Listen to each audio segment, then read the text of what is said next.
ਵਾਹਿਗੁਰੂ ਜੀ ਕਾ ਖਾਲਸਾ ਵਾਹਿਗੁਰੂ ਜੀ ਕੀ ਫਤਿਹ। ਅਸਲਾਮ ਵਾਲੇਕਮ ਆਦਾਬ ਬਰਜ਼ ਮਾਹ ਤੁਹਾਡੀ ਹੋਸਟ ਅਨਿਲ ਮੁਕੁਰ ਤੇ ਮੈਂ ਟੀਵੀ 84 ਦੇ ਸਾਰੇ ਦਰਸ਼ਕਾਂ ਤੇ ਸਰੋਤਿਆਂ ਨੂੰ ਜੀ ਆਇਆਂ ਕਹਿੰਦੀਆਂ ਪ੍ਰੋਗਰਾਮ ਸੱਚੋ ਸੱਚ ਵਿੱਚ ਜਿਹੜੇ ਇਸ ਪ੍ਰੋਗਰਾਮ ਨਾਲ ਦੇਸ਼ਾਂ ਵਿਦੇਸ਼ਾਂ ਤੋਂ ਜੁੜ ਚੁੱਕੇ ਨੇ। ਖਾਲਸਾ ਅਫੇਅਰ ਸੈਂਟਰ ਦੇ ਸੰਚਾਲਕ ਡਾਕਟਰ ਅਮਨਜੀਤ ਸਿੰਘ ਜੀ ਸਟੂਡੀਓ 'ਚ ਮੇਰੇ ਨਾਲ ਸ਼ਾਮਲ ਨੇ।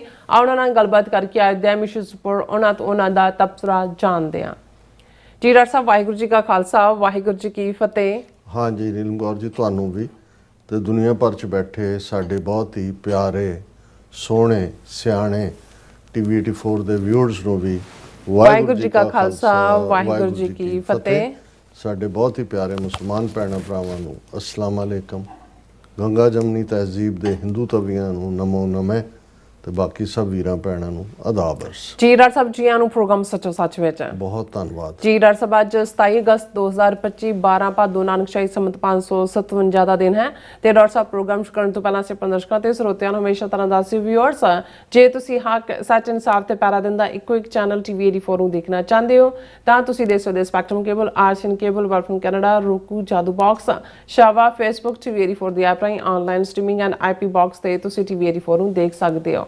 ਵਿਊਅਰਸ ਜੇ ਤੁਸੀਂ ਟੀਵੀ 84 ਨਾਲ ਜਾਂ ਪ੍ਰੋਗਰਾਮ ਸੱਚੋ ਸੱਚ ਨਾਲ ਫੇਸਬੁੱਕ ਰਾਹੀਂ ਜੁੜੇ ਤਾਂ ਵੱਧ ਲਾਈਕ ਕਰੋ ਤੇ ਸ਼ੇਅਰ ਕਰੋ ਅਤੇ ਨਾਲ ਹੀ YouTube ਤੇ ਸਬਸਕ੍ਰਾਈਬ ਕਰੋ। ਇਹ ਵੀ ਦੱਸ ਦਿਓ ਕਿ ਤੁਸੀਂ ਟੀਵੀ 84 ਦੀ ਐਪ ਨੂੰ ਐਂਡਰੋਇਡ ਐਂਡ ਐਪ ਸਟੋਰ ਤੇ ਡਾਊਨਲੋਡ ਕਰਕੇ ਜੋ ਟੀਵੀ 84 ਦੀ ਲਾਈਵ ਸਟ੍ਰੀਮ ਹੈ ਇਸ ਨੂੰ ਤੁਸੀਂ 24 ਆਵਰਸ ਦੇਖ ਸਕਦੇ ਹੋ। ਸੋ ਵਿਊਅਰਸ ਪ੍ਰੋਗਰਾਮ ਦੀ ਸ਼ੁਰੂਆਤ ਕਰਨ ਜਾ ਰਹੇ ਹਾਂ ਅੱਜ ਦੀ ਸਪਾਂਸਰਸ਼ਿਪ ਦੇ ਵਾਲੇ ਨਾਲ ਕਿ ਅੱਜ ਦੇ ਪ੍ਰੋਗਰਾਮ ਸੱਚੋ ਸੱਚ ਨੂੰ ਸਪਾਂਸਰ ਕੀਤਾ ਗਿਆ ਹੈ ਸਵਿਟਜ਼ਰਲੈਂਡ ਤੋਂ ਸਰਦਾਰ ਜਸਬੀਰ ਸਿੰਘ ਜਰਾ ਵੱਲੋਂ। ਸੋ ਇਹਨਾਂ ਨੇ ਟੀਵੀ 84 ਦੇ ਕੰਮ ਦੀ ਸ਼ਲਾਘਾ ਕੀਤੀ ਹੈ ਤੇ ਨਾਲ ਹੀ ਟੀਵੀ 84 ਦੀ ਸਪੋਰਟ ਕਰਨ ਲਈ ਕਿਹਾ ਔਰ ਖਾਲਸਤਾਨ ਦੀ ਪ੍ਰਾਪਤੀ ਦੀ ਅਰਦਾਸ ਵੀ ਕੀਤੀ ਹੈ। ਸੋ ਅੱਜ ਦੀ ਸਪਾਂਸਰਸ਼ਿਪ ਲਈ ਅਸੀਂ ਸਰਦਾਰ ਜਸਬੀਰ ਸਿੰਘ ਜਰਾ ਦਾ ਤਹਿ ਦਿਲ ਤੋਂ ਧੰਨਵਾਦ ਕਰਦੇ ਹਾਂ ਔਰ ਤੁਹਾਨੂੰ ਵੀ ਅਪੀਲ ਤੇ ਬੇਨਤੀ ਕਰਦੇ ਹਾਂ ਕਿ ਤੁਸੀਂ ਪ੍ਰੋਗਰਾਮ ਸੱਚੋ ਸੱਚ ਨੂੰ ਵੱਧ ਤੋਂ ਵੱਧ ਸਪਾਂਸਰ ਕਰੋ। ਸਪਾਂਸਰਸ਼ਿਪ ਲਈ ਤੁਸੀਂ ਸਾਨੂੰ ਕਾਲ ਕਰ ਸਕਦੇ ਸਾਡੇ ਫੋਨ ਨੰਬਰ ਤੇ 5166191984 ਸੇਮ ਨੰਬਰ ਤੇ WhatsApp ਕਰ ਸਕਦੇ ਹੋ। ਤੁਸੀਂ ਈਮੇਲ ਵੀ ਕਰ ਸਕਦੇ info@tv84.tv ਤੇ। ਸੋ ਵੀਰ ਜਿਸ ਤਰ੍ਹਾਂ ਕਿ ਆਪਾਂ ਆਪਣੇ ਪ੍ਰੋਗਰਾਮ ਦੀ ਸ਼ੁਰੂਆਤ ਕਰਨ ਜਾ ਰਹੇ ਹਾਂ ਔਰ ਗੁਰਬਾਣੀ ਦੇ ਤੁਕ ਦੇ ਨਾਲ ਆਪਾਂ ਆਪਣੇ ਪ੍ਰੋਗਰਾਮ ਦੀ ਸ਼ੁਰੂਆਤ ਕਰਾਂਗੇ। ਇਸ ਟੌਪਿਕ ਦੀ ਸ਼ੁਰੂਆਤ ਕਰਨ ਜਾ ਰਹੇ ਹਾਂ ਕਿ ਜਗਤ ਜਲੰਦਾ ਰੱਖ ਲੈ ਆਪਣੀ ਕਿਰਪਾ ਧਾਰ ਜਿੱਤ ਦੁਆਰੇ ਉਭਰੇ ਤਿੱਤੇ ਲਿਓ ਉਭਾਰ। ਸੋ ਮੀਡੀਆ ਰਿਪੋਰਟਾਂ ਅਨੁਸਾਰ ਇਸ ਵੇਲੇ ਭਾਰਤੀ ਕਬਜ਼ੇ ਵਾਲੇ ਪੰਜਾਬ ਦਾ ਇੱਕ ਵੱਡਾ ਹਿੱਸਾ ਹੜ੍ਹਾਂ ਦੀ ਮਾਰ ਹੇਠ ਹੈ। ਸੋ ਪਾਣੀ ਘਰਾਂ ਦੇ ਵਿੱਚ ਵੀ ਜਿਹੜੇ ਕਈ ਫੁੱਟ ਵੜਿਆ ਹੋਇਆ ਹੈ ਔਰ ਲੋਕ ਇੱਕ ਦੂਸਰੇ ਦੀ ਮਦਦ ਤਾਂ ਕਰ ਰਹੇ ਨੇ ਪਰ ਸਰਕਾਰੀ ਐਡਮਿਨਿਸਟ੍ਰੇਸ਼ਨ ਦੀ ਜਿਹੜੀ ਦਿੱਲੀ ਤੇ ਉਹਨਾਂ ਦਾ ਬੇਇੰਤਜ਼ਾਮੀ ਜਿਹੜੀ ਅੱਖਾਂ ਸਾਹਮਣੇ ਨਜ਼ਰ ਆ ਰਹੀ ਹੈ। ਸੋ ਸਰਕਾਰੀ ਨਿਗਰਾਨੀ ਹੇਠ ਜਿਹੜੇ ਬਣੇ ਜਿਹੜੇ ਡੈਮ ਨੇ ਉਹ ਵੀ ਟੁੱਟ ਰਹੇ ਨੇ। ਉਹਨਾਂ ਚੋਂ ਜਿਹੜਾ ਪਾਣੀ ਜਿਹੜਾ ਵਾਰਨਿੰਗ ਦੇ ਤੋਂ ਬਿਨਾਂ ਹੀ ਦਿੱਤਿਆਂ ਛੱਡਿਆ ਜਾ ਰਿਹਾ ਹੈ। ਸੋ ਕਰਤਾਰਪੁਰ ਸਾਹਿਬ ਕੋਰੀਡੋਰ ਅਤੇ ਮੁੱਖ ਦਰਬਾਰ ਹਾਲ ਦੇ ਵਿੱਚ 8-8 ਫੁੱਟ ਜਿਹੜਾ ਪਾਣੀ ਵੜਿਆ ਹੋਇਆ ਹੈ। ਸੋ ਜਾਣਕਾਰ ਹਲਕਿਆਂ ਵੱਲੋਂ ਇਹ ਦਾਅਵਾ ਕੀਤਾ ਜਾ ਰਿਹਾ ਹੈ ਕਿ ਇਹ ਹੜ੍ਹ ਜਿਹੜੇ ਨੇ ਕੁਦਰਤ ਦੀ ਮਾਰ ਨਾ ਹੋ ਕੇ ਸਰਕਾਰੀ ਸਾਜ਼ਿਸ਼ ਦਾ ਹਿੱਸਾ ਹਨ। ਸੋ ਕੀ ਭਾਰਤ ਸਰਕਾਰ 1988 ਦੇ ਸਰਕਾਰੀ ਹੜ੍ਹਾਂ ਵਾਂਗ ਇੱਕ ਵਾਰ ਫਿਰ ਪਾਣੀ ਨੂੰ ਸਿੱਖਾਂ ਦੇ ਖਿਲਾਫ ਇੱਕ ਹਥਿਆਰ ਵਜੋਂ ਵਰਤ ਰਹੀ ਹੈ? ਸੋ ਇਸ ਬਾਰੇ ਆਪਾਂ ਗੱਲਬਾਤ ਕਰਨ ਜਾ ਰਹੇ ਹਾਂ। ਸੋ ਅਸੀਂ ਚਾਹਾਂਗੇ ਕਿ ਤੁਸੀਂ ਇਸੇ ਤਰ੍ਹਾਂ ਬੜੇ ਰਹਿਣਾ। ਦੇਖਣ ਸੁਣਨ ਲਈ ਤੁਹਾਡਾ ਸਭ ਦਾ ਬਹੁਤ ਬਹੁਤ ਧੰਨਵਾਦ। ਜੀ ਡਾਕਟਰ ਸਾਹਿਬ ਕੀ ਵਿਚਾਰਾਂ ਨੇ?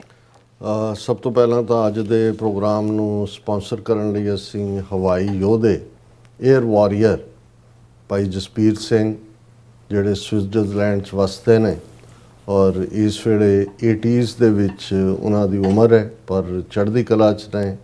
ਬਹੁਤ ਵੱਡਾ ਉਹਨਾਂ ਨੇ ਕੰਮ ਕੀਤਾ ਹੋਇਆ। ਜਿਹੜਾ ਪਹਿਲਾ ਮੈਸੇਜ ਇੰਟਰਨੈਸ਼ਨਲ ਲੈਵਲ ਦੇ ਉੱਤੇ ਭਾਈ ਗਜਿੰਦਰ ਸਿੰਘ ਔਰ ਉਹਨਾਂ ਦੇ ਹੋਰ 4 ਸਾਥੀਆਂ ਨੇ ਜਿਨ੍ਹਾਂ 'ਚ ਭਾਈ ਜਸਬੀਰ ਸਿੰਘ ਵੀ ਸ਼ਾਮਲ ਨੇ ਉਹਨਾਂ ਨੇ ਦਿੱਤਾ ਸੀ 30 ਸਤੰਬਰ 1981 ਨੂੰ ਜਦੋਂ ਕਿ ਸੰਤ ਜਰਨੈਲ ਸਿੰਘ ਖਾਲਸਾ ਪਿੰਡਾਂ ਵਾਲਿਆਂ ਨੇ ਗ੍ਰਿਫਤਾਰੀ ਦਿੱਤੀ ਚੌਂਕ ਮਹਿਤਾ ਗੁਰਦਰਸ਼ਨ ਪ੍ਰਕਾਸ਼। ਔਰ ਉਸ ਤੋਂ ਠੀਕ 10 ਦਿਨ ਬਾਅਦ ਜਿਹੜਾ ਇਹ ਜਹਾਜ਼ ਲੈ ਕੇ ਲਾਹੌਰ ਪਹੁੰਚੇ ਔਰ ਉਸ ਵੇਲੇ ਇੱਕ ਐਕਸ਼ਨ ਦੇ ਨਾਲ ਉਦੋਂ ਅੱਜ ਵਾਂਗ ਹੁਣ ਅਸੀਂ ਗੱਲ ਆਲਮੋਸਟ 45 ਸਾਲ ਬਾਅਦ ਕਰ ਰਹੇ ਹਾਂ। ਉਹਨਾਂ ਜ਼ਮਾਨਿਆਂ ਦੇ ਵਿੱਚ ਹਾਈਜੈਕਿੰਗ ਜਿਹੜੀ ਹੈ ਇੱਕ ਸਿਆਸੀ ਸੁਨੇਹਾ ਦੇਣ ਦੇ ਲਈ ਵਰਤੀ ਜਾਂਦੀ ਸੀ। ਇਹ ਕਾਮਨ ਸੀ। ਅੱਡ ਫਲਸਤੀਨੀ ਹੋਣ ਆਇਰਿਸ਼ ਹੋਣ ਹੋਰ ਵੀ ਕਈ ਤਨਜ਼ੀਮਾਂ ਇਸ ਦਾ ਸਹਾਰਾ ਲੈਂਦੀਆਂ ਸੀ।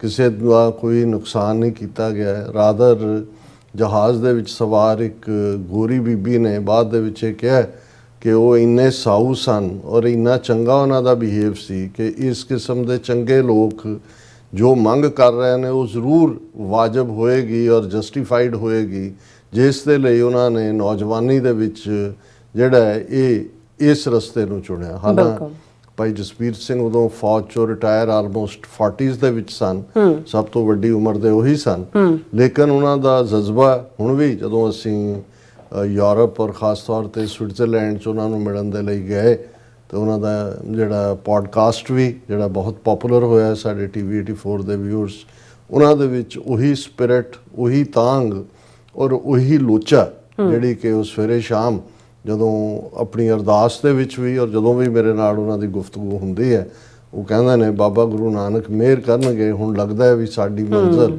ਨੇੜੇ ਹੈ। ਬਿਲਕੁਲ 17 ਅਗਸਤ ਨੂੰ ਖਾਲਿਸਤਾਨ ਰੈਫਰੈਂਡਮ ਦੀਆਂ ਵੋਟਾਂ ਵਾਸ਼ਿੰਗਟਨ DC ਦੇ ਵਿੱਚ ਸਨ, ਸੋ ਆਪ ਤਾਂ ਉਹ ਟਰੈਵਲ ਨਹੀਂ ਕਰ ਸਕਦੇ ਕਿਉਂਕਿ ਅਮਰੀਕਨਸ ਉਹਨਾਂ ਨੇ ਟਰਾਈ ਕੀਤਾ, ਪਰ ਕਿਉਂਕਿ ਪਾਸਟ 'ਚ ਜਦੋਂ ਕੁਝ ਵੀ ਐਸਾ ਹੁੰਦਾ ਹੈ ਸੋ ਅਲਾਉ ਨਹੀਂ ਕਰਦੇ। ਲੇਕਿਨ ਉਹਨਾਂ ਨੇ ਭਾਈ ਗੁਰਦੇਵ ਸਿੰਘ ਜਿਹੜੇ ਖੁਦ ਪੰਥਕ ਸਪਿਰਿਟ ਦੇ ਨਾਲ ਉਤਪ੍ਰੋਤ ਨੇ, ਖੁਦ ਵੀ ਉਹਨਾਂ ਨੇ ਸਫ਼ਰ ਕੀਤਾ ਹੈ, ਪਰਿਵਾਰਕ ਸਫਰਿੰਗ ਵੀ ਹੈ, ਖੁਦ ਰੇਡੀਓ ਪ੍ਰੋਗਰਾਮ ਵੀ ਰਨ ਕਰਦੇ ਨੇ, ਭਾਈ ਜਸਬੀਰ ਸਿੰਘ ਹੋਰਾਂ ਦੇ ਦੁੱਖ ਸੁੱਖ ਦੇ ਸਾਥੀ ਨੇ, ਉਹਨਾਂ ਨੇ ਕਿਹਾ ਵੀ ਤੁਸੀਂ ਜਾਓ, ਇਹ ਵਾਸ਼ਿੰਗਟਨ 'ਚ ਨੇ ਵੋਟਾਂ ਔਰ ਭਾਈ ਗੁਰਦੇਵ ਸਿੰਘ ਆਏ, ਸਾਡੇ ਨਾਲ ਮੁਲਾਕਾਤ ਵੀ ਹੋਈ ਔਰ ਉਹਨਾਂ ਨੇ ਭਾਈ ਜਸਬੀਰ ਸਿੰਘ ਹੋਰਾਂ ਵੱਲੋਂ TV 84 ਦੇ ਇਹ ਸਪਾਂਸਰਸ਼ਿਪ ਦੇ ਲਈ ਜਿਹੜੀ ਹੈ ਉਹ ਮਾਇਆ ਵੀ ਕਰ ਲਈ। ਸੋ ਅਸੀਂ ਉਹਨਾਂ ਦਾ ਸ਼ੁਕਰੀਆ ਅਦਾ ਕਰਦੇ ਹਾਂ। ਅਸੀਂ ਸਮਝਦੇ ਹਾਂ ਕਿ ਭਾਈ ਜਿਨ੍ਹਾਂ ਨੇ ਆਪਣੀ ਜ਼ਿੰਦਗੀ ਭਰ ਜਵਾਨੀ ਦੇ ਵਿੱਚ ਉਹਨਾਂ ਦੀ ਸਿੰਘਣੀ ਬੱਚੇ ਕਿਤੇ ਪਾਕਿਸਤਾਨ ਦੇ ਵਿੱਚ ਜੇਲ੍ਹ ਕੱਟੀ, ਫਿਰ ਬਾਹਰ ਆ ਕੇ ਵੀ ਜਿਸ ਕਿਸਮ ਦਾ ਮਾਹੌਲ ਹੈ, ਲੇਕਿਨ ਇਹੀ ਜਦੋਂ ਮੈਂ ਸਮਝਦਾ ਵੀ ਜਿਹੜੇ ਸਾਡੇ ਸੰਘਰਸ਼ ਦੇ ਪਿਲਰ ਨੇ ਔਰ ਇਹੀ ਗੱਲ ਜਿਹੜੇ ਅੱਜ ਦੇ ਕੰਟੈਕਸਟ ਦੇ ਵਿੱਚ ਐਕਟਿਵਿਸਟ ਨੇ, ਜਦੋਂ ਉਹ ਆਪਣੇ ਇਸ ਰਸਤੇ ਤੇ ਤੁਰੇ ਹੋਏ ਨੇ, ਬਹੁਤ ਵੈਲਕਮ ਹੈ। ਸਾਨੂੰ ਇਸ ਗੱਲ ਦੀ ਖੁਸ਼ੀ ਹੈ ਕਿ ਅਗਲੀ ਜਨਰੇਸ਼ਨ ਨੇ ਝੰਡਾ ਚੁੱਕ ਲਿਆ ਹੈ ਖਾਲਿਸਤਾਨ ਦੀ ਗੱਲ ਕਰਨ ਦਾ। ਲੇਕਿਨ ਜਦੋਂ ਤੁਸੀਂ ਅੱਜ ਤੁਰਦੇ ਹੋ ਉਦੋਂ ਹਮੇਸ਼ਾ ਇਸ ਗੱਲ ਨੂੰ ਜ਼ਰੂਰ ਯਾਦ ਰੱਖੋ ਕਿ ਪਿਛਲੇ 41 ਵਰ੍ਹਿਆਂ 'ਚ, ਔਰ ਇਸ ਮਾਮਲੇ 'ਚ ਤਾਂ ਭਾਈ ਜਸਬੀਰ ਸਿੰਘ ਹੋਰਾਂ ਦੇ ਤੁਸੀਂ 3 ਵਰ੍ਹੇ ਹੋਰ ਪਿੱਛੇ ਚਲੇ ਜਾਂਦੇ ਹੋ 81 'ਚ, ਔਰ ਮੈਂ ਤਾਂ ਇਹਨੂੰ 1978 13 ਅਪ੍ਰੈਲ 1978 ਤੋਂ ਜਦੋਂ ਸ਼ਹੀਦ ਭਾਈ ਫੌਜਾ ਸਿੰਘ ਔਰ ਉਹਨਾਂ ਦੇ 12 ਹੋਰ ਸਾਥੀ ਸਿੰਘਾਂ ਨੇ ਸ਼ਹੀਦੀ ਜਾਮ ਪੀਤੇ, ਜੇ ਅਸੀਂ ਉਸ ਪੀਰੀਅਡ 'ਚ ਦੇਖੀਏ ਤੇ ਅੱਜ ਸਟਰਗਲ ਜਿਸ ਮੁਕਾਮ ਤੇ ਖੜੀ ਹੈ ਤੇ ਜਿਸ ਨੂੰ ਹੋਰ ਅੱਗੇ ਲਿਜਾਣ ਦੇ ਲਈ ਮਹਾਰਾਜ ਨੇ ਤੁਹਾਡੇ ਸਿਰ ਤੇ ਹੱਥ ਰੱਖਿਆ ਹੈ ਔਰ ਤੁਸੀਂ ਇਸ ਦੇ ਲਈ ਯਤਨਸ਼ੀਲ ਹੋ, ਪਰ ਕਦੇ ਵੀ ਇਸ ਕਿਸਮ ਦਾ ਵਰਤਾਰਾ ਵਤੀਰਾ ਮਤ ਦਿਖਾਓ ਕਿ ਇਹ ਸਟਰਗਲ ਤੁਹਾਡੇ ਤੋਂ ਹੀ ਸ਼ੁਰੂ ਹੋਈ ਹੈ। ਇਸ ਦੇ ਨਾਲ ਪਿੱਛੇ ਜਿਹੜੇ ਨੇ ਜਾਂ ਜਿਹੜੇ ਉਸ ਸਟਰਗਲ ਦੇ ਭਾਵੇਂ ਸਿੰਬਲ ਹੀ ਕਹਿ ਲਓ, ਜੇ ਹੁਣ ਭਾਈ ਜਸਬੀਰ ਸਿੰਘ ਨੇ ਜਾਂ ਪੰਜਾਬ ਦੇ ਵਿੱਚ ਜਿਹੜੇ ਐਕਟਿਵਿਜ਼ਮ ਜਿਸ ਵੀ ਲੈਵਲ ਦੇ ਉੱਤੇ ਗਿਵਨ ਸਰਕਮਸਟੈਂਸਿਸ ਕੋਈ ਕਰਨ ਦੀ ਕੋਸ਼ਿਸ਼ ਕਰਦਾ, ਇਹ ਕਿਸੇ ਨੂੰ ਛੁਟਿਆਉਣ ਦਾ ਜਾਂ ਕਿਸੇ ਨੂੰ ਬਿਲਿਟਲ ਮਹਿਸੂਸ ਕਰਾਉਣ ਦਾ, ਇਹ ਫਿਰ ਜਦੋਂ ਯੰਗਰ ਜਿਹੜੇ ਬੱਚਿਆਂ ਵਾਂਗ ਨੇ ਤੁਸੀਂ ਉਹਨਾਂ ਵੱਲ ਦੇਖਦੇ ਹੋ ਤਾਂ ਫਿਰ ਕਈ ਵਾਰ ਔਰ ਇਹ ਇੱਕ ਵਰਤਾਰਾ ਚੱਲ ਰਿਹਾ ਜੇ ਇਸ ਤੋਂ ਵਾਰਨ ਕਰਨਾ ਵੀ ਸਾਡਾ ਫਰਜ਼ ਹੈ। ਅਸੀਂ ਐਡਮਾਇਰ ਵੀ ਕਰਦੇ ਹਾਂ, ਐਪਰੀਸ਼ੀਏਟ ਵੀ ਕਰਦੇ ਹਾਂ ਜਿਹੜਾ ਵੀ ਕੰਮ, ਔਰ ਇਹਦੇ 'ਚ ਕੋਈ ਸ਼ੱਕ ਨਹੀਂ ਹੈ ਕਿ ਯੰਗਰ ਜਨਰੇਸ਼ਨ ਦੇ ਵਿੱਚ ਹਮੇਸ਼ਾ ਇੱਕ ਪੋਟੈਂਸ਼ੀਅਲ ਹੁੰਦਾ ਹੈ, ਇੱਕ ਉਹਨਾਂ ਦੇ ਵਿੱਚ ਆਪਣੇ ਕਿਸਮ ਦਾ ਡਾਇਨਾਮਿਜ਼ਮ ਹੁੰਦਾ ਹੈ, ਕਿਉਂਕਿ ਸਾਡੀ ਸਾਰੀ ਜਨਰੇਸ਼ਨ ਜਦੋਂ ਆਪਣੇ ਯੂਥ ਦੇ ਵਿੱਚ ਸੀ ਉਹਨਾਂ ਦੇ ਸਾਹਮਣੇ ਹੋਰ ਵੀ ਵੱਡੇ ਚੈਲੰਜਸ ਸਨ ਪੰਜਾਬ ਦੀ ਧਰਤੀ ਤੇ ਹੁੰਦੇ ਆ, ਜਿਨ੍ਹਾਂ ਨੇ 80s ਦੇ ਵਿੱਚ ਫਿਰ 90s ਦੇ ਵਿੱਚ ਜਿਹੜਾ ਉਹ ਸਫ਼ਰ ਕੀਤਾ ਹੈ। ਸੋ ਇਹਦੇ ਬਾਵਜੂਦ ਜੇ ਇਹ ਕਿਹਾ ਜਾਏ ਕਿ ਵੀ ਠੀਕ ਹੈ ਕੁਝ ਪੀਰੀਅਡ ਖੜੋਤ ਦਾ ਵੀ ਆਇਆ ਜਿਹਦੇ 'ਚ ਐਂ ਲੱਗਦਾ ਸੀ ਵੀ ਕੁਝ ਨਹੀਂ ਹੋ ਰਿਹਾ, ਪਰ ਉਦੋਂ ਵੀ ਜਿਨ੍ਹਾਂ ਨੇ ਇਸ ਦੀਵੇ ਦੇ ਵਿੱਚ ਤੇਲ ਪਾ ਕੇ ਇਸ ਨੂੰ ਜਿਹੜਾ ਉਹ ਭਾਵੇਂ ਟਿਮਟਮਾਉਂਦਾ ਹੀ ਸੀ, ਤੁਹਾਨੂੰ ਮੌਕਾ ਮਿਲਿਆ ਵੀ ਤੁਸੀਂ ਇਸ ਨੂੰ ਜਿਹੜਾ ਹੋਰ ਰੌਸ਼ਨ ਕਰ ਰਹੇ ਹੋ।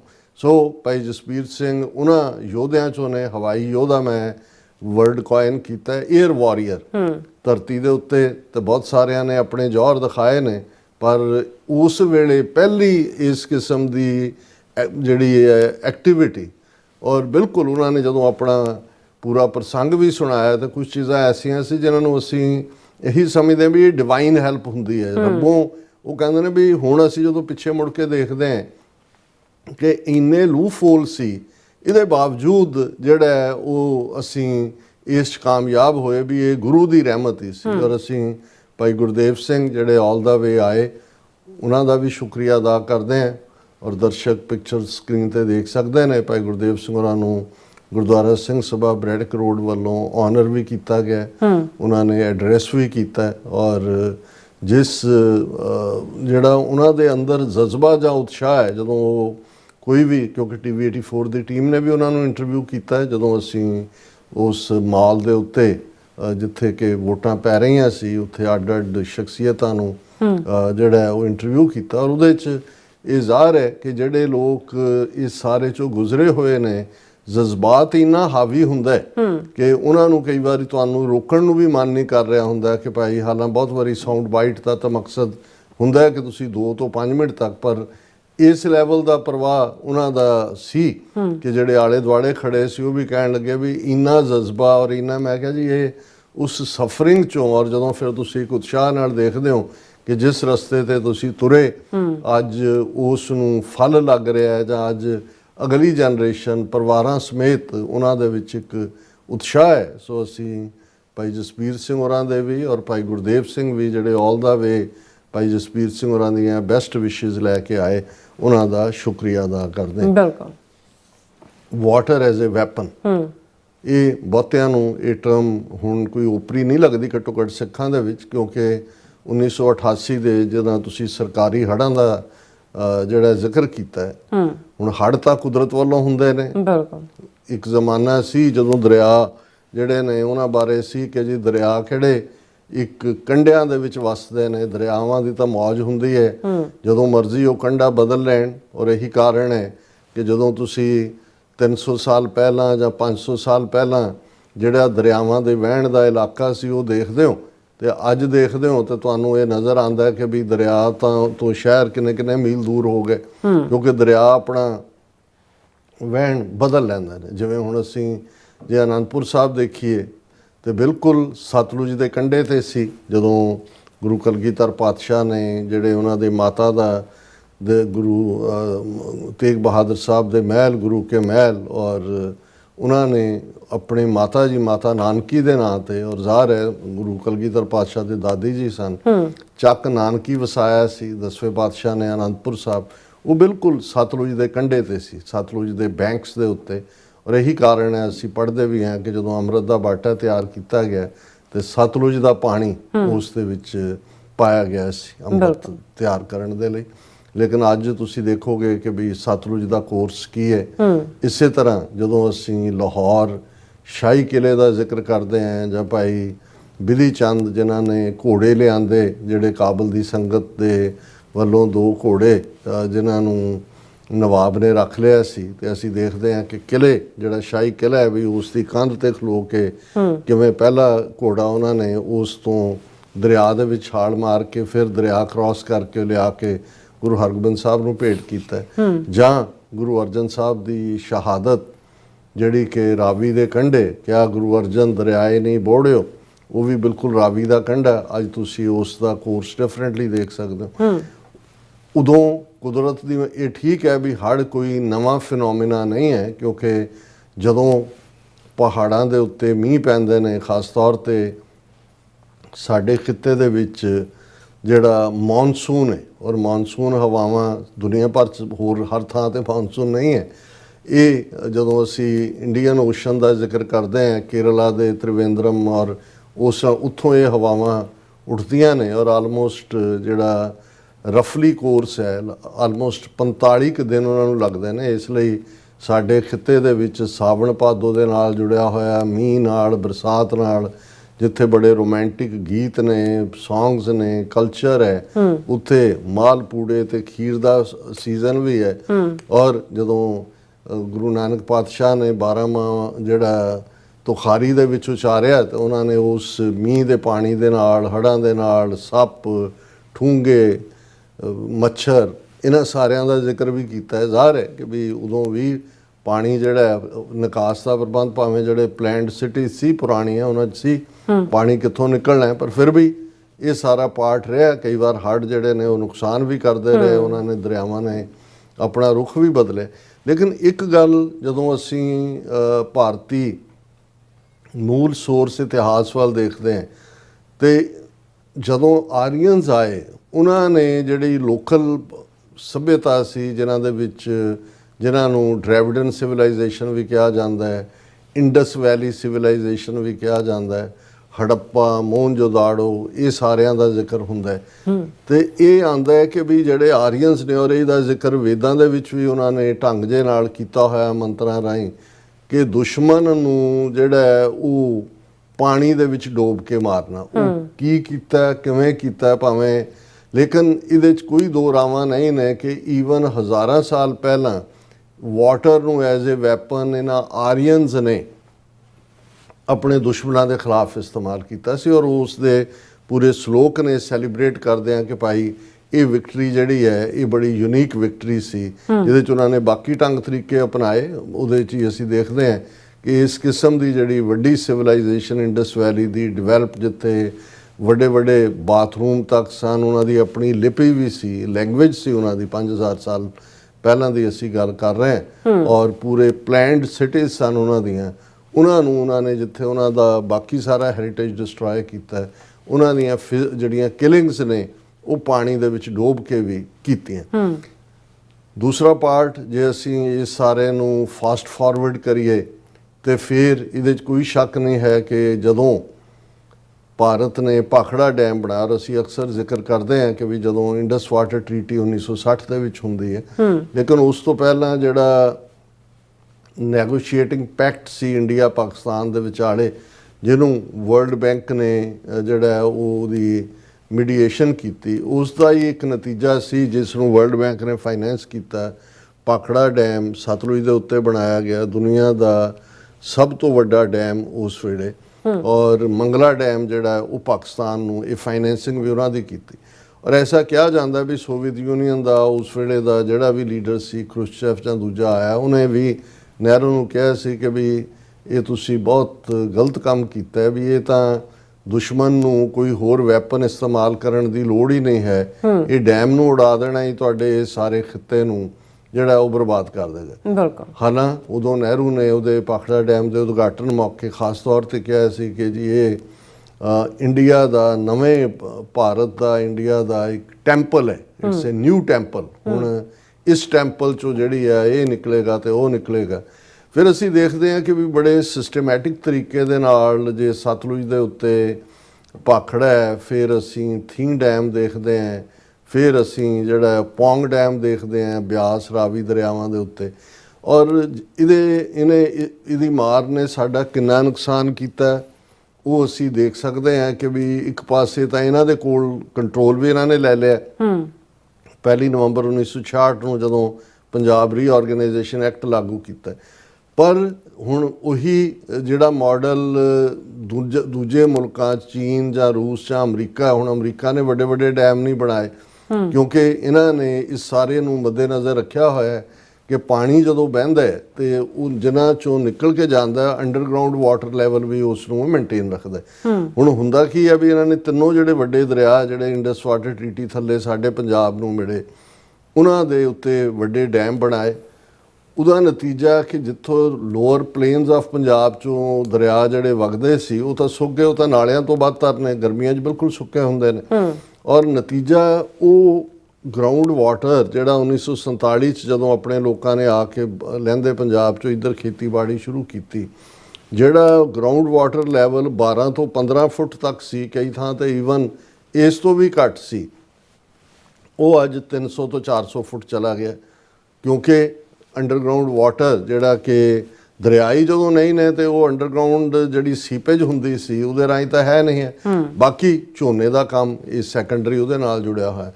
ਹੁਣ ਇਸ ਸਾਰੇ ਦੇ ਚੱਲਦਿਆਂ ਵੀ ਦਰਿਆਈ ਪਾਣੀ, ਜਦੋਂ ਅਸੀਂ ਬਹੁਤ ਵਾਰ ਇੰਟਰਨੈਸ਼ਨਲ ਰਾਈਪੇਰੀਅਨ ਲਾਅ ਦੀ ਗੱਲ ਕਰਦੇ ਹਾਂ, ਰਾਈਪੇਰੀਅਨ ਅੰਗਰੇਜ਼ੀ ਦਾ ਲਫ਼ਜ਼ ਹੈ ਜਿਸ ਦਾ ਮਤਲਬ ਹੈ ਦਰਿਆ ਦਾ ਕੰਢਾ, ਉਸ ਦਾ ਇੱਕ ਬ੍ਰੌਡਰ, ਜਿਹਨੂੰ ਤੁਸੀਂ ਝਟਕਾ ਪ੍ਰਿੰਸੀਪਲ, ਉਹਦਾ ਸਿੰਪਲ ਸਾਦਾ ਜ਼ੁਬਾਨ 'ਚ ਹੀ ਹੈ ਕਿ ਵੀ ਜਿਨ੍ਹਾਂ ਦਰਿਆਵਾਂ ਦੇ ਕੰਢੇ ਜਿਹੜੇ ਲੋਕ ਵਸਦੇ ਨੇ, ਜਦੋਂ ਦਰਿਆਵਾਂ 'ਚ ਹੜ੍ਹ ਆਉਂਦੇ ਨੇ ਉਹੀ ਸਫ਼ਰ ਕਰਦੇ ਨੇ, ਇਸ ਲਈ ਉਹਨਾਂ ਦਰਿਆਵਾਂ ਦੇ ਪਾਣੀਆਂ ਦੇ ਉੱਤੇ ਉਹਨਾਂ ਦਾ ਹੱਕ ਹੈ, ਉਹਨਾਂ ਦੀ ਮਲਕੀਅਤ ਹੈ। ਇਹ ਰਾਈਪੇਰੀਅਨ ਲਾਅ ਹੈ, ਜਿਹਨੂੰ ਇੰਟਰਨੈਸ਼ਨਲ ਰਾਈਪੇਰੀਅਨ ਲਾਅ ਵੀ ਕਿਹਾ ਜਾਂਦਾ ਹੈ। ਔਰ ਇਹਦੇ ਤੇ ਆਧਾਰਿਤ ਹੀ ਦੁਨੀਆ ਦੇ ਵਿੱਚ ਟਰੀਟੀਜ਼ ਔਰ ਅਪਰ ਰਾਈਪੇਰੀਅਨ, ਲੋਅਰ ਰਾਈਪੇਰੀਅਨ, ਇਹ ਸਾਰੇ ਸਮਝੌਤੇ ਹੁੰਦੇ ਨੇ।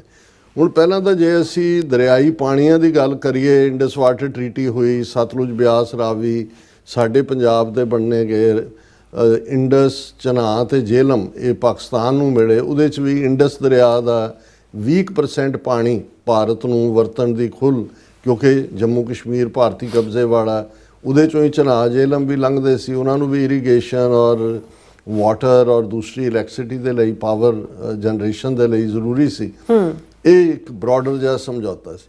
ਹੁਣ ਪੰਜਾਬ 'ਚ ਤੁਸੀਂ ਦੇਖੋ ਅਸੀਂ ਕਿਵੇਂ ਦੋਹਰੀ ਜਾਂ ਤੀਹਰੀ ਮਾਰ ਖਾ ਰਹੇ ਹਾਂ। ਇੱਕ ਤਾਂ ਸਾਡੀ ਇੱਕੋ ਇੱਕ ਦੌਲਤ ਪਾਣੀ ਦੀ, ਉਹ ਉਹਨਾਂ ਨੇ ਰੋਕ ਲਈ, ਦਰਿਆ ਉੱਤੋਂ ਰੋਕ ਲਏ।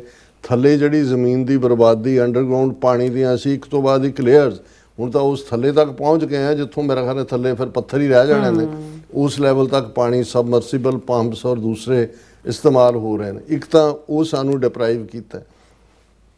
ਫਿਰ ਉਹਨਾਂ 'ਚੋਂ ਬਿਜਲੀ ਜਿਹੜੀ ਕ੍ਰੀਏਟ ਕਰਨੀ ਹੈ ਉਹ ਕਿਸ ਭਾਅ 'ਤੇ ਦੇਣੀ ਹੈ ਉਹਦਾ ਡਿਸਾਈਡ ਕੋਈ ਹੋਰ ਕਰਦਾ। ਤੁਹਾਡਾ ਹਾਈਡਰੋ ਪ੍ਰੋਜੈਕਟ ਹੈ ਲੇਕਿਨ ਤੁਹਾਡਾ ਉਹਦੇ 'ਤੇ ਕੋਈ ਕੰਟਰੋਲ ਨਹੀਂ। ਫਿਰ ਉਹਦਾ 2/3 ਪਾਣੀ, ਹੁਣ ਜਦੋਂ ਅਸੀਂ ਪੰਜਾਬ ਦੇ ਹੜ੍ਹਾਂ ਦਾ ਜ਼ਿਕਰ ਕਰ ਰਹੇ ਹਾਂ ਵੀ ਅੱਧਾ ਪੰਜਾਬ ਪਾਣੀ ਦੇ ਵਿੱਚ ਡੁੱਬਿਆ ਹੋਇਆ ਹੈ, ਹੁਸ਼ਿਆਰਪੁਰ, ਗੁਰਦਾਸਪੁਰ, ਫਿਰੋਜ਼ਪੁਰ, ਅੰਮ੍ਰਿਤਸਰ, ਕਪੂਰਥਲੇ ਜ਼ਿਲ੍ਹੇ ਬਹੁਤ ਬੁਰੀ ਤਰ੍ਹਾਂ ਪ੍ਰਭਾਵਿਤ ਨੇ। ਈਵਨ ਪਾਕਿਸਤਾਨ ਦੇ ਨਾਲ ਲੱਗਦੇ ਇਹਨਾਂ ਨੇ ਜਿਸ ਤੇਜ਼ੀ ਨਾਲ ਉਸ ਜਿਹੜੇ ਦਰਵਾਜ਼ੇ ਖੋਲ੍ਹੇ, ਔਰ ਇਸ ਵੇਲੇ ਕਰਤਾਰਪੁਰ ਸਾਹਿਬ ਕੋਰੀਡੋਰ ਔਰ ਦਰਬਾਰ ਸਾਹਿਬ ਕਰਤਾਰਪੁਰ ਸਾਹਿਬ ਦਾ ਦਰਸ਼ਕ ਸਕਰੀਨ ਤੇ ਦੇਖ ਸਕਦੇ ਨੇ, 8-8 ਫੁੱਟ ਪਾਣੀ, 10-10 ਫੁੱਟ ਪਾਣੀ ਹੈ। ਹੈਲੀਕਾਪਟਰ ਰਾਹੀਂ ਉੱਥੋਂ ਉਹਨਾਂ ਨੇ ਜਿਹੜੇ ਗੁਰਦੁਆਰਾ ਸਾਹਿਬ ਦੇ ਸੇਵਾਦਾਰ ਜਾਂ ਦੂਸਰੇ ਇੰਪਲੋਈ ਉਹਨਾਂ ਦੇ ਔਕਾਫ ਬੋਰਡ ਦੇ ਸੀ, ਉਹਨਾਂ ਨੂੰ ਉੱਥੋਂ ਕੱਢਿਆ, ਉੱਥੋਂ ਉਹਨਾਂ ਨੂੰ ਵਿਕਟ ਜਿਹੜਾ ਸੇਫਟੀ ਤੱਕ ਪਹੁੰਚਾਇਆ। ਹੁਣ ਇੱਕ ਪਾਸੇ ਤਾਂ ਇਹ ਬਰਬਾਦੀ ਜਿਹੜੀ ਕਿ ਸਡਨ ਮੀਂਹ ਪੈ ਰਹੇ ਨੇ, ਮਾਨਸੂਨ ਹਰ ਸਾਲ ਹੁੰਦੀ ਹੈ, ਕਦੇ ਘੱਟ ਹੁੰਦੀ ਹੈ, ਕਦੇ ਅੱਗੇ ਆ ਗਏ, ਕਦੇ ਪਿੱਛੇ ਆ ਗਏ।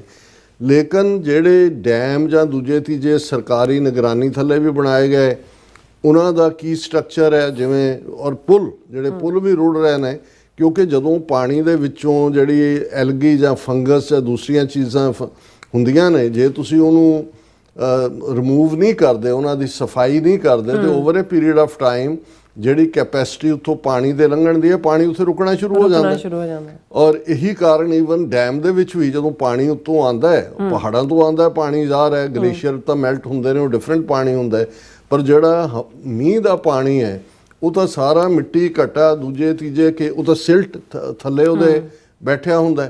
ਜੇ ਤੁਸੀਂ ਉਹਦੀ ਸਫਾਈ ਨਾ ਕਰੋਗੇ ਤੇ ਜੇ ਡੈਮ ਦੀ ਤੁਹਾਡੀ ਕੈਪੈਸਿਟੀ ਸੇ ਹਾਈਪੋਥੈਟਿਕਲੀ 20 ਫੁੱਟ ਹੈ, 10 ਫੁੱਟ ਤਾਂ ਤੁਹਾਡਾ ਉਹ ਗਾਰਾ ਔਰ ਗੰਦ ਜਿਹੜਾ ਉਹਨੇ ਪਿਆ ਹੋਇਆ, ਔਰ ਫਿਰ ਤੁਸੀਂ ਕਹੋ ਜੀ ਨਹੀਂ ਉਹ ਭਰ ਗਿਆ, ਹੁਣ ਇੰਨਾ ਜੀ ਰਾਵੀ ਦਾ ਇਹ ਫਲਾਣਾ ਸੀ, ਇਹ 1.5 ਲੱਖ ਕਿਊਸੈਕ ਨੇ ਕਰਨਾ ਸੀ, ਹੁਣ 2.25 ਲੱਖ ਦਾ, ਕਿਉਂਕਿ ਉਹਦੇ 'ਚ ਤੁਸੀਂ ਦੇਖੋਗੇ ਅੱਧੇ ਤੋਂ ਜ਼ਿਆਦਾ ਉਹਦੇ 'ਚ ਸਿਲਟ ਭਰੀ ਹੋਈ ਹੈ, ਕਿਉਂਕਿ ਨਾ ਪ੍ਰੋਪਰ ਸਫਾਈ, ਨਾ ਉਹਦੇ ਜਿਹੜਾ ਕੋਈ ਪ੍ਰੋਪਰ ਵਾਰਨਿੰਗ ਸਿਸਟਮ। ਨਤੀਜੇ ਦੇ ਤੌਰ ਦੇ ਉੱਤੇ ਜਿਹੜਾ ਇਸ ਵੇਲੇ ਪੰਜਾਬ ਜੇ ਇਹ ਕਹਿਣਾ ਹੋਏ ਲਫ਼ਜ਼ ਕਿ ਪੂਰੀ ਤਰ੍ਹਾਂ ਹੜਿਆ ਹੋਇਆ, ਤਬਾਹੀ ਦਾ ਮੰਜ਼ਰ ਬਰਦਾਸ਼ਤ ਤੋਂ ਬਾਹਰ ਹੈ। ਔਰ ਅਨਫੋਰਚੂਨੇਟਲੀ ਜਿਹੜਾ ਮੌਸਮ ਵਿਭਾਗ ਦੀਆਂ ਅੱਗੋਂ ਦੀਆਂ ਭਵਿੱਖਬਾਣੀਆਂ ਨੇ, ਆਉਣ ਵਾਲੇ 4-5 ਦਿਨ ਲਗਾਤਾਰ ਮੀਂਹ ਪੈਣਾ, ਔਰ ਕਿਸ ਕਿਸਮ ਦੀ ਬਰਬਾਦੀ ਹੋਏਗੀ। ਔਰ ਲੋਕ ਜਿਹੜੇ ਨੇ ਹੁਣ ਜਦੋਂ ਇਹਨਾਂ ਦੇ ਭਗਵੰਤ ਮਾਨ ਦੀ ਜਾਲੀ ਸਰਕਾਰ ਦੇ ਵਜ਼ੀਰ ਔਰ ਦੂਸਰੇ ਜਾ ਕੇ ਲੋਕਾਂ 'ਚ ਵਿਚਰਦੇ ਨੇ ਤੇ ਲੋਕ ਉਹਨਾਂ ਨੂੰ ਗਾਲਾਂ ਕੱਢ ਕੇ ਭਜਾ ਰਹੇ ਨੇ, ਕਈਆਂ ਨੂੰ ਤਾਂ ਉਹਨਾਂ ਨੇ ਪਿੰਡੋਂ ਪਿੰਡੀ ਬਾਹਰ ਕੱਢ ਕੇ ਕਿ ਵੀ ਜਾਓ ਇੱਥੋਂ। ਹਾਲਾਂਕਿ ਲੋਕ ਇੱਕ ਦੂਸਰੇ ਦੀ ਮਦਦ ਕਰ ਰਹੇ ਨੇ, ਜਿੱਥੇ ਕਿਤੇ ਫੌਜ ਆਈ ਹੈ, ਚਲੋ ਫੌਜ ਦੀ ਤਾਂ ਇੱਕ ਟ੍ਰੇਨਿੰਗ ਵੀ ਹੁੰਦੀ ਹੈ। ਔਰ ਇਹ ਸਾਰੇ ਨੂੰ ਈਵਨ ਮੈਂ ਪਾਕਿਸਤਾਨੀ ਮੀਡੀਆ ਦੇਖ ਰਿਹਾ ਸੀ, ਉਹਨਾਂ ਨੇ ਕਿਹਾ ਮੋਦੀ ਦਾ ਕਰਤਾਰਪੁਰ ਸਾਹਿਬ ਤੇ ਪਾਣੀ ਨਾਲ ਹਮਲਾ, ਕਿਉਂਕਿ ਤੁਸੀਂ ਦੇਖੋ ਵੀ ਇਹ ਸੋ ਕਾਲਡ ਆਪਰੇਸ਼ਨ ਸੰਦੂਰ ਦੇ ਨਾਂ ਥੱਲੇ ਇਹਨਾਂ ਨੇ ਕਰਤਾਰਪੁਰ ਕੋਰੀਡੋਰ ਹੀ ਬੰਦ ਕਰਤਾ ਯਾਤਰੂਆਂ ਦਾ ਜਾਣਾ। ਪਾਕਿਸਤਾਨ ਦੇ ਨਾਲ ਕ੍ਰਿਕਟ ਮੈਚ ਖੇਡ ਰਹੇ ਨੇ, ਉੱਥੇ ਇਹਨਾਂ ਨੂੰ ਕੋਈ ਆਪਰੇਸ਼ਨ ਸੰਦੂਰ ਤੇ ਦੂਜਾ ਨਹੀਂ। ਲੇਕਿਨ ਕਿਉਂਕਿ 2019 ਦੇ ਵਿੱਚ ਜਦੋਂ ਕਰਤਾਰਪੁਰ ਸਾਹਿਬ ਕੋਰੀਡੋਰ ਖੁੱਲ੍ਹਿਆ ਲਗਭਗ 6 ਸਾਲ ਪਹਿਲਾਂ, ਜਿਹੜੀ ਗੁੱਡਵਿਲ ਪੈਦਾ ਹੋਈ, ਇੱਕ ਤਾਂ ਵੈਸੇ ਹੀ ਵਿਛੜਿਆ ਮੇਲੇ ਪ੍ਰਭੂ ਵਾਂਗ ਇਹ ਉਹ ਥਾਂ ਬਣੀ ਜਿੱਥੇ 70 ਸਾਲ ਤੋਂ ਵਿਛੜੇ, ਕੋਈ ਭਰਾ ਇੱਧਰ ਹੈ, ਭੈਣ ਇੱਧਰ ਹੈ, ਉਹਨਾਂ ਦਾ ਮਿਲਾਪ। ਫਿਰ ਜਦੋਂ ਸਿੱਖ ਯਾਤਰੂ ਗਏ, ਉਹਨਾਂ ਨੇ ਪਾਕਿਸਤਾਨੀ ਲੋਕਾਂ ਦੀ ਮੁਹੱਬਤ, ਪਿਆਰ, ਔਰ ਇਕੱਲੇ ਆਵਾਮ ਦੀ ਨਹੀਂ, ਉਹਨਾਂ ਦਾ ਐਡਮਿਨਿਸਟ੍ਰੇਸ਼ਨ, ਉਹ ਤਾਂ ਕਿੰਨੀਆਂ YouTube ਦੇ ਉੱਤੇ ਤੁਹਾਨੂੰ ਇੰਟਰਵਿਊ ਮਿਲਣਗੇ ਵੀ ਇੱਧਰ ਜਿਹੜਾ ਆਪਣਾ ਮੁਲਕ ਜਿਹਨੂੰ ਕਹਿੰਦੇ ਨੇ ਇੰਡੀਆ, ਉਹਨਾਂ ਦੇ ਅਧਿਕਾਰੀ ਇਮੀਗ੍ਰੇਸ਼ਨ ਵਾਲਿਆਂ ਦਾ ਕੀ ਵਰਤਾਰ ਹੈ। ਤੇ ਜਿਉਂ ਹੀ ਤੁਸੀਂ ਕ੍ਰਾਸ ਕਰਕੇ ਦੂਸਰੇ ਪਾਸੇ ਗਏ ਹੋ, ਉਹਨਾਂ ਦੇ ਅਧਿਕਾਰੀ ਔਰ ਉਹਨਾਂ ਦੇ EMPLOYE ਕਿਵੇਂ ਬਿਹੇਵ ਕਰਦੇ ਨੇ, ਆਮ ਲੋਕਾਂ ਦੀ ਮੁਹੱਬਤ ਦਾ ਤਾਂ ਕਹਿਣਾ ਹੀ ਕੀ ਹੈ। ਸੋ ਇਹ ਹੌਲੀ ਹੌਲੀ ਇਹਨਾਂ ਦੇ ਲਈ ਇੱਕ ਵੱਡਾ ਫਿਕਰਮੰਦੀ ਦਾ ਕਾਰਨ ਬਣ ਗਿਆ ਸੀ ਕਿ ਵੀ ਇਹ ਜਿਹੜੀ ਗੁੱਡਵਿਲ ਵੀ ਅਸੀਂ ਤਾਂ ਨਫ਼ਰਤ ਫੈਲਾ ਕੇ ਹੀ ਇਹਨਾਂ ਨੂੰ ਸਾਡੀ ਸਰਵਾਈਵਲ ਹੈ। ਸੋ ਉਹਨਾਂ ਨੇ ਰੁਕਾਵਟਾਂ ਵੀ ਖੜੀਆਂ ਕਰਨੀਆਂ ਸ਼ੁਰੂ ਕੀਤੀਆਂ। ਜਿਹੜੇ ਦਰਸ਼ਨ ਕਰਕੇ ਆਉਂਦੇ ਸੀ ਉਸ ਤੋਂ ਪਹਿਲਾਂ ਵੀ ਇੰਟੈਲੀਜੈਂਸ ਵਾਲਿਆਂ ਨੇ ਪਹੁੰਚ ਜਾਣਾ, ਫਿਰ ਦੂਸਰਾ ਹੋਣਾ, ਪਾਸਪੋਰਟ ਦੀ ਸ਼ਰਤ ਨਾ ਰੱਖੀ ਜਾਏ। ਇਹ ਗੱਲ ਵੀ ਇੰਡੀਆ ਨੇ ਨਹੀਂ ਮੰਨੀ, ਪਾਕਿਸਤਾਨ ਤਾਂ ਚਾਹੁੰਦਾ ਸੀ। ਸੋ ਇਸ ਸਭ ਦੇ ਬਾਵਜੂਦ ਇਹ ਗੁੱਡਵਿਲ ਔਰ ਦੂਸਰਾ ਰਿਹਾ। ਪਹਿਲਾਂ ਤਾਂ ਇਹਨਾਂ ਨੇ ਪਿਛਲੇ 7-8 ਮਈ ਤੋਂ ਬਾਅਦ ਹੀ ਜੇ ਅਸੀਂ ਦੇਖਦੇ ਹਾਂ ਕਿ ਬਈ ਹੁਣ ਆਲਮੋਸਟ 3 ਮਹੀਨੇ ਪਹਿਲਾਂ ਤੋਂ ਉਹ ਬੰਦ ਕੀਤਾ ਹੋਇਆ ਸੀ ਕਰਤਾਰਪੁਰ ਸਾਹਿਬ ਕੋਰੀਡੋਰ।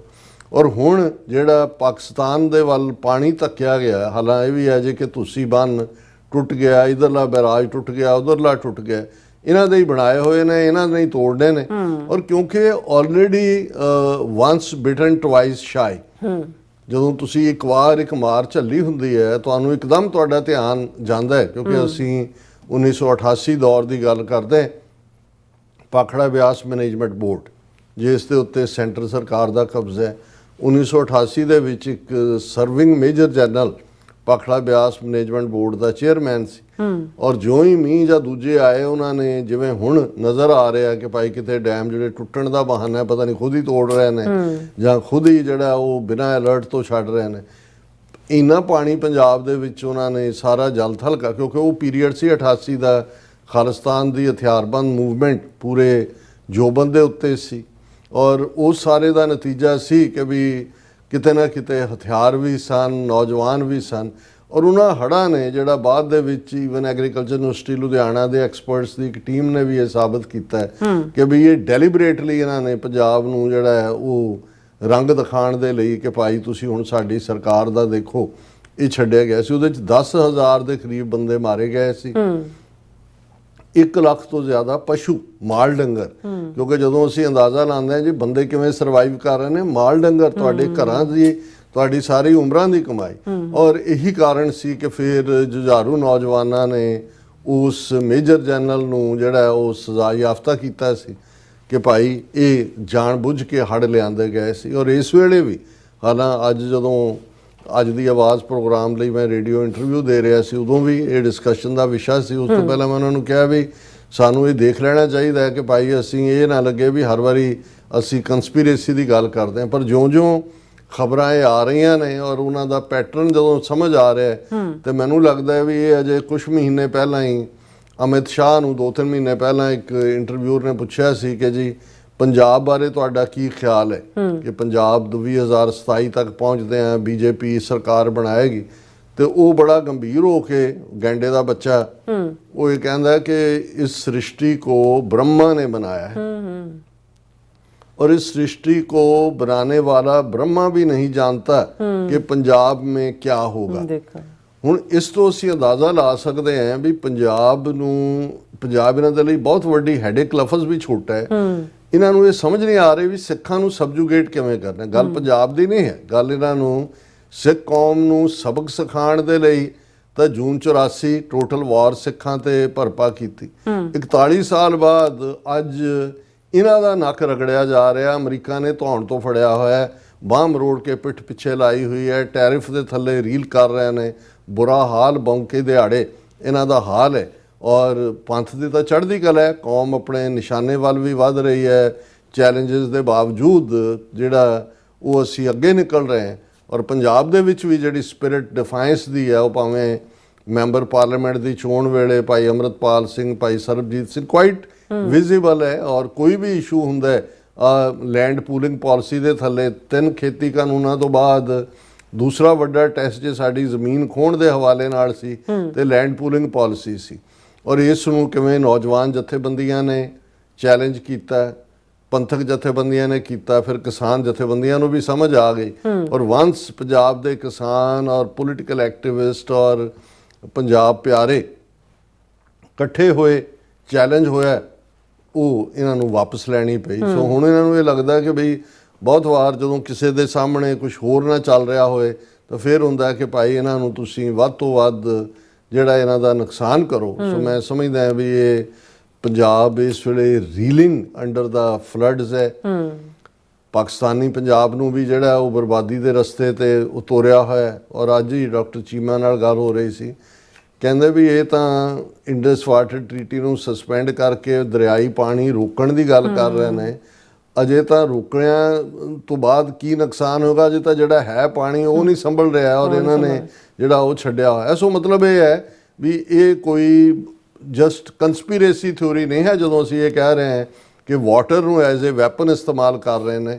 ਇਹਨਾਂ ਨੇ ਪਹਿਲਾਂ ਵੀ ਕੀਤਾ ਹੈ, ਇਹਨਾਂ ਦੀ ਹਿਸਟਰੀ ਵੀ ਦਰਾਵਿੜ ਸਿਵਲਾਈਜੇਸ਼ਨ ਨੂੰ ਡਿਸਟਰੋਏ ਕਰਨ ਲਈ ਕੀਤਾ ਹੈ। ਸਾਡੀਆਂ ਅੱਖਾਂ ਦੇ ਸਾਹਮਣੇ 1988 ਦੇ ਪੀਰੀਅਡ 'ਚ ਅਸੀਂ ਦੇਖਿਆ, ਪਿਛਲੇ ਵਰੇ 'ਚ ਵੀ ਕੁਛ ਇਸ ਕਿਸਮ ਦੀਆਂ ਇੰਡੀਕੇਸ਼ਨਸ ਸਾਹਮਣੇ ਸਨ। ਪਰ ਇਸ ਵਾਰ ਜਿਸ ਲੈਵਲ ਦੇ ਉੱਤੇ ਇਹ ਸਾਰਾ ਜਾ ਰਿਹਾ ਔਰ ਧੜਾ ਆ ਰਿਹਾ ਜੀ, ਉਹ ਮਾਧੋਪੁਰ ਦਾ ਰਾਵੀ ਦਾ ਫਲਾਂ ਜਿਹੜਾ ਹੈ ਉਹ ਬੈਰਾਜ ਵੀ ਟੁੱਟ ਗਿਆ ਹੈ, ਉਹ ਫਲਾਣੇ ਦਾ ਵੀ ਟੁੱਟ ਗਿਆ ਹੈ। ਹੁਣ ਭਾਖੜੇ ਨੂੰ ਕੀ ਹੋਏਗਾ, ਹੁਣ ਦੂਜੇ ਨੂੰ ਕੀ ਹੋਏਗਾ।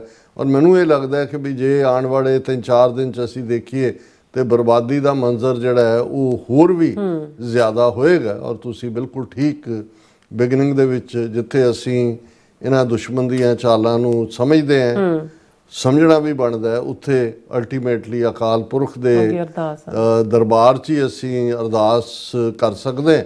ਔਰ ਇਹੀ ਅਰਦਾਸ ਕਿ ਮਹਾਰਾਜ ਰਹਿਮਤ ਕਰਨ। ਇਹ ਜਿਹੜਾ ਜਦੋਂ ਲੋਕਾਈ ਦੁਖੀ ਹੁੰਦੀ ਹੈ, ਦੁਨੀਆ ਦੇ ਵਿੱਚ ਇੱਕ ਦਰਦ ਪੇਨ ਹੁੰਦੀ ਹੈ, ਫਿਰ ਇਹੀ ਉਹ ਪੇਨ ਸੀ, ਭਾਵੇਂ ਉਹ ਜੰਗ ਦੇ ਮੈਦਾਨ ਦੀ ਸੀ, ਜਿਹਨੂੰ ਗੁਰੂ ਨਾਨਕ ਪਾਤਸ਼ਾਹ ਨੇ ਫਰਮਾਇਆ ਸੀ ਅਕਾਲ ਪੁਰਖ ਦੇ ਦਰਗਾਹ 'ਚ ਜਿਹੜਾ ਦੁਆ ਗੋ ਹੁੰਦੇ ਆ ਕਿ ਏਤੀ ਮਾਰ ਪਈ ਕੁਰਲਾਣੇ ਤੈਂਕੀ ਦਰਦ ਨਾ ਆਇਆ। ਔਰ ਇਹੀ ਪਾਰਟ ਅਸੀਂ ਹੁਣ ਵੀ ਜਿਹੜਾ ਇਸ ਨੂੰ ਦੇਖ ਸਕਦੇ ਹਾਂ। ਮਹਾਰਾਜ ਰਹਿਮਤ ਕਰਨ ਔਰ ਜਗਤ ਦੇ ਵਿੱਚ ਸੁੱਖ ਹੋਏ। ਸਾਡਾ ਪੰਜਾਬ, ਸਾਡੇ ਗੁਰੂਆਂ ਦੀ ਧਰਤੀ, ਸਾਡਾ ਹੋਮਲੈਂਡ, ਸਾਡਾ ਦਿਲ, ਸਾਡਾ ਵਜੂਦ ਇਹ ਸੁਖੀ ਵਸੇ, ਕਿਉਂਕਿ ਪੰਜਾਬ ਨਾ ਹਿੰਦੂ ਨਾ ਮੁਸਲਮਾਨ, ਪੰਜਾਬ ਜਿਉਂਦਾ ਗੁਰਾਂ ਦੇ ਨਾਮ ਤੇ। ਜੀ ਡਾਕਟਰ ਸਾਹਿਬ, ਤੁਹਾਡਾ ਬਹੁਤ ਬਹੁਤ ਸ਼ੁਕਰੀਆ। ਸੋ ਹੱਥ ਲੈਣ ਬ੍ਰੇਕ ਤੇ ਜਾਣ ਤੋਂ ਪਹਿਲਾਂ ਅਸੀਂ ਦਰਸ਼ਕਾਂ ਤੇ ਸਰੋਤਿਆਂ ਨੂੰ ਅਪੀਲ ਤੇ ਬੇਨਤੀ ਕਰਦੀ, ਵਿਊਅਰਸ, ਜਿਸ ਤਰ੍ਹਾਂ ਤੁਸੀਂ ਜਾਣਦੇ ਹੋ ਕਿ TV 84 ਹੱਕ, ਸੱਚ, ਇਨਸਾਫ ਦੀ ਆਵਾਜ਼ ਬੁਲੰਦ ਕਰ ਰਿਹਾ ਹੈ। ਇਹ ਆਵਾਜ਼ ਤੁਹਾਡੇ ਪਿਆਰ ਸਦਕਾ, ਤੁਹਾਡੇ ਵਿਸ਼ਵਾਸ ਸਦਕਾ, ਤੁਹਾਡੇ ਡੋਨੇਸ਼ਨ ਸਦਕਾ ਹੀ ਹੋ ਸਕਦੀ ਹੈ। ਸੋ ਅਸੀਂ ਚਾਹਾਂਗੇ ਕਿ ਤੁਸੀਂ TV 84 ਦੀ ਚੜ੍ਹਦੀ ਕਲਾ ਲਈ ਵੱਧ ਤੋਂ ਵੱਧ ਡੋਨੇਟ ਕਰੋ। ਡੋਨੇਟ ਕਰਨ ਲਈ ਸਾਡੀ ਵੈਬਸਾਈਟ tv84.tv ਤੇ ਜਾ ਕੇ ਪੇਪਲ ਦੀ ਵਰਤੋਂ ਕਰਕੇ ਵਨ ਟਾਈਮ ਡੋਨੇਟ ਕਰ ਸਕਦੇ ਹੋ, ਮੰਥਲੀ ਡੋਨੇਟ ਵੀ ਕਰ ਸਕਦੇ ਹੋ। ਤੁਸੀਂ TV 84 ਦੇ ਨਾਮ ਤੇ ਚੈੱਕ ਬਣਾ ਕੇ ਸਾਨੂੰ ਮੇਲ ਵੀ ਕਰ ਸਕਦੇ ਹੋ ਸਾਡੇ ਇਸ ਪਤੇ ਤੇ 36-01 37th Avenue, Long Island City, New York 11101 USA, ਜਾਂ ਫਿਰ ਤੁਸੀਂ ਸਾਨੂੰ ਫੋਨ ਰਾਹੀਂ ਵੀ ਸੰਪਰਕ ਕਰ ਸਕਦੇ ਹੋ 5166619184। ਤੁਸੀਂ ਸਾਨੂੰ ਈਮੇਲ ਵੀ ਕਰ ਸਕਦੇ info@tv84.tv ਤੇ। ਅਸੀਂ ਤੁਹਾਡੇ ਤਹਿ ਦਿਲ ਤੋਂ ਸ਼ੁਕਰਗੁਜ਼ਾਰ ਹੋਵਾਂਗੇ। ਸੋ ਹੱਥ ਲੈਣੇ ਬ੍ਰੇਕ। ਵਿਊਅਰਸ, ਤੁਸੀਂ ਸਾਨੂੰ ਇਸੇ ਤਰ੍ਹਾਂ ਬਣੇ ਰਹਿਣਾ। ਮਿਲਦੇ ਹਾਂ after this short break.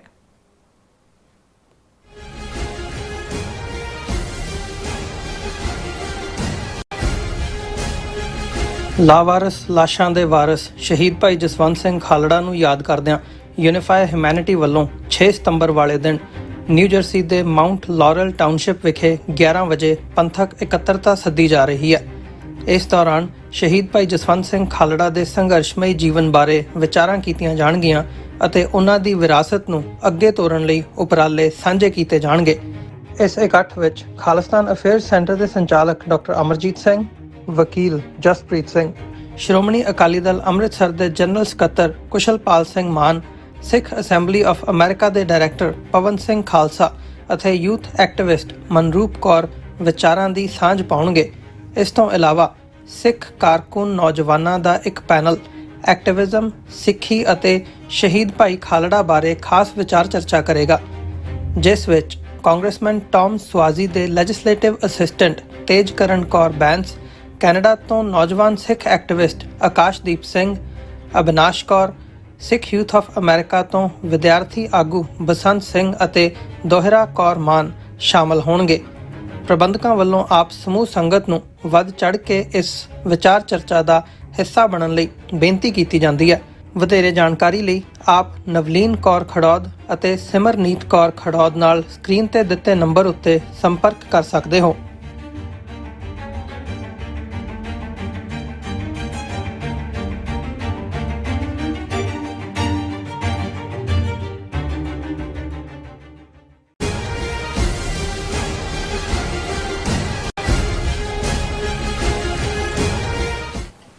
Viewers welcome back to program. So viewers ਗੱਲਬਾਤ ਕਰਨ ਜਾ ਰਹੇ ਹਾਂ ਕਿ ਅਮਰੀਕਾ ਵੱਲੋਂ ਭਾਰਤ ਤੇ ਲਾਏ 50% ਟੈਰਿਫ ਨੇ ਭਾਰਤ ਵਿੱਚ ਹਾਹਾਕਾਰ ਮਚਾਈ ਹੋਈ ਹੈ ਔਰ ਜੀਓਪੋਲਿਟਿਕਸ ਦੇ ਮਾਹਿਰ ਸਕਾਲਰ ਜਾਰਜ ਫ੍ਰੀਡਮੈਨ ਨੇ ਇੰਕਸ਼ਾਫ ਕੀਤਾ ਹੈ ਕਿ ਅਸਲ ਵਿੱਚ ਅਮਰੀਕਾ ਨੇ ਭਾਰਤ ਨੂੰ ਕੁਰਬਾਨੀ ਦਾ ਬੱਕਰਾ ਬਣਾ ਦਿੱਤਾ ਹੈ। ਇਸ ਦੇ ਦੋ ਮੁੱਖ ਕਾਰਨ ਹਨ ਕਿ ਰੂਸ ਨੂੰ ਆਰਥਿਕ ਤੌਰ ਤੇ ਨੁਕਸਾਨ ਪਹੁੰਚਾਉਣਾ ਅਤੇ ਚੀਨ ਨੂੰ ਖੁਸ਼ ਕਰਨਾ। ਸੋ ਇਸ ਬਾਰੇ ਆਪਾਂ ਗੱਲਬਾਤ ਕਰਨ ਜਾ ਰਹੇ ਹਾਂ। ਸੋ ਅਸੀਂ ਚਾਹਾਂਗੇ ਕਿ ਤੁਸੀਂ ਇਸੇ ਤਰ੍ਹਾਂ ਬਣੇ ਰਹਿਣਾ, ਦੇਖਣ ਸੁਣ ਲਈ ਜਾਂ ਲਿਖਣ ਲਈ ਤੁਹਾਡਾ ਸਭ ਦਾ ਬਹੁਤ ਬਹੁਤ ਧੰਨਵਾਦ ਜੀ। ਡਾਕਟਰ ਸਾਹਿਬ ਕੀ ਕਹਿਣਾ ਚਾਹੋਗੇ? ਦੇਖੋ, ਲਫ਼ਜ਼ ਤੁਸੀਂ ਕੁਰਬਾਨੀ ਦਾ ਬੱਕਰਾ ਇਸਤੇਮਾਲ ਕੀਤਾ ਹੈ। ਇਹ ਵੀ ਸਮਝਣਾ ਜ਼ਰੂਰੀ ਹੈ ਵੀ ਕੁਰਬਾਨੀ ਦਾ ਬੱਕਰਾ ਹੁੰਦਾ ਕੀ ਹੈ। ਵੈਸੇ ਇਹ ਸਬੰਧ ਤਾਂ ਜਿਹੜੇ ਤਿੰਨੋਂ ਹੀ ਧਰਮਾਂ ਦੇ ਇਸਲਾਮ, ਕ੍ਰਿਸਚੀਅਨਿਟੀ ਔਰ ਯਹੂਦੀਆਂ ਦੇ ਪ੍ਰੋਫਿਟ ਹੋਏ ਨੇ। ਹਜ਼ਰਤ ਇਬਰਾਹੀਮ ਜਿਸ ਨੂੰ ਇਸਲਾਮ 'ਚ ਕਿਹਾ ਜਾਂਦਾ ਹੈ, ਅਬਰਾਹਮ ਜਿਊ ਔਰ ਕ੍ਰਿਸਚਨ ਕਹਿੰਦੇ ਨੇ, ਔਰ ਐਸਾ ਉਹਨਾਂ ਦੇ ਵੇਰਵੇ ਤੋਂ ਮਿਲਦਾ ਹੈ ਕਿ ਰੱਬ ਦੇ ਕਿਉਂਕਿ ਪ੍ਰੋਫਿਟ ਸਨ ਔਰ ਉਹਨਾਂ ਦੀ ਪਰਖ ਹੋਈ। ਰੱਬ ਨੇ ਕਿਹਾ ਕਿ ਭਾਈ ਜੇ ਤੂੰ ਮੈਨੂੰ ਬਹੁਤ ਪਿਆਰ ਕਰਦਾ ਤੇ ਆਪਣੀ ਸਭ ਤੋਂ ਪਿਆਰੀ ਚੀਜ਼ ਮੈਨੂੰ ਦੇ, ਮੇਰੇ ਤੂੰ ਕੁਰਬਾਨ ਕਰ। ਉਹਨਾਂ ਨੇ ਕਿਹਾ ਜੀ ਮੈਂ ਹਾਜ਼ਰ ਹਾਂ। ਉਹਨਾਂ ਨੇ ਕਿਹਾ ਕਿ ਵੀ ਜਿਹੜਾ ਹੈ ਤੂੰ ਆਪਣਾ ਬੇਟਾ ਕੁਰਬਾਨ ਕਰ। ਉਹਨਾਂ ਦਾ ਬੇਟਾ ਬਹੁਤ ਪਿਆਰਾ, ਉਹਨੂੰ ਲੈ ਗਏ ਜਿਸ ਥਾਂ ਦੇ ਉੱਤੇ ਪਹਾੜ ਤੇ ਉਹ ਜਾਂਦੇ ਸੀ ਔਰ ਉਸ ਨੂੰ ਜਿਹੜਾ ਉਹਨਾਂ ਨੇ ਉਹਦੇ ਗਾਟੇ ਤੇ ਰੱਖੀ ਛੁਰੀ, ਪਰ ਉਹਨਾਂ ਨੇ ਕਿਹਾ ਵੀ ਮੇਰੀਆਂ ਅੱਖਾਂ ਬੰਨ੍ਹ ਦਿਓ। ਅੱਖਾਂ ਉਹਨਾਂ ਨੇ ਬੰਨ੍ਹੀਆਂ। ਲੇਕਿਨ ਜਿਵੇਂ ਇਹ ਫੇਥ ਵਾਲੀਆਂ ਕਹਾਣੀਆਂ ਨੇ ਕਿ ਭਾਈ ਉਹਨਾਂ ਨੇ ਜਦੋਂ ਅੱਖ ਖੋਲ੍ਹੀ ਤੇ ਉਹ ਉਹਨਾਂ ਦੇ ਬੇਟੇ ਦੀ ਥਾਂ ਬੱਕਰਾ ਸੀ। ਇਹ ਕੁਰਬਾਨੀ ਦਾ ਸੋ ਮੈਸੇਜ ਤਾਂ ਇਹ ਹੈ ਕਿ ਵੀ ਜਦੋਂ ਜਿਹੜੇ ਰੱਬ ਦੇ ਰਸਤੇ ਤੇ ਤੁਰਦੇ ਨੇ, ਅਸੀਂ ਤਾਂ ਜਦੋਂ 10ਵੇਂ ਪਾਤਸ਼ਾਹ ਨੂੰ ਸਰਬੰਸ ਦਾਨੀ, ਪੁੱਤਰਾਂ ਦੇ ਦਾਨੀ, ਸਰਬੰਸ ਦਾਨੀ ਕਹਿੰਦੇ ਤੇ ਅਸਲ ਦੇ ਵਿੱਚ ਮਕਸਦ ਤਾਂ ਇਹੀ ਹੈ ਵੀ ਜਦੋਂ ਤੁਸੀਂ ਸੱਚ, ਹੱਕ, ਇਨਸਾਫ ਦੇ ਰਸਤੇ ਤੇ ਤੁਰਦੇ ਹੋ ਤੇ ਕੋਈ ਵੀ ਚੀਜ਼ ਜਿਹੜੀ ਹੈ ਉਹ ਤੁਹਾਡੇ ਰਸਤੇ ਦੀ ਰੁਕਾਵਟ ਨਾ ਬਣੇ। ਇਹੀ ਹਜ਼ਰਤ ਇਬਰਾਹੀਮ ਦੇ ਇਸ ਮੈਸੇਜ ਚੋਂ ਜਿਹੜੀ ਹੈ ਉਹ ਗੱਲ ਨਿਕਲਦੀ ਹੈ। ਔਰ ਇਸ ਚੋਂ ਹੀ ਕਿਉਂਕਿ ਇਸਲਾਮ ਦੇ ਵਿੱਚ ਵੀ ਜਦੋਂ ਇਸ ਨੂੰ ਬਕਰੀਦ ਕਰਕੇ ਸਾਡੇ ਖਿੱਤੇ ਦੇ ਵਿੱਚ ਜਾਣਿਆ ਜਾਂਦਾ ਹੈ, ਦੋ ਈਦਾਂ ਨੇ। ਇੱਕ ਜ਼ਾਹਰ ਹੈ ਕਿ ਵੀ ਜਿਹੜੀ ਹੈ ਉਹ ਈਦ ਉਲ ਫਿਤਰ ਹੈ, ਇੱਕ ਦੂਸਰਾ ਹੈ ਔਰ ਉਸ ਦੇ ਵਿੱਚ ਅਕਸਰ ਕਿਸੇ ਜਾਨਵਰ ਦੀ ਕੁਰਬਾਨੀ ਦਿੱਤੀ ਜਾਂਦੀ। ਸਾਡੇ ਖਿੱਤੇ 'ਚ ਮੋਸਟਲੀ ਬੱਕਰੇ ਦੀ ਹੈ, ਊਠ ਦੀ, ਗਾਂ ਦੀ, ਦੂਜੇ ਤੀਜੇ ਹੁੰਦਾ। ਹੁਣ ਹੁੰਦਾ ਇਹ ਹੈ ਕਿ ਵੀ ਜੇ ਇਹ ਵੀ ਇੱਕ ਰਵਾਇਤ ਹੈ ਕਿ ਵੀ ਤੁਸੀਂ ਜਿਹਨੂੰ ਕੁਰਬਾਨ ਕਰਨਾ ਹੈ ਉਹ ਹੈਲਥੀ ਹੋਏ, ਉਸ ਨੂੰ ਬਹੁਤ ਪਹਿਲਾਂ ਖਰੀਦ ਲਿਆ ਜਾਂਦਾ, ਫਿਰ ਉਹਦੀ ਖੂਬ ਸੇਵਾ ਕੀਤੀ ਜਾਂਦੀ ਹੈ। ਉਹਦੇ ਗਲੇ 'ਚ ਹਾਰ ਪਾ ਕੇ ਵੀ ਉਹਨੂੰ ਸਾਰੇ ਛੱਡਿਆ ਹੁੰਦਾ ਹੈ, ਉਹ ਜਿਹਨੂੰ ਵੀ ਕਿ ਵੀ ਇਹ ਕੁਰਬਾਨੀ ਦਾ ਬੱਕਰਾ ਹੈ ਉਹਦਾ। ਔਰ ਫਿਰ ਜਿਹੜਾ ਈਦ ਵਾਲੇ ਦਿਨ ਉਸ ਦੇ ਜਿਹੜਾ ਹੈ ਉਹਨੂੰ ਕੁਰਬਾਨ ਕਰ ਦਿੱਤਾ ਜਾਂਦਾ। ਸੋ ਇਸ ਲਈ ਜਿਹਨੂੰ ਬਿਫੋਰ ਬਿਲਕੁਲ ਮਸਤੀ ਦਿੱਤੀ ਹੋਏ, ਬਿਲਕੁਲ ਖੁੱਲ੍ਹ ਦਿੱਤੀ ਹੋਏ, ਸੇਵਾ ਕੀਤੀ ਹੋਏ, ਤੇ ਅਕਸਰ ਫਿਰ ਸਾਡੇ ਖਿੱਤੇ 'ਚ ਕਿ ਵੀ ਇਹ ਤਾਂ ਕੁਰਬਾਨੀ ਦਾ ਬੱਕਰਾ ਹੈ, ਇਹ ਜਿਹੜਾ ਅਲਟੀਮੇਟਲੀ ਇਹਨੂੰ ਕੁਰਬਾਨ ਹੀ ਕਰਨਾ।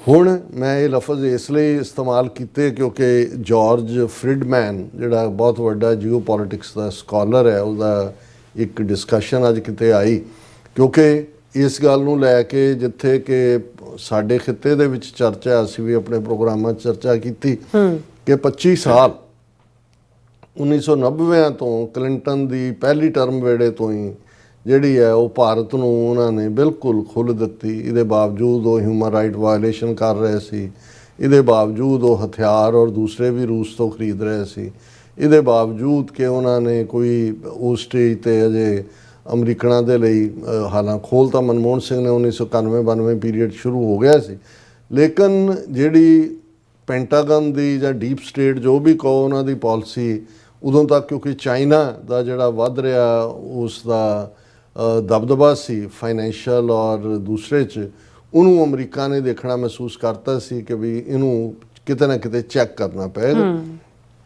So as a bull walk India ਨੂੰ ਡਿਵੈਲਪ ਕੀਤਾ ਜਾ ਰਿਹਾ। ਜੇ ਇਹ ਕਿਹਾ ਜਾਏ ਕਿ ਵੀ 25 ਸਾਲ 90 ਤੋਂ ਲੈ ਕੇ ਹੁਣ ਤੱਕ ਜੇ 90s ਐਂਡ ਤੋਂ ਤੁਸੀਂ ਦੇਖੋ ਤੇ ਫਿਰ ਤਾਂ ਜੇ ਤਾਂ 90s ਬਿਗਨਿੰਗ ਤੋਂ ਦੇਖੋ ਫਿਰ ਤਾਂ 35 ਸਾਲ ਬਣ ਜਾਂਦੇ ਨੇ, ਪਰ ਜੇ ਅਸੀਂ 90s ਦੇ ਐਂਡ ਤੋਂ ਵੀ ਦੇਖੀਏ ਤੇ 25-30 ਸਾਲ ਉਹਨਾਂ ਨੇ ਇਸ ਬੱਕਰੇ ਨੂੰ ਖੁੱਲ੍ਹਾ ਛੱਡਿਆ, ਐਨ ਗਲੇ 'ਚ ਹਾਰ ਪਾ ਕੇ ਜੋ ਮਰਜ਼ੀ ਕਰਦਾ ਰਿਹਾ ਔਰ ਪਿਛਲੇ 3 ਸਾਲ 'ਚ ਤਾਂ ਬੱਕਰੇ ਨੇ ਜਿਹਨੂੰ ਮਰਜ਼ੀ ਸਿੰਘ ਵੀ ਮਾਰੇ ਜਾ ਕੇ ਔਰ ਦੂਜਾ ਵੀ ਕੀਤਾ। ਯੂਕਰੇਨ ਦੀ ਜੰਗ ਵੀ ਹੋਈ, ਰੂਸ ਤੋਂ ਵੀ ਤੇਲ ਲੈ ਰਹੇ ਨੇ, ਇੱਧਰ ਵੀ ਕਰ ਰਹੇ ਨੇ, ਉੱਧਰ ਵੀ। ਔਰ ਇਸ ਜਿਹੜੀ ਹੈ ਇੰਪਿਊਨਿਟੀ ਦੇ ਨਾਲ ਕਿ ਜਿਵੇਂ ਉਹਨਾਂ ਦੀ ਕੋਈ ਜਵਾਬਦੇਹੀ ਨਹੀਂ। ਹੁਣ ਜਦੋਂ ਪ੍ਰੈਜ਼ੀਡੈਂਟ ਟਰੰਪ ਨੇ ਛੁਰੀ ਤਿੱਖੀ ਕੀਤੀ ਹੈ ਤੇ ਅਜੇ ਤਾਂ ਬੱਕਰੇ ਦੀ ਧੌਣ ਤੇ ਰੱਖੀ ਹੈ ਤੇ ਚੀਕਾਂ ਤਾਂ ਪੈਣੀਆਂ ਹੀ ਨੇ। ਉਹਨਾਂ ਨੂੰ ਹਰ ਇੱਕ ਨੂੰ, ਉੱਥੋਂ ਵਾਲਿਆਂ ਨੂੰ ਵੀ ਸਮਝ ਨਹੀਂ ਆ ਰਹੀ ਵੀ ਇਹ ਜਿਹੜਾ ਪਾਲਿਆ ਪੋਸਿਆ 25-30 ਸਾਲ ਜਿਹਨੂੰ ਪੂਰਾ ਨਰਿਸ਼ ਕੀਤਾ ਹੈ as a bulwark, all of a sudden ਇਹਨੂੰ ਕੁਰਬਾਨ ਕਰਤਾ।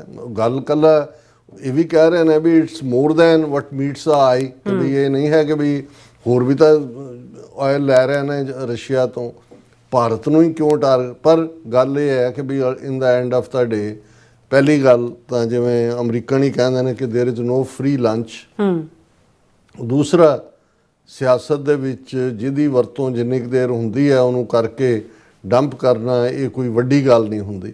ਔਰ ਇਸ ਨੂੰ ਜਿਸ ਅੰਦਾਜ਼ ਦੇ ਵਿੱਚ ਇਸ ਵੇਲੇ ਭਾਰਤ ਨੂੰ ਰਿਡੀਕਿਊਲ ਕੀਤਾ ਜਾ ਰਿਹਾ, ਇਕੱਲਾ ਇਹ ਨਹੀਂ ਹੈ, ਇੱਕ ਤਾਂ ਕਿਉਂਕਿ ਮੁੱਖ ਧਾਰਾ ਮੀਡੀਆ ਦੇ ਵਿੱਚ ਤਾਂ ਕੋਈ ਇਸ ਕਿਸਮ ਦੀਆਂ ਟਿੱਪਣੀਆਂ ਉਹ ਪੋਲੀਟੀਕਲ ਹੁੰਦੀਆਂ ਨੇ। ਤੁਸੀਂ ਮੇਕ ਅਮਰੀਕਾ ਗ੍ਰੇਟ ਅਗੇਨ ਉਹਨਾਂ ਦੇ ਤੁਸੀਂ ਵੈਬਸਾਈਟਸ, ਉਹਨਾਂ ਦੇ ਸੋਸ਼ਲ ਮੀਡੀਆ ਜਾਂ ਉਹਨਾਂ ਦੇ ਹੋਰ ਜਿਹੜੇ ਪਬਲਿਕ ਆਰਗਨ ਨੇ ਉਹਨਾਂ 'ਚ ਦੇਖੋਗੇ ਉਹ ਤਾਂ ਉਹਨਾਂ ਨੇ ਇਹਨੇ ਜੋਕ ਕ੍ਰੀਏਟ ਕੀਤੇ ਹੋਏ ਨੇ। ਔਰ ਈਵਨ ਮੈਂ ਇਹ ਦੇਖ ਰਿਹਾ ਸੀ ਕਿ ਅਮਰੀਕਾ ਦੇ ਟ੍ਰੇਜਰ ਸੈਕਟਰੀ ਮਿਸਟਰ ਬੈਸੈਂਟ, ਸਕਾਟ ਬੈਸੈਂਟ, ਇਹ ਫੌਕਸ ਨਿਊਜ਼ ਦਾ ਮੇਨ ਐਂਕਰ ਵੀ ਸੀ, ਉਹਨੂੰ ਟ੍ਰੇਜਰੀ ਸੈਕਟਰੀ ਲਾਇਆ। ਔਰ ਉਹ ਇੱਕ ਨੂੰ ਦੇ ਨਾਲ ਗੱਲਬਾਤ ਕਰ ਰਿਹਾ ਬੀਬੀ ਐਂਕਰ ਦੇ ਨਾਲ, ਉਹ ਵੀ ਹੱਸ ਰਹੀ ਹੈ ਇੰਡੀਆ ਤੇ ਦੂਜੇ ਤੇ। ਉਹ ਇਹ ਕਹਿ ਰਿਹਾ ਕਿ ਵੀ ਇਹ ਜਿਹੜਾ Indian rupee becoming a currency for trade, ਉਹ ਜੋਕਿੰਗਲੀ ਕਹਿ ਰਹੇ ਨੇ। ਉਹਨੇ ਕਿਹਾ ਜੀ ਸੁਣਿਆ ਕਿ ਵੀ ਇੰਡੀਆ ਹੁਣ ਆਪਣੀ ਰੂਪੀਜ਼ ਦੇ ਨਾਲ ਡੀਲ ਕਰਾਂ, ਕਹਿੰਦਾ ਹਾਂ ਇਹ ਹੁਣ ਕਰੰਸੀ ਫॉर ਟ੍ਰੇਡ ਹੈ। ਹੱਸੇ ਨੇ ਦੋਨੋਂ ਜਿਵੇਂ ਤੁਸੀਂ ਜੋਕ ਕਰ ਰਹੇ ਹੁੰਦੇ ਹੋ। ਫਿਰ ਉਹਨੇ ਥੋੜੀ ਸੀਰੀਅਸ ਟੋਨ ਦੇ ਵਿੱਚ secretary treasury secretary Scott Bessent ਨੇ ਕਿਹਾ ਕਿ ਵੀ ਇਹ ਜਿਹੜਾ ਕਿ ਅੱਜ ਕੱਲ੍ਹ rupee is at an all time low, ਕਿ ਡਾਲਰ ਦੇ ਸਾਹਮਣੇ, ਅਸੀਂ ਕੱਲ ਵੀ ਜ਼ਿਕਰ ਕੀਤਾ ਸੀ ਕਿ ਰੁਪਈਆ ਦਾ ਡਾਂਸ ਕਰ ਰਿਹਾ ਡਾਲਰ ਦੇ ਸਾਹਮਣੇ। ਉਹ ਕਹਿ ਰਹੇ ਜੀ ਇਹ ਜਿਹੜੀ ਰਿਜ਼ਰਵ ਕਰੰਸੀ ਹੋਏਗੀ ਹੁਣ ਇੰਡੀਆ, ਡਾਲਰ ਨਹੀਂ ਹੋਏਗਾ, ਦੁਨੀਆ ਦੀ ਕਰੰਸੀ ਰੂਪੀ ਹੋਏਗੀ। ਉਹ ਇਵੇਂ ਹੀ ਹੈ ਬਿਲਕੁਲ ਜਿਵੇਂ ਤੁਸੀਂ ਕਿਸੇ ਨੂੰ ਜਿਹੜਾ ਉਹ ਜੋਕ ਦਾ ਸਹਾਰਾ ਬਣਾ ਰਹੇ ਹੋ। ਹਾਲਾਂਕਿ ਜਦੋਂ ਇਹ ਟ੍ਰੇਜਰੀ ਸੈਕਟਰੀ ਮਿਸਟਰ ਬੈਸੈਂਟ ਨੇ ਇਹ ਵੀ ਕਿਹਾ, ਉਹਨਾਂ ਨੇ ਕਿਹਾ ਜੀ ਕੋਈ ਨਹੀਂ, at the end of the day we will come together, ਇਹ ਅਸੀਂ ਇਹਨਾਂ ਨੂੰ ਜ਼ਰਾ ਨਾਚ ਨਚਾ ਲਈਏ ਤਾਂ ਫਿਰ ਇਹਨਾਂ ਦੇ ਗੋਡੇ ਲੱਗਣਗੇ ਹੀ ਲੱਗਣਗੇ। ਕਹਿਣਾ ਉਹ ਇਹ ਚਾਹੁੰਦਾ ਕਮ ਟੂਗੈਦਰ ਦਾ। ਲੇਕਿਨ ਜਾਰਜ ਫਰੀਡਮੈਨ ਨੇ ਜਿਹੜਾ ਇਸ ਨੂੰ ਲਿਆ, ਇੱਕ ਤਾਂ ਇੰਡੀਆ ਨੇ ਆਪਣੀ ਤੜੀ ਦਿਖਾਈ। ਹੁਣ ਮੋਦੀ ਜਿਹੜਾ ਜਾ ਰਿਹਾ 29-30 ਅਗਸਤ ਨੂੰ ਚਾਈਨਾ SCO ਜਿਹੜੀ ਸ਼ੰਘਾਈ ਕੋਆਪਰੇਸ਼ਨ ਆਰਗੇਨਾਈਜੇਸ਼ਨ ਦੀ ਮੀਟਿੰਗ ਹੈ, ਅਮਰੀਕਾ ਨੂੰ ਵੀ ਤੜ ਦਿਖਾ ਰਿਹਾ ਜੀ ਮੈਂ ਤੁਹਾਡੇ ਵੱਲ ਜਾ ਰਿਹਾ। ਹੁਣ ਇਹ ਇਧਰ ਮਿਸਟਰ ਜਾਰਜ ਫਰੀਡਮੈਨ ਦਾ ਕਹਿਣਾ ਹੈ ਕਿ ਵੀ ਇਨਫੈਕਟ ਇਹ ਪਾਲਿਸੀ ਦਾ ਹਿੱਸਾ ਹੀ ਹੈ ਕਿ ਚੀਨ ਕਿ ਅਮਰੀਕਾ ਨੇ ਦੇਖ ਲਿਆ ਵੀ ਅਲਟੀਮੇਟਲੀ ਇਹ ਇੰਡੀਆ ਤਾਂ ਕਿਸੇ ਕੰਮ ਦਾ ਨਹੀਂ। ਮਿਲੀਟੈਰਲੀ ਨਾ ਚੀਨ ਦੇ ਸਾਹਮਣੇ ਖਲੋਤਾ ਨਾ ਪਾਕਿਸਤਾਨ ਦੇ ਸਾਹਮਣੇ ਖਲੋਤਾ। 4 ਰੋਜ਼ਾ ਪਾਕਿਸਤਾਨ ਦੇ ਨਾਲ ਡਰੋਨ ਮਿਸਲ ਫਾਈਟ ਦੇ ਵਿੱਚ ਇਹਨਾਂ ਦਾ ਥੱਲਾ ਲੱਗਾ। ਤਾਂ ਉਹਨਾਂ ਨੇ ਕਿਹਾ ਵੀ ਜਿਹਦੇ ਲਈ ਬੁਲਵਾਕ ਬਣਾਉਣਾ ਸੀ, ਜੇ ਇਹੀ ਕਿਸੇ ਕੰਮ ਦੇ ਨਹੀਂ ਤਾਂ ਉਹਦੇ ਨਾਲ ਸਿੱਧੀ ਗੱਲ ਕਿਉਂ ਨਾ ਕਰੋ। ਤਾਂ ਉਹਨਾਂ ਨੇ ਕਿਹਾ ਵੀ ਇਹਦੇ ਨਾਲ ਮੈਂ ਜੋ ਉਹਨਾਂ ਨੂੰ ਨੁਕਤਾ ਵਾਈਜ਼ ਗੱਲਬਾਤ ਕਰਾਂਗਾ ਜੋ ਮਿਸਟਰ ਫਰੀਡਮੈਨ ਨੇ ਕਿਹਾ। ਪਰ ਇਸ ਸਾਰੇ ਦਾ ਲੁਬੋ ਲੁਬਾਬ ਇਹ ਹੈ ਕਿ ਵੀ ਅਮਰੀਕਾ ਨੇ ਇੰਡੀਆ ਐਪੀਚਮੈਂਟ ਪਾਲਿਸੀ ਕਿ ਵੀ ਇਹਨੂੰ ਤੁਸੀਂ ਬਿਲਡ ਕਰੋ, ਇਹਨੂੰ ਖਵਾਓ ਪਿਆਓ, ਔਰ ਉਹਨਾਂ ਨੂੰ ਲੱਗਦਾ ਕਿ ਵੀ ਹੁਣ ਵਕਤ ਆ ਗਿਆ ਵੀ ਇਹਨੂੰ ਕੁਰਬਾਨ ਕਰੋ। ਇਹ ਇਸ ਤੋਂ ਬਿਯੋਂਡ ਜ਼ਿਆਦਾ ਫਿੱਟ ਗਿਆ ਖਾ ਖਾ ਕੇ, ਹੁਣ ਆ ਵੀ ਗਿਆ ਵੀ ਈਦ ਵੀ ਆ ਗਈ ਹੈ ਤੇ ਇਹਨੂੰ ਕੁਰਬਾਨ ਵੀ ਕਰੋ। ਔਰ ਇਹਨੇ ਜਾਰਜ ਫਰੀਡਮੈਨ ਦੀ ਜਿਹੜੀ ਡਿਸਕਸ਼ਨ ਹੈ ਉਸ ਨੂੰ ਮੈਂ ਨੁਕਤਿਆਂ ਦੇ ਵਿੱਚ ਲਿਆ। ਉਹਨੇ ਕਿਹਾ ਵੀ 2 ਪ੍ਰਮੁੱਖ ਟਾਰਗੇਟ ਨੇ, ਇੱਕ ਲੀਵਰ ਹੈ hitting India over Russia oil purchases serves 2 purposes, ਕਿ ਬਈ ਇੰਡੀਆ ਨੂੰ ਹੀ ਕਿਉਂ ਟਾਰਗੇਟ ਕੀਤਾ ਗਿਆ। ਆਇਲ ਟਰਕੀ ਵੀ ਲੈ ਰਿਹਾ, ਚੀਨ ਵੀ ਲੈ ਰਿਹਾ, ਯੂਰਪੀਅਨ ਮੁਲਕ ਵੀ, ਜਰਮਨੀ ਵੀ ਲੈ ਰਿਹਾ। ਕਿਉਂ ਟਾਰਗੇਟ? ਪਹਿਲਾ, warn Moscow that Washington will squeeze its customers, ਕਿ ਰਸ਼ੀਆ ਨੂੰ ਇਕਨੋਮਿਕਲੀ ਸਕਵੀਜ਼ ਕਰਨਾ, ਉਹਨੂੰ ਇਹ ਦੱਸਣਾ ਕਿ ਵੀ ਅਸੀਂ ਤੁਹਾਡਾ ਕਸਟਮਰ ਜਿਹੜਾ ਉਹ ਤੋੜ ਦਿੱਤਾ। ਔਰ ਕਿਉਂਕਿ ਆਲਮੋਸਟ 40% ਦੇ ਕਰੀਬ ਤਾਂ ਉਹਦਾ ਦਾ ਆਇਲ ਇੰਡੀਆ ਹੀ ਬਾਏ ਕਰਦਾ। ਤੇ ਇਨ ਕੇਸ ਇਹ ਨਹੀਂ ਪਿੱਛੇ ਹਟਦਾ, ਦੂਜਾ ਨੁਕਤਾ, ਟੈਲ Beijing that US is not ganging up with India or arming it against China, ਕਿ ਵੀ ਚਾਈਨਾ ਨੂੰ ਇਹ ਦੱਸਦਾ ਵੀ ਅਸੀਂ ਕੋਈ ਇੰਡੀਆ ਨੂੰ ਦੀ ਪੁਸ਼ਤਪਨਾਈ ਨਹੀਂ ਕਰ ਰਹੇ ਚੀਨ ਦੇ ਖਿਲਾਫ, ਮਤਲਬ ਅਸੀਂ ਡੰਪ ਕੀਤਾ, ਅਸੀਂ ਤੁਹਾਡੇ ਨਾਲ ਹੀ ਡੀਲ ਕਰਾਂਗੇ। ਫਿਰ ਉਹਨਾਂ ਨੇ ਕਿਹਾ ਕਿ why India not China or Turkey, China is economically intertwined with the US and Turkey is critical in the Middle East. India is less critical to US core interests, so it becomes the demonstration case. ਕਿ ਵੀ turkey ਦੀ importance ਹੈ central Asia 'ਚ, ਉਹ ਜੇ Russia ਤੋਂ ਲੈਂਦਾ ਉਹਨੂੰ target ਨਹੀਂ ਕਰ ਸਕਦੇ ਜਾਂ ਉਹ ਉਹਨਾਂ ਦੇ ਹਿੱਤ 'ਚ ਨਹੀਂ ਜਾਂਦਾ। ਚਾਈਨਾ ਜਿਹੜਾ ਉਹ ਅਮਰੀਕਾ ਦੇ ਨਾਲ ਚੀਨ ਦਾ ਇੱਦਾਂ ਦਾ ਸਬੰਧ ਹੈ, ਉਹਦੇ ਨਾਲ ਉਹ ਬਿਲਕੁਲ ਬ੍ਰੇਕ ਆਫ ਹੋ ਨਹੀਂ ਸਕਦਾ। ਸੋ ਲੈ ਦੇ ਕਿ ਭਾਰਤ ਹੀ ਹੈ ਵੀ ਇਹਨੂੰ ਦਬਲ ਦਿਓ। ਲੋ ਰਿਸਕ ਕਿ ਭਾਰਤ ਨੂੰ ਕਹਿਣਾ ਕਿ ਅਮਰੀਕਾ ਦਾ ਕੀ ਵਿਗੜ ਜਾਂਦਾ ਇਹਦੇ ਨਾਲ।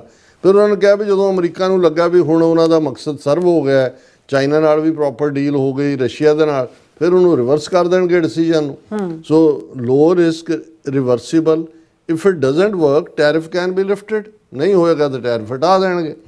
ਔਰ ਇਹ ਜਿਹੜਾ ਉਹਨਾਂ ਆਪਣੀ ਕੈਲਕੂਲਸ 'ਚ ਉਹਨੇ ਕਿਹਾ ਕਿ this is a cheap signal with potentially big pay of, ਕਿ ਇਹਦੇ ਨਤੀਜਿਆਂ 'ਚੋਂ ਪੇ ਆਫ ਵੱਡਾ ਹੈ, ਸਿਗਨਲ ਭਾਵੇਂ ਇਹ ਚੀਪਰ ਹੈ। ਫਿਰ ਉਹਨੇ ਸਾਈਜ਼ ਅਪ ਕਿਵੇਂ ਕੀਤਾ ਇੰਡੀਆ ਨੂੰ, ਉਹਨਾਂ ਨੇ ਕਿਹਾ ਕਿ India is not the China substitute, ਕਿ ਅਮਰੀਕਨਾਂ ਨੇ 25-30 ਸਾਲ ਦੀ ਆਪਣੀ ਪਾਲਿਸੀ 'ਚ ਦੇਖ ਲਿਆ ਵੀ ਇਹ ਕੋਈ ਉਹਦਾ ਸਬਸਟੀਚਿਊਟ ਨਹੀਂ ਹੈ। Talk of India replacing China in global supply chains is premature, its economic capacity isn't at the level Washington needs. ਉਹਨੂੰ ਕਹੋ ਜੀ ਜਿਹੜਾ ਮੈਨੂਫੈਕਚਰਿੰਗ ਹੱਬ ਚਾਈਨਾ ਹੈ ਉਹਦੀ ਥਾਂ ਇੰਡੀਆ ਹੋ ਜਾਏ, ਜਦੋਂ ਉਹਨੇ ਕਿਹਾ ਵੀ ਅਨਥਿੰਕੇਬਲ ਹੈ, ਇਹ ਨੀਅਰ ਫਿਊਚਰ 'ਚ ਪੋਸੀਬਲ ਹੀ ਨਹੀਂ ਹੈ, ਇੰਡੀਆ ਕੋਈ ਸਬਸਟੀਚਿਊਟ ਚਾਈਨਾ ਦਾ ਨਹੀਂ ਬਣ ਸਕਦਾ। ਫਿਰ ਉਹਨਾਂ ਨੇ ਕਿਹਾ ਜੀ ਜੇ ਇਹ ਸੀ ਤਾਂ ਇੰਡੀਆ ਨੂੰ ਤਾਂ ਕੁਆਡ 'ਚ ਵੀ ਲਿਆ। ਉਹਨਾਂ ਨੇ ਕਿਹਾ ਵੀ ਕੁਆਡ ਕਿਹੜਾ ਜਿਹੜਾ ਉਹ ਐਸਾ ਮੰਤਰ ਹੈ ਜਿਹੜਾ ਛੱਡਿਆ ਨਹੀਂ ਜਾ ਸਕਦਾ, ਕੁਆਡ ਇਨਡਿਸਪੈਂਸੇਬਲ, ਵੀ ਇਹ ਨਹੀਂ ਹੈ ਵੀ ਇੰਡੀਆ ਤੋਂ ਬਿਨਾਂ ਜਾਂ ਉਹਨਾਂ ਨੂੰ ਕੋਈ ਕੁਆਡ ਦੀ ਲੋੜ ਸੀ। ਉਹ ਤਾਂ ਮੈਂਸ਼ਨ ਵੀ ਨਹੀਂ ਕੀਤਾ ਕਦੇ ਟਰੰਪ ਨੇ ਆਪਣੀ ਕਿਸੇ ਪ੍ਰੈਜੈਂਟੇਸ਼ਨ 'ਚ ਕੁਆਡ ਦਾ ਜ਼ਿਕਰ। India is a helpful partner but its naval power is not essential to the maritime balance Friedman cares. ਉਹਨੇ ਕਿਹਾ ਵੀ ਦੇਖ ਲਿਆ ਅਮਰੀਕਨਾਂ ਨੇ ਵੀ ਉਹ ਹੁਣ ਚਾਈਨਾ ਨੂੰ ਘੇਰਨਾ ਤਾਂ ਸਾਊਥ ਚਾਈਨਾ ਸੀ ਵੀ ਕਿੱਡੀ ਕੁ ਨੇਵੀ ਹੈ ਇੰਡੀਆ ਦੀ। ਉਹਨੂੰ ਕਿਹਾ ਅਮਰੀਕਾ ਆਪਣੀ ਕੇਅਰ ਆਪ ਕਰ ਸਕਦਾ, ਇਹਨਾਂ ਦੀ ਕੋਈ ਲੋੜ ਨਹੀਂ ਹੈ। ਇਸ ਲਈ ਉਹਨਾਂ ਨੇ ਕਿਹਾ ਵੀ ਇੰਡੀਆ ਇਹ ਨਹੀਂ ਹੈ ਵੀ ਇੰਡਿਸਪੈਂਸੇਬਲ ਹੈ, ਇਹਨੂੰ ਡੰਪ ਕੀਤਾ ਜਾ ਸਕਦਾ। Expect thick skin even if New Delhi feels used. ਹੁਣ ਨਵੀਂ ਦਿੱਲੀ ਨੂੰ ਤਾਂ ਇਹ ਲੱਗਦਾ ਨਾ ਵੀ ਸਾਨੂੰ ਯੂਜ਼ ਕਰ ਲਿਆ। ਉਹਨੇ ਕਿਹਾ ਫੀਲ ਕਰਦਾ it still needs access to the US market, insults don't outweigh necessities. ਉਹਨੇ ਕਿਹਾ ਵੀ ਅਮਰੀਕਾ ਦਾ ਗੁਜ਼ਾਰਾ ਹੋ ਸਕਦਾ ਇੰਡੀਆ ਬਿਨਾਂ। ਕੀ ਹੈ ਇੰਡੀਆ ਨੇ ਅਮਰੀਕਾ ਨੂੰ ਦੇਣਾ ਜਿਹੜਾ ਅਮਰੀਕਾ ਦੇ ਜਿਹੜਾ ਉਹ ਸਾਹ ਰੁਕ ਜਾਏਗਾ। ਉਹਨੂੰ ਕਿਹਾ ਵੀ ਇੰਡੀਆ ਨਹੀਂ ਜਿਹੜਾ ਉਹ ਸਰਵਾਈਵ ਕਰ ਸਕਦਾ। ਉਹਨਾਂ ਦੇ ਲਈ ਅਲਟੀਮੇਟਲੀ ਇਨਸਲਟ ਚੱਲ ਕੇ ਵੀ ਉਹਨਾਂ ਨੇ ਆ ਕੇ ਅਮਰੀਕਾ ਦੇ ਪੈਰਾਂ 'ਚ ਡਿੱਗਣਾ। ਫਿਰ ਉਹਨੇ ਕਿਹਾ ਵੀ ਵੱਡੀ ਗੇਮ ਕੀ ਹੈ, China. The US wants reduced PLA aggression, ਜਿਹੜੀ ਉਹਨਾਂ ਦੀ ਪੀਪਲਜ਼ ਲਿਬਰੇਸ਼ਨ ਆਰਮੀ ਹੈ, especially around Taiwan and continue trade no war. ਕਿ ਅਮਰੀਕਾ ਇਹ ਚਾਹੁੰਦਾ ਵੀ ਤਾਈਵਾਨ ਦੇ ਨੂੰ ਐਨੈਕਸ ਨਾ ਕਰੇ ਚਾਈਨਾ, ਵਾਰ ਨਾ ਹੋਏ, ਵਪਾਰ ਚੱਲਦਾ ਰਹੇ। Using India this way is in effect a gift to Beijing. It shows Washington is not building an India-centric containment line. Friedman claims Beijing has already toned down some saber rattling. That is the reaction Washington wanted. ਕਿ ਵੀ China ਨੂੰ ਜਦੋਂ ਹੁਣ ਇਹਨਾਂ ਨੇ Quad ਬਣਾਇਆ, Russia ਦਾ reaction ਸੀ ਕਿ it is ਏਸ਼ੀਆਜ਼ in NATO. ਹੁਣ ਜਦੋਂ ਇੰਡੀਆ ਨੂੰ ਡੰਪ ਕਰਤਾ, ਅਮਰੀਕਾ ਨੇ ਚੀਨ ਨੂੰ ਦੱਸਤਾ ਵੀ ਅਸੀਂ ਕੋਈ ਇੰਡੀਆ ਨੂੰ ਬਿਲਟ ਨਹੀਂ ਕਰ ਰਹੇ ਤੁਹਾਡੇ ਖਿਲਾਫ। ਇਹਦੇ ਨਾਲ ਜਿਹੜੀ ਉਹਨਾਂ ਦੀ ਤਿੱਖੀ ਸੁਰ ਸੀ ਉਹ ਵੀ ਘੱਟ ਹੋਈ ਹੈ, ਔਰ ਉਹਨਾਂ ਨੂੰ ਵੀ ਲੱਗਾ ਕਿ ਵੀ ਠੀਕ ਹੈ ਅਲਟੀਮੇਟਲੀ ਇੰਡੀਆ ਤਾਂ ਸਾਡੇ ਪੈਰਾਂ 'ਚ ਹੀ ਆ ਕੇ ਡਿੱਗਿਆ, ਪਰ ਜਿਹੜੇ ਅਮਰੀਕਾ ਦੇ ਨਾਲ ਉਹ ਸਾਰਾ ਚੱਲ ਰਿਹਾ ਸੀ ਉਹ ਅਮਰੀਕਾ ਨੇ ਤੋਬਾ ਕਰ ਲਈ। ਫਿਰ ਰਸ਼ੀਆ ਬਾਰੇ ਹੈ, the goal is to raise the economic price of the Ukraine war without direct US military escalation. ਇੱਕ ਗੱਲ ਤਾਂ ਟਰੰਪ ਦੀ ਕਲੀਅਰ ਹੈ ਵੀ ਉਹਨੇ ਕੋਈ ਫੌਜੀ ਇੰਟਰਵੈਂਸ਼ਨ ਨਹੀਂ ਕਰਨੀ ਯੂਕਰੇਨ ਦੇ ਮਾਮਲੇ। ਜੀਵਨ ਜਿਹੜੀਆਂ ਲੌਂਗ ਹਿਟਿੰਗ ਮਿਸਲਸ ਦਿੱਤੀਆਂ ਨੇ ਉਹਨਾਂ ਨੂੰ, ਉਹ ਵੀ ਉਹਨਾਂ ਨੂੰ ਕਿਹਾ ਉਹਨਾਂ ਨੇ ਯੂਕਰੇਨ ਨੂੰ ਵੀ ਸਾਡੀ ਪਰਮਿਸ਼ਨ ਬਿਨਾਂ ਨਹੀਂ ਯੂਜ਼ ਕਰ ਸਕਦੇ। ਪਰ ਜੇ ਇੰਡੀਆ ਦੇ ਉੱਤੇ ਪ੍ਰੈਸ਼ਰ ਕਾਮਯਾਬ ਹੁੰਦਾ ਹੈ, ਰਸ਼ੀਅਨ ਆਇਲ ਬਾਏ ਨਹੀਂ ਹੁੰਦਾ ਤੇ ਰੂਸ ਨੂੰ ਇਕਨੋਮਿਕਲੀ ਜਿਹੜਾ ਹੈ ਉਹ ਮਾਰ ਜਿਹੜਾ ਉਹਦਾ ਪੈ ਜਾਂਦੀ ਹੈ। penalizing India signals we will punish anyone trading with you even if Moscow shrugs at first. The message to other buyers is clear ਕਿ ਗੱਲ ਉਹ ਜਿਵੇਂ ਹੁੰਦਾ ਵੀ ਖੇਤਾਂ 'ਚ ਪੰਛੀਆਂ ਦਾ ਜਿਹੜਾ ਉਹ ਧਾਵਾ ਹੁੰਦਾ ਹੈ, ਨੁਕਸਾਨ ਕਰਦੇ ਨੇ, ਇੱਕ ਕਾਂ ਮਾਰ ਕੇ ਟੰਗ ਦਿੱਤਾ ਜਾਂਦਾ। ਜਦੋਂ ਹੁਣ ਇੰਡੀਆ ਕਾਂ ਹੈ ਉਹ ਟੰਗ ਦਿੱਤਾ ਉਹਨਾਂ ਨੇ, ਬਾਕੀ ਛੋਟਿਆਂ ਮੋਟਿਆਂ ਨੂੰ ਵੀ ਮੈਸੇਜ ਮਿਲ ਗਿਆ ਕਿ ਵੀ ਇਹ ਕੰਮ ਕੀਤਾ ਤੇ ਇਹ ਲੱਗੇਗਾ, ਟੈਰਿਫ ਵੀ ਲੱਗੇਗਾ ਤੇ ਪੈਨਲਟੀ ਵੀ ਲੱਗੇਗੀ। ਔਰ ਉਹਨਾਂ ਨੇ ਕਿਹਾ ਵੀ ਹੁਣ ਕਹੀ ਜਾਓ ਜੀ ਇਹ ਡਿਪਲੋਮੇਸੀ ਜਿਹੜੀ ਹੈ ਹਿਪੋਕ੍ਰੇਸੀ, ਉਹ ਤਾਂ ਕਹਿੰਦੇ ਹੁੰਦਾ ਹੀ ਹੁੰਦੀ ਹੈ। Yes it is hypocritical. US ਖੁਦ ਬਾਏ ਕਰਦਾ ਰਹੇਗਾ, ਰਸ਼ੀਆ ਤੋਂ ਕਰੇ, ਕਿਸੇ ਤੋਂ ਕਰੇ। ਔਰ ਅਨਪ੍ਰੈਡਿਕਟੇਬਿਲਿਟੀ ਜਿਹੜੀ ਹੈ ਇਸ ਵੇਲੇ ਜਿਹਦੇ 'ਚ ਇੰਡੀਆ ਫਸਿਆ ਹੋਇਆ, ਇਹ ਉਹਨਾਂ ਨੇ ਕਿਹਾ ਵੀ ਇਹ ਹੁੰਦੀ ਹੈ। ਔਰ ਟੈਰਿਫ ਜਿਹੜੇ ਨੇ ਹੋ ਸਕਦਾ ਟੈਂਪਰੇਰੀ ਹੋਣ, ਪਰ ਇਸ ਨਾਲ ਉਹਨਾਂ ਨੇ ਅਮਰੀਕਾ ਨੇ ਇੰਡੀਆ ਨੂੰ ਵੀ ਮੈਸੇਜ ਦੇ ਦਿੱਤਾ ਹੈ, ਚੀਨ ਨੂੰ ਵੀ ਦੇ ਦਿੱਤਾ ਹੈ। ਉਹਨਾਂ ਨੇ ਕਿਹਾ ਵੀ ਇੰਡੀਆ ਜਿੰਨਾ ਮਰਜ਼ੀ ਚੀਕਾਂ ਮਾਰੇ ਪਰ ਉਹ ਜਿਹੜਾ ਇਹ ਨਹੀਂ ਹੈ ਵੀ ਅਮਰੀਕਾ ਦੀ ਮਾਰ ਦਾ ਡਰਦਾ, ਚੀਨ ਦੇ ਬਿਲਕੁਲ ਜਿਹੜਾ ਉਹਨਾਂ ਦਾ ਸਪਾ ਸਲਾਰ ਬਣ ਜਾਏਗਾ। ਉਹਨਾਂ ਨੇ ਕਿਹਾ ਵੀ Delhi may warm with Beijing tactically but won't jeopardize its economic ties with the US। ਅਮਰੀਕਾ ਨੂੰ ਵੀ ਪਤਾ ਹੈ ਵੀ ਭਾਰਤ ਨੂੰ ਵੀ ਹੋਰ ਕਿਤੇ ਠਾਰ ਨਹੀਂ ਮਿਲਣੀ, ਉੱਥੇ ਠੀਕ ਹੈ ਥੋੜ੍ਹੀ ਬਹੁਤ ਟੈਕਟੀਕਲ ਆਪਣੀ ਉਹ ਅੰਡਰਸਟੈਂਡਿੰਗ ਚੀਨ ਨਾਲ ਕਰ ਲੈਣਗੇ। ਔਰ ਜਿਹੜਾ ਰਸ਼ੀਆ ਉਹ ਕਿਵੇਂ ਰਿਐਕਟ ਕਰੇਗਾ ਇਸ ਬਾਰੇ ਉਹ ਕਹਿੰਦੇ ਨੇ ਕਿ ਭਾਈ ਇਹ ਰਸ਼ੀਆ ਦਾ ਆਉਣ ਵਾਲਾ ਟਾਈਮ ਹੀ ਦੱਸੇਗਾ। ਪਰ ਉਹਨਾਂ ਨੇ ਸੌਫਟ ਟਾਰਗੇਟ ਜਿਹੜਾ ਇੰਡੀਆ ਨੂੰ, ਜਿਹਨੂੰ ਕਿ 25 ਸਾਲ 30 ਸਾਲ ਜਿਹੜਾ ਖਵਾ ਪਿਆ ਕੇ ਪਾਲਿਆ ਸੀ, ਉਹਨੂੰ ਸੈਕਰੀਫਿਸ਼ਲ ਗੋਟ ਬਣਾ ਦਿੱਤਾ ਹੈ, ਜਿਹੜਾ ਬਲੀ ਦਾ ਬੱਕਰਾ ਬਣਾ ਦਿੱਤਾ ਹੈ। ਸੋ ਹੁਣ ਬੱਕਰੇ ਦੀ ਮਾਂ ਕਦ ਤੱਕ ਖੈਰ ਮਨਾਏਗੀ। ਜੀ ਰਾਜ ਸਾਹਿਬ ਤੁਹਾਡਾ ਬਹੁਤ ਬਹੁਤ ਸ਼ੁਕਰੀਆ। ਸੋ ਥਲੇ ਨੇ ਬ੍ਰੇਕ ਵੀਅਰਸ ਤੋਂ ਸਾਨੂੰ ਇਸੇ ਤਰ੍ਹਾਂ ਬਣੇ ਰਹਿਣਾ। ਮਿਲਦੇ ਹਾਂ ਛੋਟੇ ਜਿਹੇ ਬ੍ਰੇਕ ਤੋਂ ਬਾਅਦ।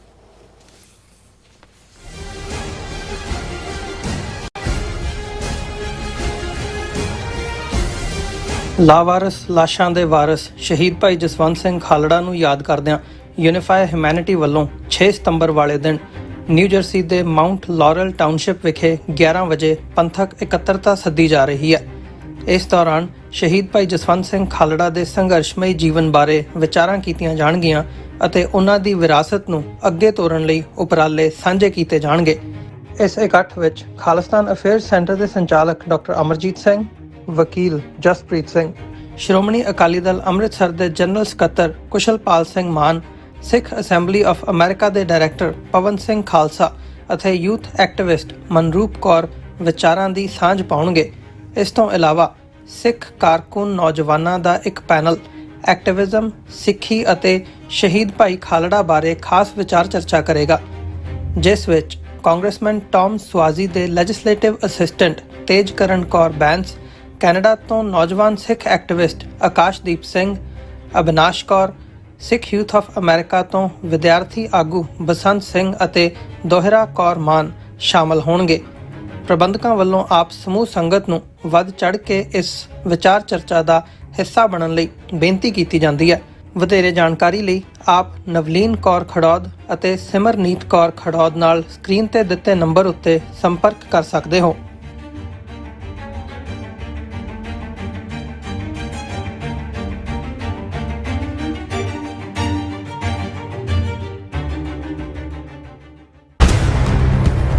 ਟੈਕਸਸ ਵਿੱਚ ਹੜ੍ਹਾਂ ਨੇ ਭਾਰੀ ਤਬਾਹੀ ਮਚਾਈ ਹੈ। ਜਨ ਜੀਵਨ ਪ੍ਰਭਾਵਿਤ ਹੋਇਆ ਤੇ ਲੋਕ ਬੇਘਰ ਹੋ ਗਏ ਹਨ। ਪਰ ਇਸ ਮੁਸ਼ਕਿਲ ਦੀ ਘੜੀ ਵਿੱਚ ਇੱਕ ਸੰਸਥਾ ਸਹਾਇਤਾ ਲਈ ਅੱਗੇ ਆਈ ਹੈ। ਯੂਨਾਈਟਿਡ ਸਿੱਖ ਸੰਸਥਾ ਦੇ ਵਲੰਟੀਅਰ ਲੋਕਾਂ ਨੂੰ ਗਰਮ ਭੋਜਨ, ਪਾਣੀ, ਕੱਪੜੇ, ਦਵਾਈਆਂ ਅਤੇ ਹੋਰ ਜ਼ਰੂਰੀ ਵਸਤਾਂ ਵੰਡ ਰਹੇ ਹਨ। ਯੂਨਾਈਟਿਡ ਸਿੱਖ ਸੰਸਥਾ ਪੀੜਤਾਂ ਦੀ ਸਹਾਇਤਾ ਲਈ ਵਚਨਬੱਧ ਹੈ। ਤੁਸੀਂ ਵੀ ਯੂਨਾਈਟਿਡ ਸਿੱਖ ਸੰਸਥਾ ਦੇ ਨਾਲ ਜੁੜ ਸਕਦੇ ਹੋ। ਆਓ ਆਪਣਾ ਵੱਧ ਤੋਂ ਵੱਧ ਯੋਗਦਾਨ ਪਾਈਏ ਅਤੇ ਹੜ੍ਹ ਪੀੜਤਾਂ ਦੀ ਸਹਾਇਤਾ ਕਰੀਏ। ਵਧੇਰੇ ਜਾਣਕਾਰੀ ਲਈ ਤੁਸੀਂ ਸਕਰੀਨ ਤੇ ਦਿੱਤੇ ਨੰਬਰਾਂ ਤੇ ਸੰਪਰਕ ਕਰ ਸਕਦੇ ਹੋ।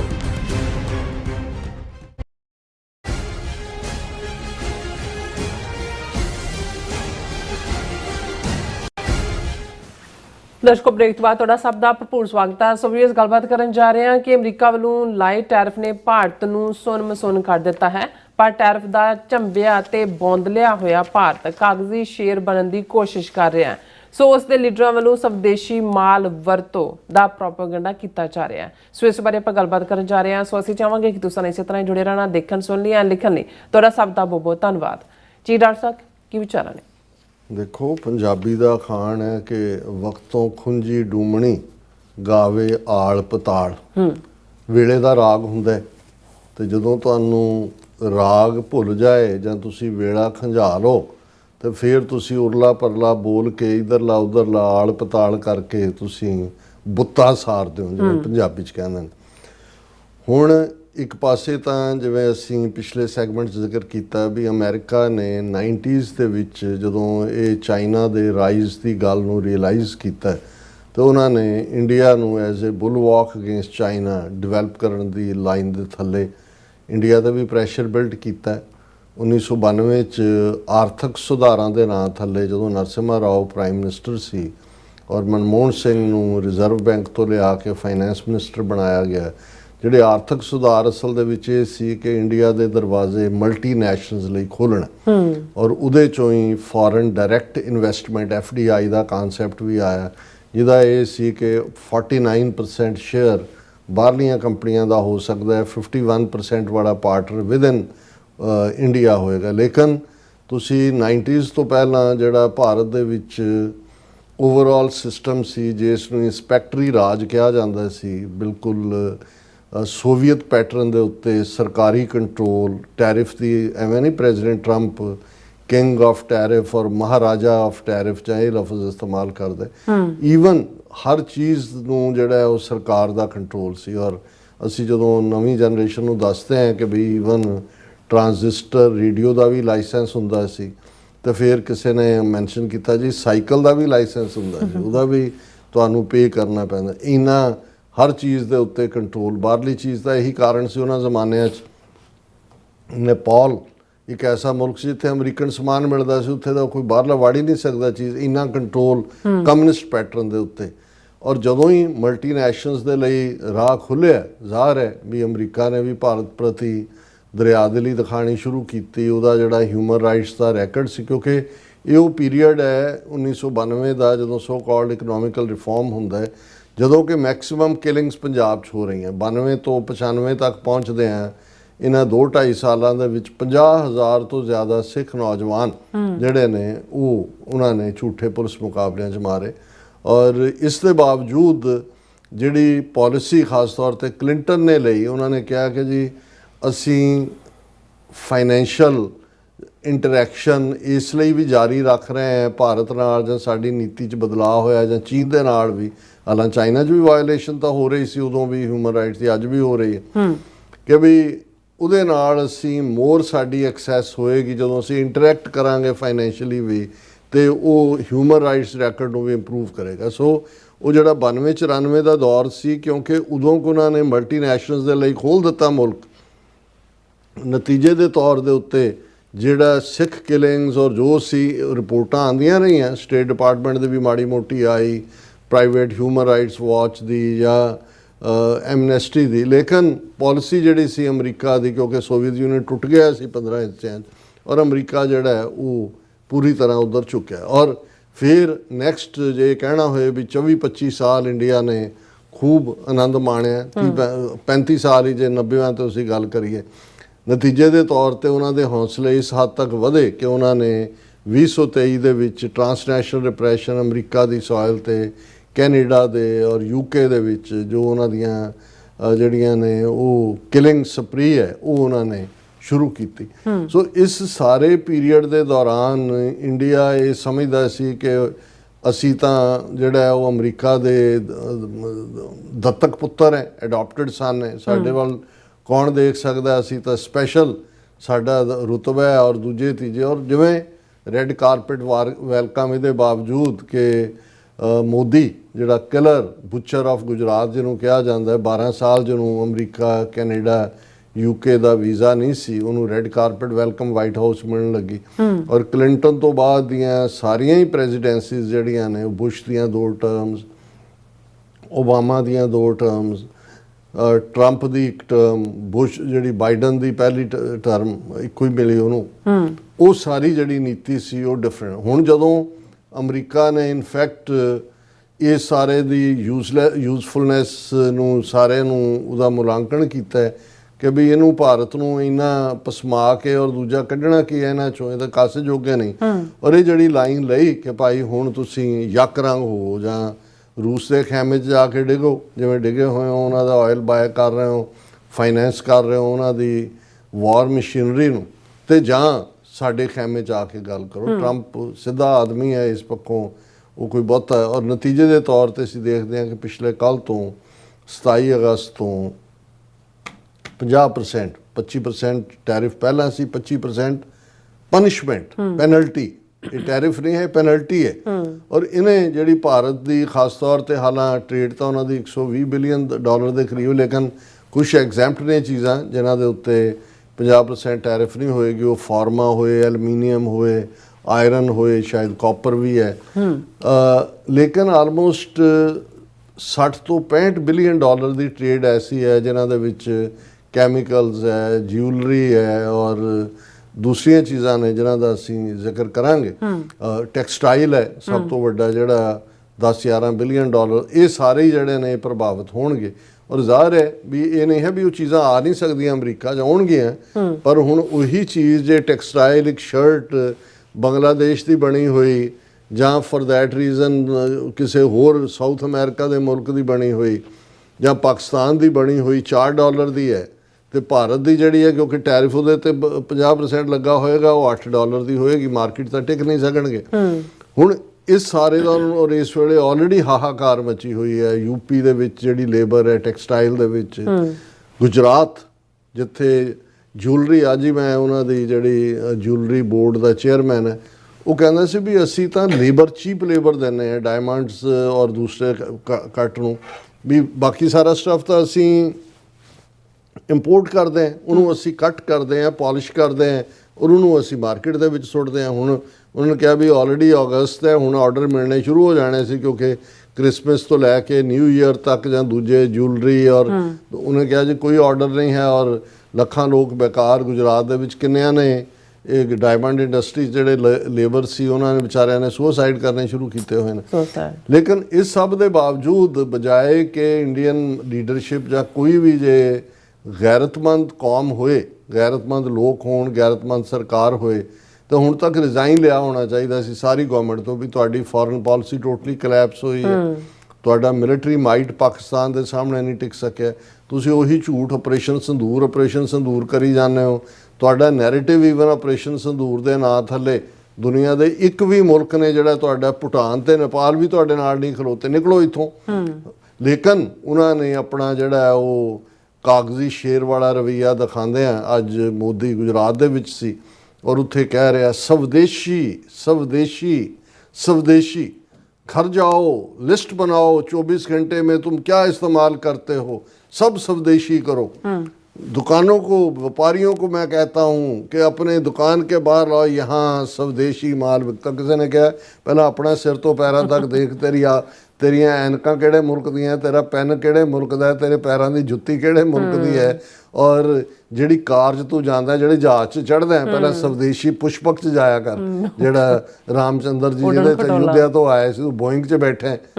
ਸੋ ਮਤਲਬ ਜਦੋਂ ਹੁਣ ਇਹ ਸਾਰਾ ਜਿਹੜਾ ਕਾਗਜ਼ੀ ਸ਼ੇਰ ਵਾਲਾ ਰਵੱਈਆ ਹੈ, ਇਹ ਲੋਕਾਂ ਨੂੰ ਗੁੰਮਰਾਹ ਕਰਨ ਲਈ ਹੈ ਔਰ ਲੋਕ ਤਾਂ ਗੁੰਮਰਾਹ ਹੁੰਦੇ ਵੀ ਨੇ। ਮੈਂ ਤਾਂ ਅਕਸਰ, ਕਿਉਂਕਿ ਮੈਨੂੰ ਕੋਈ ਕਹਿਣ ਲੱਗਾ ਜੀ ਬਹੁਤ ਤਬਦੀਲੀ ਹੋਏਗੀ ਲੋਕਾਂ 'ਚ, ਮੈਂ ਕਿਹਾ ਜਿੱਥੇ 43 ਲੱਖ ਲੋਕ ਕੋਵਿਡ ਦੇ ਨਾਲ ਮਰੇ, ਹਰ ਤੀਸਰਾ ਬੰਦਾ ਦੁਨੀਆ 'ਚ ਮਰਨ ਵਾਲਾ ਉੱਥੇ ਸੀ, ਲਾਸ਼ਾਂ ਦੇ ਅੰਬਾਰ ਲੱਗ ਗਏ ਔਰ ਕਿਸੇ ਨੇ ਛੱਡ ਕੇ ਸਾਰੇ ਦੌੜੇ, ਤੇ ਉੱਥੇ ਜਾ ਕੇ ਉਸ ਸਟੇਟ ਜਿੱਥੇ ਸਭ ਤੋਂ ਜ਼ਿਆਦਾ ਮੌਤਾਂ ਯੂਪੀ 'ਚ ਹੋਈਆਂ, ਮੋਦੀ ਕਹੇ ਜੀ ਯੋਗੀ ਜੀ ਨੇ ਤਾਂ ਬੜਾ ਜ਼ਬਰਦਸਤ ਕੰਮ ਕੀਤਾ ਔਰ ਉਹ ਚੋਣਾਂ ਵੀ ਜਿੱਤ ਜਾਣ, ਕਿ ਜੀ ਦੇਖੋ ਕਿਆ। ਤੇ ਮੈਂ ਕਿਹਾ ਵੀ ਜਿੱਥੇ 43 ਲੱਖ ਲੋਕ ਮਰਿਆ ਕੁੰਭ ਦੇ ਵੇਲੇ, ਕਿੰਨੇ ਮਰ ਗਏ, ਕਿੰਨੀਆਂ ਸਟੈਂਪੀਡਸ ਹੋਈਆਂ, ਮੈਂ ਕਿਹਾ ਉੱਥੇ ਕੋਈ ਫਰਕ ਨਹੀਂ ਪੈਂਦਾ ਕਿਸੇ ਨੂੰ। ਉਹਨਾਂ ਨੇ ਜੇ ਇਵੇਂ ਨਾ ਹੁੰਦਾ ਤਾਂ 1000 ਸਾਲ ਜੁੱਤੀਆਂ ਨਾ ਖਾਂਦੇ ਹੁੰਦੇ। ਜਿਹੜਾ ਵੀ ਆਇਆ ਉੱਥੋਂ 50-100 ਗਡਰੀਆ ਇਕੱਠਾ ਕਰਕੇ ਅਫਗਾਨਿਸਤਾਨ 'ਚੋਂ ਨਿਕਲਦਾ ਸੀ, ਇਹਨਾਂ ਨੂੰ ਜਿਹੜਾ ਆਦਮਬੋ ਕਰਦੇ ਉੱਥੇ ਪਹੁੰਚ ਜਾਂਦਾ ਸੀ ਸੋਮਨਾਥ ਤੱਕ, ਜੁੱਤੀਆਂ ਮਾਰ ਕੇ ਲੁੱਟ ਲੱਟ ਕੇ ਲੈ ਜਾਂਦਾ ਸੀ, ਉਹਨਾਂ ਨੂੰ ਕੋਈ ਰੋਕਣ ਵਾਲਾ ਨਹੀਂ ਸੀ। ਉਹਨੂੰ ਵੀ ਕਹੀ ਜਾਂਦੇ ਸੀ ਕਿ ਦਿਲੀਸ਼ਵਰੋ ਈਸ਼ਵਰੋ, ਜਿਹੜਾ ਦਿੱਲੀ ਦੇ ਤਖਤ ਤੇ ਬਹਿ ਗਿਆ ਉਹੀ ਰਾਹ। ਮੈਂ ਕਿਹਾ ਕੋਈ ਫਰਕ ਨਹੀਂ ਪੈਣਾ। ਹੁਣ ਹਾਲਾਂ ਤੁਸੀਂ ਉਹਨਾਂ ਦਾ ਜਿਹੜਾ ਕਾਗਜ਼ੀ ਸ਼ੇਰ ਵਾਲਾ ਵਰਤਾਰਾ ਦੇਖਣਾ, ਤੇ ਉਹਦੇ 'ਚ ਉਹਨਾਂ ਦਾ India eyes 40 nations for exports amid tariffs. ਇੱਕ ਪਾਸੇ ਦਾ ਨਾਰਾ ਦੇ ਰਹੇ ਨੇ ਜੀ ਸਵਦੇਸ਼ੀ, ਆਪਣੀਆਂ ਚੀਜ਼ਾਂ ਇਸਤੇਮਾਲ ਕਰੋ। ਭਾਈ ਗੱਲ ਆਪਣੀਆਂ ਚੀਜ਼ਾਂ ਜਾਂ ਦੂਜਿਆਂ ਦਾ ਨਹੀਂ ਹੈ। ਜਿਹੜੇ ਤੁਹਾਡੀ ਇੰਨਾ ਅਮਰੀਕਾ ਦਾ 120 ਬਿਲੀਅਨ ਡਾਲਰ ਤੁਹਾਡੇ ਕਾਫਰਸ ਦੇ ਵਿੱਚ ਆ ਰਿਹਾ ਸੀ, ਕਿੰਨਿਆਂ ਦੀ ਲੇਬਰ, ਕਿੰਨਿਆਂ ਨੂੰ ਕੰਮ, ਕਿੰਨਿਆਂ ਨੂੰ ਦੂਸਰਾ, ਉਹ ਚੀਜ਼ਾਂ ਤਾਂ ਇਹਨਾਂ ਦੀ ਮਾਰਕੀਟ ਰਹੀ ਸੀ। ਜਦੋਂ ਪ੍ਰੈਪਰੇਸ਼ਨ ਹੀ ਉੱਥੇ ਨਹੀਂ ਹੈ, ਸਵਦੇਸ਼ੀ ਤਾਂ ਤੁਸੀਂ ਉਹ ਖਾਈ ਜਾਓ, ਉੱਥੇ ਬੈਠੇ ਗਊ ਮੂਤਰ ਪੀ ਜਾਓ, ਗੋਹਾ ਤੁਹਾਡੇ ਕੋਲ ਖਾਣ ਨੂੰ ਹੈਗਾ, ਪਰ ਹੋਰ ਉਸ ਤੋਂ ਇਲਾਵਾ ਤੁਹਾਡੇ ਕੋਲ ਕੀ ਹੈ, ਤੁਸੀਂ ਕੀ ਬਣਾਉਂਦੇ ਹੋ? ਬਿਲਕੁਲ। ਈਵਨ ਫ੍ਰਿਜ ਤੱਕ ਜਿਹੜੇ ਨੇ ਚਾਈਨਾ ਦੇ, ਛਤਰੀਆਂ ਤੱਕ ਆਪ ਹੀ ਖੁਦ ਇਹਨਾਂ ਦਾ, ਇਹ ਮੋਦੀ ਅਜੇ ਮਹੀਨਾ ਪਹਿਲਾਂ ਕਹਿ ਕੇ ਹਟਿਆ ਕਿ ਜੀ अब तो हमारे भगवान गणेश जी की आंखें भी छोटी छोटी हो गई, कहाँ से आ रहे हैं भगवान? ਤੁਹਾਡੇ ਤੋਂ ਤਾਂ ਤੁਹਾਡਾ ਭਗਵਾਨ ਨਹੀਂ ਬਣਿਆ, ਹੋਰ ਤੁਸੀਂ ਕੀ ਬਣਾਉਣਾ? ਪਰ ਇਹ ਕਹਿ ਰਹੇ ਨੇ ਜੀ ਅਸੀਂ 40 ਮੁਲਕ ਜਿਹੜੇ ਨੇ ਉਹ ਜ਼ੀਰੋ ਡਾਊਨ ਕੀਤੇ ਨੇ, ਜਿਨ੍ਹਾਂ ਦੇ ਵਿੱਚ UK, Japan, turkey, south Korea, ਇਹ ਸਾਰੇ ਜਿਹੜੇ ਨੇ। ਔਰ ਅਸੀਂ ਇਹ ਦੇਖ ਰਹੇ ਹਾਂ ਕਿ ਸਾਡੀ 10 ਬਿਲੀਅਨ ਡਾਲਰ ਦੀ ਜਿਹੜੀ ਟੈਕਸਟਾਈਲ ਇੰਡਸਟਰੀ ਹੈ, ਟੈਕਸਟਾਈਲ ਐਂਡ ਐਪਰਲ, ਉਹਦੀ ਮਾਰਕੀਟਿੰਗ ਹੋ ਸਕੇ। ਉਹ ਤਾਂ ਇੱਕ ਨੇ ਕਿਹਾ, ਉਹਨਾਂ ਦੇ ਐਕਸਪਰਟ ਨੇ, ਉਹਨਾਂ ਨੇ ਕਿਹਾ ਗੱਲ ਇਹ ਨਹੀਂ ਹੈ ਵੀ ਦੂਜੀ ਦੁਨੀਆ ਨਹੀਂ ਹੈ, ਪਰ ਪੈਸੇ ਕਿਹਨੇ ਦੇਣੇ ਨੇ? ਜਿਹੜੇ ਅਮਰੀਕਾ ਦੀ ਮਾਰਕੀਟ ਦੇ ਵਿੱਚ ਜਿਹੜੀ ਚੀਜ਼ ਅਸੀਂ ਮੂੰਹ ਮੰਗੇ ਦਿੰਦੇ ਸੀ, ਜਿਹੜਾ ਪ੍ਰਾਈਸ ਰੱਖਤਾ ਉਹ ਪੇ ਕਰਦਾ ਸੀ, ਉਹ ਕਹਿੰਦੇ ਅਫਰੀਕਾ ਵਾਲੇ ਦੇਣਗੇ ਜਿਹੜੇ ਇਹਨਾਂ ਤੋਂ ਵੀ ਭੁੱਖੇ ਨੰਗੇ ਨੇ, ਜਾਂ ਦੂਸਰਿਆਂ ਦੇ ਨਾਲ ਤੁਸੀਂ ਕਿਵੇਂ ਕੰਪੀਟ ਕਰੋਗੇ? ਪਰ ਇਹ ਜਿਹੜਾ ਇੱਕ ਪਾਸੇ ਸਿਆਸੀ ਲੋਕ ਲੱਗ ਗਏ ਨੇ ਜੀ, ਇਹ ਅਮਰੀਕਾ ਨੇ ਸਾਡੇ ਨਾਲ ਧੋਖਾ ਕੀਤਾ, ਸਾਨੂੰ ਯੂਜ਼ ਐਂਡ ਡੰਪ ਕੀਤਾ। ਇੱਕ ਉਹ MJ ਅਕਬਰ, ਇਹ ਪ੍ਰੋ ਇੰਦਰਾ ਗਾਂਧੀ ਰਿਹਾ, ਉਹ ਕਹਿੰਦਾ ਜੀ Trump said tariff an exercise in power but will weaken America, ਕਿ ਭਾਰਤ ਨਾਲ ਉਹ ਸੰਬੰਧ ਖਰਾਬ ਕਰਕੇ ਅਮਰੀਕਾ ਕਮਜ਼ੋਰ ਹੋ ਜਾਏਗਾ। ਔਰ ਈਵਨ RSS ਦਾ ਮੁਖੀ ਕਹਿ ਰਿਹਾ international trade should happen voluntarily not under pressure, says Mohan Bhagwat, ਕਿ ਜੀ ਇਹ ਕਿਹਨੇ ਕਿਹਦੇ ਨਾਲ ਟ੍ਰੇਡ ਕਰਨਾ ਹੈ, ਇਹ ਜਿਹੜੀ ਹੈ ਉਹ ਲੋਕ ਡਿਸਾਈਡ ਕਰਨ, ਨਾ ਕਿ ਸਰਕਾਰ ਦਾ ਦਬਾਅ। ਹੁਣ ਤੱਕ ਤੁਸੀਂ ਅਸੀਂ ਕੱਲ੍ਹ ਡਿਸਕਸ ਕੀਤਾ ਸੀ ਕਿ ਟਰੰਪ ਨੇ ਮੋਦੀ ਨੂੰ ਕਿਹਾ, ਜਦੋਂ ਇਹਨਾਂ ਦੇ ਜਹਾਜ਼ 6-7 ਡਿੱਗੇ ਔਰ ਉਹਨੂੰ ਲੱਗਾ ਵੀ ਇਹ ਨਿਊਕਲੀਅਰ ਨਾ ਹੋ ਜਾਏ, ਉਹਨੇ ਕਿਹਾ ਵੀ 24 ਘੰਟੇ ਦਾ ਟਾਈਮ ਦਿੰਦਾ, ਮੈਨੂੰ ਫੇਰ ਕਾਲ ਕਰੀ, ਸੀਜ਼ ਫਾਇਰ ਕਰੋ, ਨਹੀਂ ਤਾਂ ਮੈਂ ਐਸਾ ਟੈਰਿਫ ਲਾਵਾਂਗਾ ਕਿ ਯੂਰ ਹੈਡ ਵਿਲ ਸਪਿਨ, ਵੀ ਤੁਹਾਡਾ ਸਿਰ ਘੁੰਮ ਜਾਏਗਾ। ਕਹਿੰਦਾ it took only 5 hours and ਸਭ ਸਾਫ਼ ਹੋ ਗਿਆ। ਸੋ ਜਿਹੜੇ ਤੁਸੀਂ 5 ਘੰਟੇ 24 ਘੰਟੇ ਵੀ ਨਹੀਂ ਪੂਰੇ ਕੀਤੇ, ਇੱਕ ਤਾਂ ਹੁੰਦਾ ਨਾ 24ਵੇਂ ਘੰਟੇ 'ਚ, ਤੇ ਤੁਸੀਂ ਅਮਰੀਕਾ ਨੂੰ ਅੱਖਾਂ ਦਿਖਾ ਰਹੇ ਹੋ ਜੀ ਵੀ ਤੁਸੀਂ ਇਹ ਕਰ ਦਿਓਗੇ ਤਾਂ ਤੁਸੀਂ ਉਹ ਕਰ ਦਿਓਗੇ। ਉਹ ਠੀਕ ਹੈ ਵੀ ਉਨੀਆਂ ਛਾਲਾਂ ਛੁਲਾਂ ਤੁਸੀਂ ਮਾਰ ਲਓ ਆਪਣੇ ਲੋਕਾਂ ਨੂੰ ਕਰਨ ਲਈ, ਪਰ in the end of the day we feel sorry ਕਿ ਜਿਹੜਾ ਕਾਮਨ ਵਰਕਰ ਹੈ, ਮਜ਼ਦੂਰ ਹੈ, ਲੇਬਰ ਹੈ, ਜਿਹੜਾ ਵਿਚਾਰਾ ਆਪਣੀ ਕਿਰਤ ਕਰਕੇ ਆਪਣੇ ਟੱਬਰ ਪਾਲਦਾ ਸੀ, ਉਹਨਾਂ ਦੇ ਦਰਵਾਜ਼ੇ ਬੰਦ ਹੋ ਗਏ ਨੇ। ਸੋ ਇਹਨਾਂ ਨੂੰ ਕੀ ਫਰਕ ਪੈਂਦਾ? ਇਹਨਾਂ ਦੇ ਤਾਂ ਪੁੱਤਰ ਔਰ ਧੀਆਂ ਤੇ ਦੂਜੇ ਤੀਜੇ ਬਾਹਰ ਬੈਠੇ ਨੇ, ਪੈਸੇ ਬਾਹਰਲੇ ਬੈਂਕਾਂ 'ਚੋਂ ਲੁੱਟ ਕਸੁੱਟ। ਔਰ ਜਿਹੜਾ ਇਹ ਵੀ ਹੁੰਦਾ ਹੈ ਕਿ ਜੀ ਦੇਖੋ ਸਾਡੀ ਇਕੋਨਮੀ ਇੰਨੀ ਹੋ ਗਈ, ਅਸੀਂ ਚੌਥੀ ਵੱਡੀ ਇਕਨੋਮਿਕਲ ਪਾਵਰ ਹੋ ਗਏ। ਅੱਜ ਇੱਕ ਉਹਨਾਂ ਦਾ ਇਕੋਨੋਮਿਸਟ ਕਹਿ ਰਿਹਾ ਸੀ ਕਿ ਵੀ ਆਲਮੋਸਟ 3/4 ਜਿਹੜੀ ਮਨੀ ਹੈ ਭਾਰਤ ਦੀ, ਉਹ 1% ਤੋਂ ਵੀ ਘੱਟ ਲੋਕਾਂ ਕੋਲ ਹੈ। ਔਰ ਇਹੀ ਅੰਬਾਨੀ ਅਡਾਨੀ ਇਹਨਾਂ ਨੇ ਰਜਾਏ ਨੇ। ਆਮ ਲੋਕ ਜਿਹੜੇ ਨੇ 99% 1/4 ਦੇ ਵਿੱਚ ਆ ਜਾਂਦੇ ਨੇ। ਔਰ ਉਹਨਾਂ 'ਚ ਵੀ ਉਹਨੇ ਕਿਹਾ ਜੀ 80 ਕਰੋੜ ਨੂੰ ਮੁਫਤ ਅਨਾਜ ਮਿਲਦਾ, ਹਾਲਾਂ 100 ਕਰੋੜ ਲੋਕ ਜਿਹੜਾ ਹੈ ਉਹ ਗਰੀਬੀ ਰੇਖਾ ਤੋਂ ਥੱਲੇ ਹੈ। ਹੁਣ ਇਸ ਸਾਰੇ ਦੇ ਵਿੱਚ ਲੱਖਾਂ ਉਹ ਵਰਕਰ ਜਿਹੜੇ ਟੈਕਸਟਾਈਲ ਇੰਡਸਟਰੀ 'ਚ, ਕੈਮੀਕਲਸ ਦੇ ਵਿੱਚ, ਜੁਐਲਰੀ ਦੇ ਵਿੱਚ ਕੰਮ ਕਰਨ ਵਾਲੇ ਨੇ, ਉਹ ਬੇਕਾਰ ਹੋਣਗੇ। ਔਰ ਬਹੁਤ ਤਬਾਹੀ ਦਾ ਮੰਜ਼ਰ ਜਿਹੜੇ ਉਹਨਾਂ ਦੇ ਸੀਰੀਅਸ ਲੋਕ ਨੇ, ਉਹ ਸੱਚਮੁੱਚ ਦੀ ਘਬਰਾਹਟ 'ਚ ਨੇ ਕਿ ਵੀ ਇਹ ਜਿਹੜੇ ਨੇ ਲੋਕਾਂ ਨੂੰ ਸਵਦੇਸ਼ੀ ਕਰਕੇ ਜਿਹੜਾ ਹੈ ਉਹ ਭਰਮਾਉਣ ਦੀ ਕੋਸ਼ਿਸ਼ ਕਰ ਰਹੇ ਨੇ। ਪਰ ਉਹਨਾਂ ਨੇ ਕਿਹਾ ਵੀ ਇਹ ਸਾਡਾ ਬੇੜਾ ਇਹਨਾਂ ਨੇ ਗਰਕ ਕਰਤਾ ਹੈ ਵਨ ਸਾਈਡਡ ਲਾਈਨ ਲੈ ਕੇ। ਬਿਲਕੁਲ ਰਾਸਾ, ਤੁਹਾਡਾ ਬਹੁਤ ਬਹੁਤ ਸ਼ੁਕਰੀਆ। ਸੋ ਤੁਹਾਨੂੰ ਬ੍ਰੇਕ ਵਿਊਅਰਸ, ਤੁਸੀਂ ਇਸੇ ਤਰ੍ਹਾਂ ਬਣੇ ਰਹਿਣਾ। ਮਿਲਦੇ ਹਾਂ ਆਫਟਰ ਦਿਸ ਸ਼ਾਰਟ ਬ੍ਰੇਕ।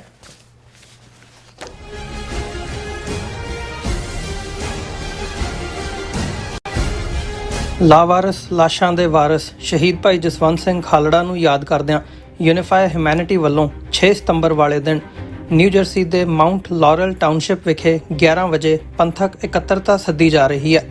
ਇਸ ਦੌਰਾਨ ਸ਼ਹੀਦ ਭਾਈ ਜਸਵੰਤ ਸਿੰਘ ਖਾਲੜਾ ਦੇ ਸੰਘਰਸ਼ਮਈ ਜੀਵਨ ਬਾਰੇ ਵਿਚਾਰਾਂ ਕੀਤੀਆਂ ਜਾਣਗੀਆਂ ਅਤੇ ਉਹਨਾਂ ਦੀ ਵਿਰਾਸਤ ਨੂੰ ਅੱਗੇ ਤੋਰਨ ਲਈ ਉਪਰਾਲੇ ਸਾਂਝੇ ਕੀਤੇ ਜਾਣਗੇ। ਇਸ ਇਕੱਠ ਵਿੱਚ ਖਾਲਿਸਤਾਨ ਅਫੇਅਰਸ ਸੈਂਟਰ ਦੇ ਸੰਚਾਲਕ ਡਾਕਟਰ ਅਮਰਜੀਤ ਸਿੰਘ, ਵਕੀਲ ਜਸਪ੍ਰੀਤ ਸਿੰਘ, ਸ਼੍ਰੋਮਣੀ ਅਕਾਲੀ ਦਲ ਅੰਮ੍ਰਿਤਸਰ ਦੇ ਜਨਰਲ ਸਕੱਤਰ ਕੁਸ਼ਲਪਾਲ ਸਿੰਘ ਮਾਨ, ਸਿੱਖ ਅਸੈਂਬਲੀ ਆਫ ਅਮਰੀਕਾ ਦੇ ਡਾਇਰੈਕਟਰ ਪਵਨ ਸਿੰਘ ਖਾਲਸਾ ਅਤੇ ਯੂਥ ਐਕਟਿਵਿਸਟ ਮਨਰੂਪ ਕੌਰ ਵਿਚਾਰਾਂ ਦੀ ਸਾਂਝ ਪਾਉਣਗੇ। ਇਸ ਤੋਂ ਇਲਾਵਾ ਸਿੱਖ ਕਾਰਕੁਨ ਨੌਜਵਾਨਾਂ ਦਾ ਇੱਕ ਪੈਨਲ ਐਕਟਿਵਿਜ਼ਮ, ਸਿੱਖੀ ਅਤੇ ਸ਼ਹੀਦ ਭਾਈ ਖਾਲੜਾ ਬਾਰੇ ਖਾਸ ਵਿਚਾਰ ਚਰਚਾ ਕਰੇਗਾ, ਜਿਸ ਵਿੱਚ ਕਾਂਗਰਸਮੈਨ ਟੌਮ ਸਵਾਜ਼ੀ ਦੇ legislative assistant Tejkaran Kaur Bains, Canada ਤੋਂ ਨੌਜਵਾਨ Sikh activist Akashdeep Singh, Abinash Kaur, Sikh Youth of America ਤੋਂ ਵਿਦਿਆਰਥੀ ਆਗੂ ਬਸੰਤ ਸਿੰਘ ਅਤੇ ਦੋਹਰਾ ਕੌਰ ਮਾਨ ਸ਼ਾਮਲ ਹੋਣਗੇ। ਪ੍ਰਬੰਧਕਾਂ ਵੱਲੋਂ ਆਪ ਸਮੂਹ ਸੰਗਤ ਨੂੰ ਵੱਧ ਚੜ੍ਹ ਕੇ ਇਸ ਵਿਚਾਰ ਚਰਚਾ ਦਾ ਹਿੱਸਾ ਬਣਨ ਲਈ ਬੇਨਤੀ ਕੀਤੀ ਜਾਂਦੀ ਹੈ। ਵਧੇਰੇ ਜਾਣਕਾਰੀ ਲਈ ਆਪ ਨਵਲੀਨ ਕੌਰ ਖੜੌਦ ਅਤੇ ਸਿਮਰਨੀਤ ਕੌਰ ਖੜੌਦ ਨਾਲ ਸਕਰੀਨ ਤੇ ਦਿੱਤੇ ਨੰਬਰ ਉੱਤੇ ਸੰਪਰਕ ਕਰ ਸਕਦੇ ਹੋ।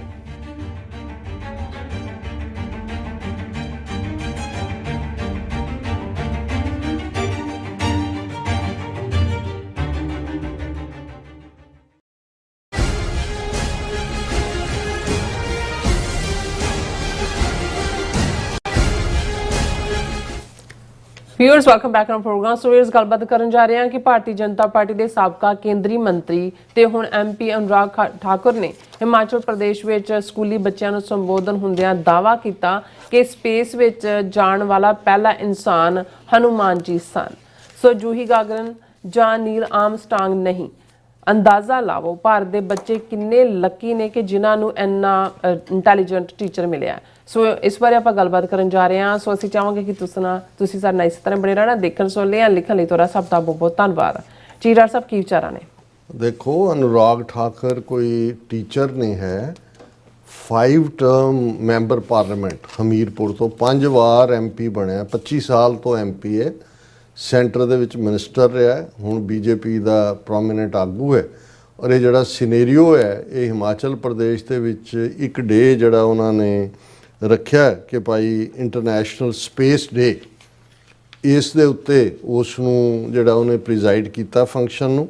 ਔਰ ਇਹ ਜਿਹੜਾ PM ਸ਼੍ਰੀ ਸਕੂਲ ਜਿਹੜਾ ਉਹ ਉਸ ਦੇ ਵਿੱਚ ਉਹਨੂੰ ਪ੍ਰੀਜ਼ਾਈਡ ਕਰ ਰਿਹਾ। ਔਰ ਉਹਦੇ 'ਚ ਨੈਸ਼ਨਲ ਸਪੇਸ ਡੇ ਦੇ ਉੱਤੇ ਜਦੋਂ ਉਹਨੇ ਅਨੁਰਾਗ ਠਾਕਰ ਨੇ ਇਹ ਸਵਾਲ ਪੁੱਛਿਆ स्टूडेंट्स ਨੂੰ कि अंतरिक्ष में यात्रा करने वाला पहले कौन था, who was the first one two travel into space. ये वो स्टूडेंट्स ਨੂੰ ਪੁੱਛ ਰਿਹਾ, ਪ੍ਰੀਜ਼ਾਈਡ ਕਰਨ ਆਇਆ ਉਹਦੇ ਤੇ। ਕੁਛ ਨੇ ਕਿਹਾ ਨੀਲ ਆਰਮਸਟਰਾਂਗ। ਜ਼ਾਹਰ ਹੈ ਕਿ ਵੀ ਪ੍ਰੈਜ਼ੀਡੈਂਟ ਕੈਨੇਡੀ ਜਦੋਂ ਅਮਰੀਕਾ ਦੇ ਪ੍ਰੈਜ਼ੀਡੈਂਟ ਸਨ, 3 ਜਿਹੜੇ ਐਸਟਰੋਨੌਟ ਜਿਨ੍ਹਾਂ ਨੇ ਚੰਦਰਮਾ ਦੇ ਉੱਤੇ ਪੈਰ ਰੱਖਿਆ, ਸਭ ਤੋਂ ਪਹਿਲਾਂ ਨੀਲ ਆਰਮਸਟਰਾਂਗ ਸੀ। ਹਾਲਾਂ ਸਵਾਲ ਉਹਨੇ ਸਪੇਸ ਦਾ ਪੁੱਛਿਆ ਸੀ। ਸਪੇਸ ਦੇ ਹਵਾਲੇ ਨਾਲ ਤਾਂ ਯੂਰੀ ਗਾਗਰਿਨ ਜਿਹੜਾ ਹਾਲਾਂ ਸਭ ਤੋਂ ਪਹਿਲਾਂ ਇੱਕ ਬਾਂਦਰ ਸੋਵੀਅਤ ਯੂਨੀਅਨ ਵਾਲਿਆਂ ਨੇ ਭੇਜਿਆ ਸੀ ਸਪੇਸ 'ਚ, ਫਿਰ ਯੂਰੀ ਗਾਗਰਿਨ ਜੇ ਸਪੇਸ 'ਚ ਬੰਦੇ ਦੇ ਜਾਣ ਦੀ ਗੱਲ ਹੋਈ। ਚੰਦਰਮਾ ਦੇ ਉੱਤੇ ਨੀਲ ਆਰਮਸਟਰਾਂਗ ਉਹਨਾਂ ਨੇ ਕਿਹਾ। ਇਸ ਤੋਂ ਬਾਅਦ ਕਹਿੰਦੇ ਵੀ ਇਹ ਸੁਣ ਕੇ ਹਮੀਰਪੁਰ ਦਾ 5 ਟਰਮ ਦਾ ਐਮਪੀ ਕਹਿੰਦਾ, ਮੁਝੇ ਤੋਂ ਲੱਗਦਾ ਹੈ ਹਨੂਮਾਨ ਜੀ ਥੇ, I think it was lord Hanuman. ਸਭ ਤੋਂ ਪਹਿਲਾਂ ਜਿਹੜਾ ਜਾਣ ਵਾਲਾ ਸਪੇਸ ਦੇ ਵਿੱਚ ਨਾ ਨੀਲ ਆਰਮਸਟਰਾਂਗ ਹੈ ਨਾ। ਫਿਰ ਉਹਨਾਂ ਨੇ ਕਿਹਾ ਕਿ ਵੀ ਇਹ ਜਦੋਂ ਦੀ ਇਹ ਖਬਰ ਆਈ ਹੈ ਇਸ ਦੇ ਉੱਤੇ ਬਹੁਤ ਸਾਰੀ ਚਰਚਾ ਹੋ ਰਹੀ ਹੈ। ਔਰ ਫੈਕਟ ਚੈੱਕ ਜਦੋਂ ਕੀਤਾ ਗਿਆ ਤਾਂ ਇਹ ਆਇਆ ਕਿ ਜੀ ਯੂਰੀ ਗਾਗਰਿਨ ਜਿਹੜਾ ਹੈ ਉਹ ਪਹਿਲਾ ਸੀ, ਜਿਵੇਂ ਅਸੀਂ ਮੈਂਸ਼ਨ ਕੀਤਾ। ਔਰ ਇਸ ਦੇ ਉੱਤੇ DMK ਦੇ MP ਕਮਿਨਾ ਰੋਜ਼ੀ ਨੇ ਇਹ ਕਿਹਾ ਕਿ ਵੀ ਇਹ ਤੋਂ ਤੁਸੀਂ ਅੰਦਾਜ਼ਾ ਲਾਓ ਵੀ ਕਿਸ ਲੈਵਲ ਦੀ ਐਜੂਕੇਸ਼ਨ ਬੱਚਿਆਂ ਨੂੰ ਦਿੱਤੀ ਜਾ ਰਹੀ ਹੈ। ਡੀਪਲੀ ਟਰਬਲਿੰਗ ਹੈ। ਔਰ ਇੱਕ ਮੈਂਬਰ ਪਾਰਲੀਮੈਂਟ ਤੇ ਸਾਬਕਾ ਮਿਨਿਸਟਰ ਸਕੂਲ 'ਚ ਬੱਚਿਆਂ ਨੂੰ ਪੁੱਛ ਰਿਹਾ ਕਿ ਸਭ ਤੋਂ ਪਹਿਲਾਂ ਕਿਸ ਨੇ ਪੈਰ ਰੱਖਿਆ, ਔਰ ਫਿਰ ਉਹ ਇਨਸਿਸਟ ਕਰ ਰਿਹਾ ਕਿ ਵੀ ਨਹੀਂ, ਇਹ ਤਾਂ ਹਨੂਮਾਨ ਜੀ ਜਿਹੜੇ ਨੇ ਉਹ ਪਹਿਲੇ ਨੇ ਜਿਹੜੇ ਅੰਤਰਿਕਸ਼ ਦੇ ਵਿੱਚ ਗਏ ਜਾਂ ਸਪੇਸ ਦੇ ਵਿੱਚ ਗਏ। ਔਰ ਫਿਰ ਇਸੇ ਤਰ੍ਹਾਂ ਇੱਕ ਹੋਰ ਨੇ ਕਮੈਂਟ ਕੀਤਾ ਕਿ instead of correcting the children, you told them Hanuman was the first space traveler with that frivolous smile. It was Yuri Gagarin. Stop playing with the innocent minds of children. ਕਿ ਤੁਸੀਂ ਬੱਚਿਆਂ ਨੂੰ ਕੀ ਪੜ੍ਹਾ ਰਹੇ ਹੋ। ਫਿਰ ਇੱਕ ਹੋਰ ਨੇ ਕਿਹਾ ਕਿ ਬਈ science is not mythology, mythology, ਕਿ ਇਹ ਮਿਥਿਹਾਸ ਨਹੀਂ ਹੈ science. To mislead young minds in classrooms in an insult to knowledge, reason and spirit of scientific temper enshrined in our constitution। ਕਿ ਸਾਡੇ ਸੰਵਿਧਾਨ ਦੇ ਵਿੱਚ ਤਾਂ ਲੌਜਿਕ, ਰੀਜ਼ਨਿੰਗ ਔਰ ਇਹ ਜਿਹੜੀ ਸਾਇੰਟੀਫਿਕ ਟੈਂਪਰ ਹੈ, ਪਰ ਤੁਸੀਂ ਜਿਹੜਾ ਹੈ ਉਹ ਮਾਈਥੋਲੋਜੀ, ਇਹ ਕੋਈ ਨਵੀਂ ਗੱਲ ਨਹੀਂ ਹੈ। ਅਨੁਰਾਗ ਠਾਕਰ ਬਿਲਕੁਲ ਜਿਨ੍ਹਾਂ ਦੀ ਹਕੂਮਤ ਹੈ ਮੋਦੀ ਦੀ ਔਰ ਦੂਸਰਿਆਂ ਦੀ, ਆਪਣੇ ਸਾਡੇ ਵਿਊਜ਼ ਨੂੰ ਵੀ ਯਾਦ ਹੋਏਗਾ ਕਿ ਮੋਦੀ ਨੇ ਸਰਜਨਸ ਦੀ ਕਾਨਫਰੰਸ ਨੂੰ ਹੁਣ ਇਹ ਸਪੇਸ ਡੇ ਦੇ ਉੱਤੇ ਜੇ ਅਨੁਰਾਗ ਠਾਕਰ ਬੱਚਿਆਂ ਨੂੰ ਕਹਿ ਰਿਹਾ ਕਿ ਜੀ ਹਨੂਮਾਨ ਜੀ, ਔਰ ਹਨੂਮਾਨ ਜੀ ਦਾ ਨਾਮ ਵੀ ਪਵਨ ਸੁੱਤ ਹਨੂਮਾਨ ਹੈ, ਹਵਾ ਦਾ ਪੁੱਤਰ, ਔਰ ਤੁਸੀਂ ਜਿੰਨੇ ਵੀ ਹਨੂਮਾਨ ਜੀ ਦੇ ਇਮੇजेस ਦੇਖੋਗੇ ਖਾਸ ਤੌਰ ਤੇ ਕੈਲੰਡਰਸ ਜਾਂ ਦੂਸਰੇ, ਉਹਨਾਂ ਨੇ ਪਹਾੜ ਚੁੱਕਿਆ ਹੋਇਆ। ਹੁਣ ਪਹਾੜ ਬੰਦਾ ਤਾਂ ਹੀ ਚੁੱਕ ਸਕਦਾ ਨਾ ਵੀ ਪਹਿਲਾਂ ਉਹ ਸਪੇਸ ਦੇ ਵਿੱਚ ਉਹਨੂੰ ਉੱਡਣਾ ਆਉਂਦਾ ਹੈ ਜੀ। ਉਹਨਾਂ ਨੇ ਉੱਡ ਕੇ ਉੱਥੋਂ ਲੰਕਾ ਤੋਂ ਪਹਾੜ 'ਚ ਵੀ ਗਏ, ਉਹਨਾਂ ਨੇ ਪੂਰਾ ਪਹਾੜ ਹੀ ਚੁੱਕ ਲਿਆ। ਸੰਜੀਵਨੀ ਬੂਟੀ ਜਿਹੜੀ ਆ ਉਹ ਪਛਾਣ ਨਹੀਂ ਆਏ, ਉਹਨਾਂ ਨੇ ਕਿਹਾ ਰਾਹ ਲਓ ਜੀ, ਫਿਰ ਉਹ ਪਹਾੜ ਵਾਪਸ ਰੱਖਣ ਵੀ ਗਿਆ ਹੋਣਗੇ। ਵੀ ਇਹਦੇ 'ਚ ਤਾਂ ਕੋਈ ਸ਼ੱਕ ਨਹੀਂ ਹੈ ਕਿ ਵੀ ਇੰਨਾ ਵੱਡਾ ਕੰਮ ਹਨੂਮਾਨ ਜੀ ਨੇ ਕੀਤਾ, ਔਰ ਇਸ ਲਈ ਜਿਹੜੇ ਆ ਉਹ ਪਹਿਲਾਂ ਤਾਂ ਸਪੇਸ 'ਚ ਉਹੀ ਜਾਣ ਵਾਲੇ ਨੇ।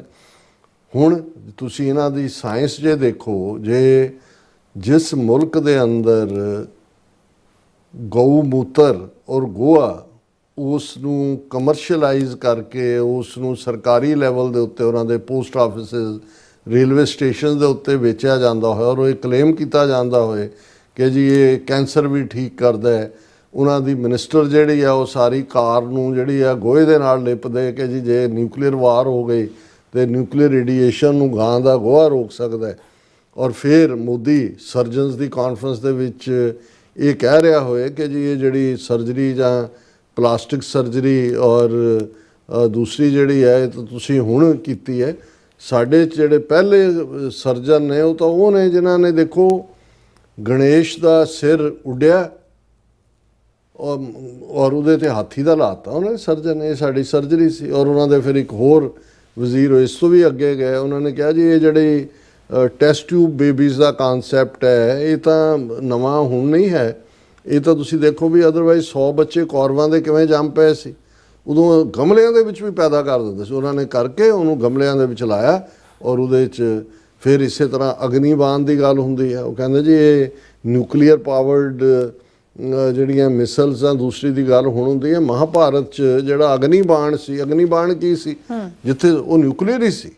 ਔਰ ਉਸ ਸਾਰੇ ਨੂੰ ਤੁਸੀਂ ਕਿਸ ਹੱਦ ਤੱਕ ਹਰ ਚੀਜ਼, ਔਰ ਜਦੋਂ ਜਹਾਜ਼ ਦੀ ਗੱਲ ਆਉਂਦੀ ਹੈ ਉਹ ਕਹਿੰਦੇ ਵੀ ਲਓ ਇਹ ਕੋਈ ਨਾਰਥ ਕੈਰੋਲਾਈਨਾ ਦੇ ਰਾਈਟ ਬ੍ਰਦਰਸ ਨੇ ਥੋੜੀ ਕੱਢਿਆ ਜਹਾਜ਼ ਨੂੰ। ਉਹਨਾਂ ਨੇ ਕਿਹਾ ਜੀ ਜਹਾਜ਼ ਤਾਂ ਜਦੋਂ ਰਾਮਚੰਦਰ ਜੀ ਸ੍ਰੀਲੰਕਾ ਫਤਿਹ ਕਰ ਲਈ ਤੇ ਉਹ ਸ੍ਰੀਲੰਕਾ ਤੋਂ ਅਯੁੱਧਿਆ ਆਏ ਪੁਸ਼ਕਰ ਵਿਮਾਨ ਦੇ ਵਿੱਚ, ਇਸ ਲਈ ਉਦੋਂ ਜਿਹੜੀ ਹੈ ਜਹਾਜ਼ ਦੀ ਟੈਕਨੋਲੋਜੀ ਸੀ। ਅਸੀਂ ਤਾਂ ਕਿੰਨੇ ਹਜ਼ਾਰ ਸਾਲ, ਇਹ ਜਦੋਂ ਇੰਡੀਆ ਦੇ ਰਾਮਾਇਣ ਮਹਾਭਾਰਤ, ਉਹਨਾਂ ਨੂੰ ਕਿਸੇ ਨੇ ਪੁੱਛਿਆ ਵੀ ਹਿਊਮਨ ਹਿਸਟਰੀ 'ਚ ਬੇਸ਼ੱਕ ਹਿਊਮਨ ਬੀਇੰਗ ਤੱਕ ਪਹੁੰਚਦੇ ਆ ਜਿਹੜਾ ਕਈ hundreds of millions of years ਦਾ ਸਫ਼ਰ ਹੈ, ਲੇਕਿਨ ਇਨਸਾਨੀ ਸਿਵਲਾਈਜੇਸ਼ਨ ਦਾ ਇਤਿਹਾਸ ਤਾਂ 6000 ਸਾਲ ਤੱਕ ਤੁਸੀਂ ਖਿੱਚ ਤੂ ਕੇ ਲਿਜਾ ਸਕਦੇ ਹੋ। ਰੀਅਲਿਸਟਿਕਲੀ ਸਪੀਕਿੰਗ 5000 ਸਾਲ। ਉਹ ਕਹਿੰਦੇ ਜੀ 5000 ਸਾਲ 'ਚ ਕਿਹੜਾ ਸਤਯੁਗ ਹੈ, ਕਿਹੜਾ ਤ੍ਰੇਤਾ ਹੈ, ਕਿਹੜਾ ਦੁਆਪਰ ਹੈ, ਕਿਹੜਾ ਕਲਯੁਗ ਹੈ। 2-2000 ਸਾਲ ਦੀ ਗੈਪ ਬਣਾਓਗੇ ਜਾਂ ਨਹੀਂ ਕਹਿੰਦੇ ਇਹਨਾਂ ਨੂੰ ਪਤਾ ਹੀ ਨਹੀਂ ਹੈ, ਇਹ 5-6000 ਸਾਲ ਨਹੀਂ, ਉਹ ਸਾਡੇ ਤਾਂ ਫਲਾਣਾ ਯੁੱਗ ਤੇ ਟਿਮਕਾ ਪਤਾ ਨਹੀਂ ਕਿੰਨੇ ਲੱਖ ਸਾਲ ਜਿਹੜੇ ਨੇ।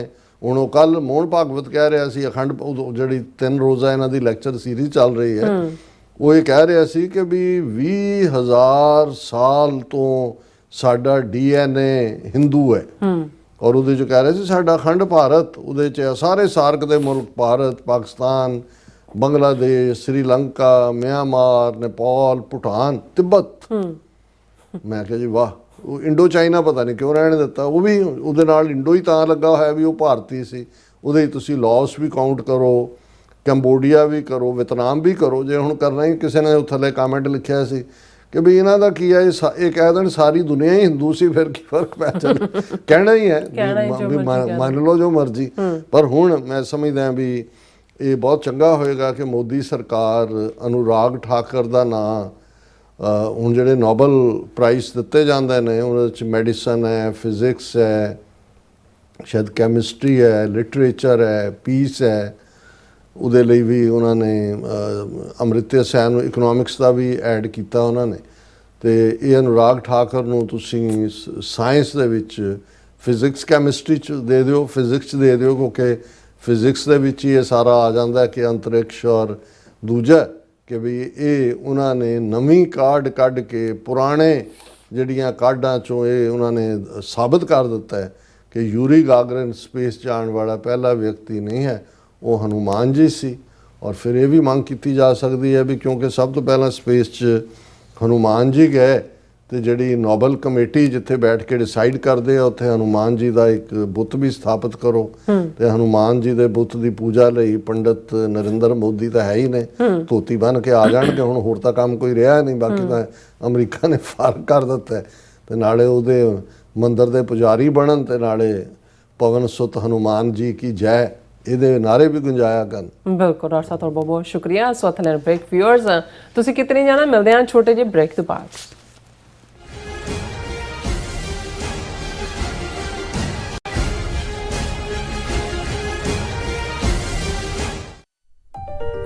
FBI ਤੋਂ ਮੈਂ ਹਾਂ ਸੁਖਵੀਰ ਕੌਰ ਤੇ ਹੁਣ ਸੁਣੋ FBI ਵੱਲੋਂ ਜ਼ਰੂਰੀ ਜਾਣਕਾਰੀ। ਸਾਡੇ ਦੇਸ਼ ਅਮਰੀਕਾ ਵਿੱਚ ਬਾਹਰਲੇ ਦੇਸ਼ਾਂ ਦੀਆਂ ਸਰਕਾਰਾਂ ਵੱਲੋਂ ਅੰਤਰਰਾਸ਼ਟਰੀ ਦਬਾਅ ਪਾਇਆ ਜਾ ਰਿਹਾ ਹੈ। ਇਸ ਨੂੰ ਰੋਕਣ ਲਈ FBI ਨੂੰ ਤੁਹਾਡੇ ਸਹਿਯੋਗ ਦੀ ਲੋੜ ਹੈ।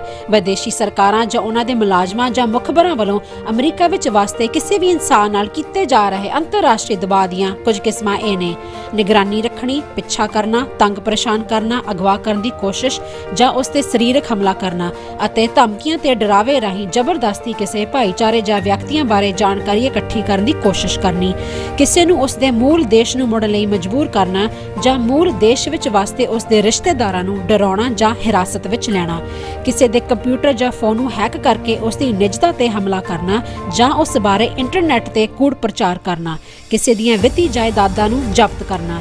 ਜੇ ਤੁਹਾਨੂੰ ਲੱਗਦਾ ਹੈ ਕਿ ਤੁਸੀਂ ਅੰਤਰਰਾਸ਼ਟਰੀ ਦਬਾਅ ਦੇ ਸ਼ਿਕਾਰ ਹੋ ਤਾਂ FBI ਨੂੰ ਹੁਣੇ ਕਾਲ ਕਰੋ 1-800-CALL-FBI ਜਾਂ 1-800-225-5324 ਤੇ ਸੰਪਰਕ ਕਰੋ। ਤੇ ਜੇ ਤੁਹਾਡੇ ਲਈ ਅੰਗਰੇਜ਼ੀ ਵਿੱਚ ਗੱਲ ਕਰਨਾ ਮੁਸ਼ਕਲ ਹੈ ਤਾਂ ਤੁਸੀਂ ਪੰਜਾਬੀ ਵਿੱਚ ਗੱਲ ਕਰਨ ਲਈ ਕਹਿ ਸਕਦੇ ਹੋ ਜਾਂ FBI ਦੀ ਵੈਬਸਾਈਟ tips.fbi.gov ਤੇ ਆਪਣੀ ਸ਼ਿਕਾਇਤ ਦਰਜ ਕਰਾਓ। ਹੋਰ ਜਾਣਕਾਰੀ ਲਈ ਦੇਖੋ fbi.gov/TNR। ਜੇਕਰ ਤੁਸੀਂ ਤੁਰੰਤ ਸਰੀਰਕ ਖਤਰੇ ਵਿੱਚ ਹੋ ਤਾਂ 911 ਤੇ ਕਾਲ ਕਰੋ। FBI ਵੱਲੋਂ ਤੁਹਾਡੀ ਰਿਪੋਰਟ ਕਦੀ ਵੀ ਕਿਸੇ ਵਿਦੇਸ਼ੀ ਸਰਕਾਰ ਨਾਲ ਸਾਂਝੀ ਨਹੀਂ ਕੀਤੀ ਜਾਵੇਗੀ। FBI ਦਾ ਮਨੋਰਥ ਅਮਰੀਕਾ ਵਿੱਚ ਵਸਦੇ ਲੋਕਾਂ ਦੀ ਰੱਖਿਆ ਕਰਨਾ ਅਤੇ ਯੂਨਾਈਟਿਡ ਸਟੇਟਸ ਦੇ ਸੰਵਿਧਾਨ ਨੂੰ ਕਾਇਮ ਰੱਖਣਾ ਹੈ।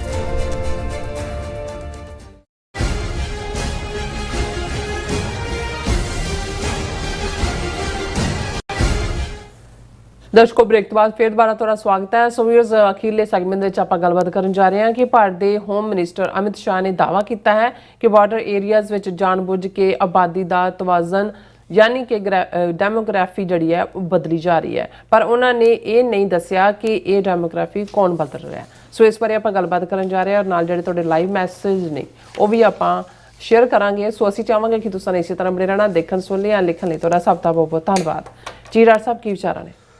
ਦੇਖੋ, ਇੱਕ ਪਾਸੇ ਜੰਗ ਦੇ ਮੈਦਾਨ 'ਚ 4 ਦਿਨ ਵੀ ਭਾਰਤੀ ਏਅਰ ਫੋਰਸ ਕੱਟ ਨਹੀਂ ਸਕੀ। ਨਤੀਜਾ ਟੋਟਲ ਸਰੈਂਡਰ ਵਾਂਗ ਜਿਹੜਾ ਹੈ ਉਹ ਭਾਰਤ ਨੇ ਵਿਹਾਰ ਕੀਤਾ। ਜਿਹੜਾ ਪ੍ਰੈਜ਼ੀਡੈਂਟ ਟਰੰਪ ਨੇ ਕਿਹਾ ਵੀ ਵਿਦਿਨ 5 ਆਵਰਸ ਜਿਹੜਾ ਉਹ ਸੀਜ਼ ਫਾਇਰ ਦਾ ਐਲਾਨ ਹੋਇਆ, ਉਸ ਤੋਂ ਪਹਿਲਾਂ ਇਹਨਾਂ ਦੀ ਸਾਰੀ ਏਅਰ ਫੋਰਸ ਗਰਾਊਂਡਡ ਸੀ। ਪਰ ਜਦੋਂ ਤੁਸੀਂ ਝੂਠੇ ਦਾਅਵੇ ਦਮਗਜ਼ੇ ਹੀ ਮਾਰਨੇ ਨੇ, ਉਹਨਾਂ ਤੋਂ ਤਾਂ ਤੁਹਾਨੂੰ ਕੋਈ ਰੋਕ ਨਹੀਂ ਸਕਦਾ। ਰਾਜਨਾਥ ਸਿੰਘ ਜਿਹੜਾ ਡਿਫੈਂਸ ਮਿਨਿਸਟਰ ਹੈ ਔਰ ਜਿਹਨੇ ਅੱਗੋਂ ਆਪਣੇ ਜਰਨੈਲਾਂ ਨੂੰ ਵੀ ਝੂਠ ਬੋਲਣ ਤੇ ਲਾਇਆ ਹੋਇਆ, ਉਹ ਪਿਛਲੇ ਦਿਨਾਂ 'ਚ ਆਰਮੀ ਵਾਰ ਕਾਲਜ ਮਹੂਆ ਮੱਧ ਪ੍ਰਦੇਸ਼ ਦੇ ਵਿੱਚ ਸੀ। ਉਹਦਾ ਨਾਂ ਉਹਨਾਂ ਨੇ ਰੱਖਿਆ ਰਣ ਸੰਵਾਦ, ਕਿ ਬੈਟਲ ਡਾਇਲੌਗ ਜਾਂ ਵਾਰ ਡਾਇਲੌਗ। ਉਸ ਦੇ ਵਿੱਚ ਉਹਨੇ ਦਾਅਵਾ ਕੀਤਾ, ਉਹਨੇ ਕਿਹਾ ਕਿ ਜੀ ਅਸੀਂ ਜਿਹੜਾ ਸਾਡੀ ਬੜੀ ਤਿਆਰ ਫੌਜ ਹੈ ਔਰ ਅਸੀਂ ਜੇ ਕੋਈ ਵੀ ਜੰਗ 5 ਸਾਲ ਵੀ ਜਾਰੀ ਰਹਿੰਦੀ ਹੈ ਤੇ ਅਸੀਂ ਉਸ ਨੂੰ ਲੜਨ ਦੇ ਸਮਰੱਥ ਹੈ। ਵੀ ਤੁਹਾਡੇ ਕੋਲੋਂ ਜਿਹੜੀ ਹੈ ਉਹ 4 ਦਿਨ ਤੁਸੀਂ ਕੱਢੇ ਨਹੀਂ ਹੈ। ਈਵਨ ਜਦੋਂ ਤੁਸੀਂ 1965 ਜਾਂ 1971 ਜਿਹਨਾਂ ਨੂੰ ਬੜੀਆਂ ਆਪਣੀਆਂ ਵਿਕਟਰੀਜ਼ ਦੱਸਦੇ ਨੇ, ਉਹਨਾਂ 'ਚ ਵੀ 2 ਹਫ਼ਤਿਆਂ ਦੀ ਲੜਾਈ ਤੋਂ ਬਾਅਦ ਹੀ ਉਹਨਾਂ ਨੇ ਬੰਗਲਾਦੇਸ਼ ਟੈਕਸ ਲਾਇਆ ਹੋਇਆ, ਜਿਹੜਾ ਸ਼ਾਇਦ ਅਜੇ ਵੀ ਲੱਗਾ ਹੋਵੇ। ਵੀ ਤੁਹਾਡਾ 60-70% ਅਸਲਾ ਉਦੋਂ ਚੱਲਿਆ ਵੀ ਨਹੀਂ ਸੀ, ਬਿਲਕੁਲ ਬੇਕਾਰ ਜਿਹੜਾ ਹੈ। ਤਾਂ ਤੁਸੀਂ 5 ਸਾਲ ਦੀ ਜੰਗ ਦੀ ਗੱਲ ਕਰ ਰਹੇ ਹੋ ਔਰ ਉਸ ਦੇ ਵਿੱਚ ਉਹਨੇ ਜਿਹੜਾ ਰਾਜਨਾਥ ਸਿੰਘ ਨੇ ਕਿਹਾ ਕਿ ਅੱਜ ਦੇ ਜ਼ਮਾਨੇ ਦੇ ਵਿੱਚ ਜਿਹੜੀਆਂ ਵਾਰਸ ਨੇ ਉਹ ਇੰਨੀਆਂ ਅਚਾਨਕ ਤੇ ਅਨਪ੍ਰੈਡਿਕਟੇਬਲ ਨੇ ਕਿ ਵੀ ਇਹ ਪ੍ਰੈਡਿਕਟ ਕਰਨਾ ਔਖਾ ਕਿ ਵੀ ਉਹ ਕਿੰਨੀ ਦੇਰ ਚੱਲਣਗੇ। ਫਿਰ ਪਰ ਜੇ ਸਾਨੂੰ ਇਹ ਤਿਆਰ ਹੋਣਾ ਚਾਹੀਦਾ ਹੈ ਕਿ ਵੀ ਜੇ ਜੰਗ 2 ਮਹੀਨੇ ਚੱਲਦੀ ਹੈ, 4 ਮਹੀਨੇ ਚੱਲਦੀ ਹੈ, 1 ਸਾਲ ਚੱਲਦੀ ਹੈ, 2 ਸਾਲ ਚੱਲਦੀ, even 5 years, then we should be fully prepared for it।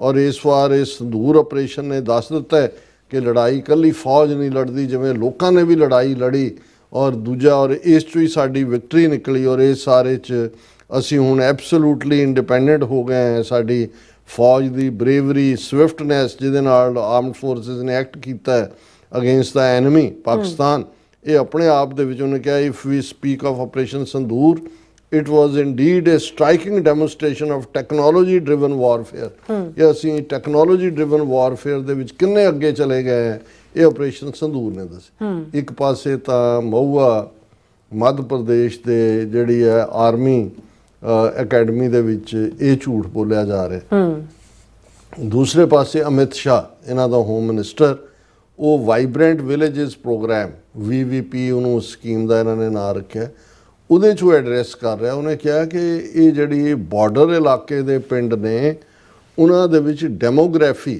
ਯਾਨੀ ਆਬਾਦੀ ਬਦਲੀ ਜਾ ਰਹੀ ਹੈ, ਡੈਮੋਗ੍ਰਾਫਿਕ ਚੇਂਜਸ ਇਨ ਬਾਰਡਰ ਏਰੀਆਜ਼ ਡੈਲੀਬਰੇਟ, ਜਾਣ ਬੁੱਝ ਕੇ। ਫਿਰ ਉਹਨੇ ਉਦਾਹਰਣ ਦਿੱਤੀ ਕਿ ਗੁਜਰਾਤ ਦੇ ਵਿੱਚ ਅਸੀਂ ਇਹਨੂੰ ਬਿਲਕੁਲ ਸਾਫ਼ ਕਰਤਾ ਬਾਰਡਰ ਏਰੀਆਜ਼ ਤੋਂ ਔਰ 30 ਕਿਲੋਮੀਟਰ ਦੇ ਏਰੀਆ 'ਚ ਬਾਰਡਰ ਦੇ ਨਾਲ ਲੱਗਦੇ ਆ ਜਿਹੜੀਆਂ ਇਲੀਗਲ ਰਿਲੀਜੀਅਸ ਐਨਕਰੋਚਮੈਂਟਸ ਨੇ ਉਹ ਅਸੀਂ ਸਾਫ਼ ਕਰ ਦੇ। ਹੁਣ ਇਲੀਗਲ ਰਿਲੀਜੀਅਸ ਐਨਕਰੋਚਮੈਂਟ ਦਾ ਮਤਲਬ ਇਹ ਹੈ ਵੀ ਇਹਨਾਂ ਨੇ ਉਸ ਇਲਾਕੇ 'ਚ, ਕਿਉਂਕਿ ਗੁਜਰਾਤ ਨਾਲ ਲੱਗਦੇ ਬਾਰਡਰ 'ਤੇ ਪਾਪੂਲੇਸ਼ਨ ਮੁਸਲਮਾਨਾਂ ਦੀ ਹੈ, ਕਾਫੀ ਪਾਪੂਲੇਸ਼ਨ ਜਿਹੜੀ ਹੈ ਉਹ ਕੱਛ ਬਾਰਡਰ ਹੋਏ ਉਹਦੇ ਨਾਲ ਲੱਗਦੇ ਦੂਸਰੇ, ਤੇ ਜਾਂ ਸਿੱਖਾਂ ਨੇ ਜਿਨ੍ਹਾਂ ਨੂੰ 65 ਤੋਂ ਬਾਅਦ ਲਾਲ ਬਹਾਦਰ ਸ਼ਾਸਤਰੀ ਦੀ ਸਕੀਮ ਦੇ ਤਹਿਤ ਪੰਜਾਬ ਤੋਂ ਜਾ ਕੇ ਉੱਥੇ ਆਬਾਦ ਕੀਤਾ ਗਿਆ, ਜਿਹੜੀ ਉਹ ਰੇਤਲਾ ਇਲਾਕਾ ਹੈ ਔਰ ਉੱਥੇ ਉਹਨਾਂ ਨੇ ਆਪਣਾ ਕਾਟਨ ਨਰਮੇ ਦੀ ਉਹਨੂੰ ਵੱਡੀ ਮੰਡੀ ਬਣਾ ਦਿੱਤਾ। ਸੋ ਇਹਨਾਂ ਨੇ ਰਿਲੀਜੀਅਸ ਨਾਂ ਦੇ ਥੱਲੇ, ਰਿਲੀਜੀਅਸ ਐਨਕਰੋਚਮੈਂਟਸ ਦੇ ਥੱਲੇ ਉਹਨਾਂ ਦੀ ਸਫਾਈ ਕੀਤੀ ਹੈ। ਔਰ ਉਹਨੇ ਕਿਹਾ ਕਿ ਜੀ ਇਹ ਜਿਹੜੀ ਡੈਮੋਗ੍ਰੈਟਿਕ ਚੇਂਜਸ ਨੇ ਇਹ ਕੋਈ ਜਿਓਗ੍ਰਾਫੀਕਲ ਕੰਡੀਸ਼ਨਸ ਕਰਕੇ ਨਹੀਂ ਵਾਪਰ ਰਹੀਆਂ, it is a part of deliberate design including the illegal religious encroachments in border areas.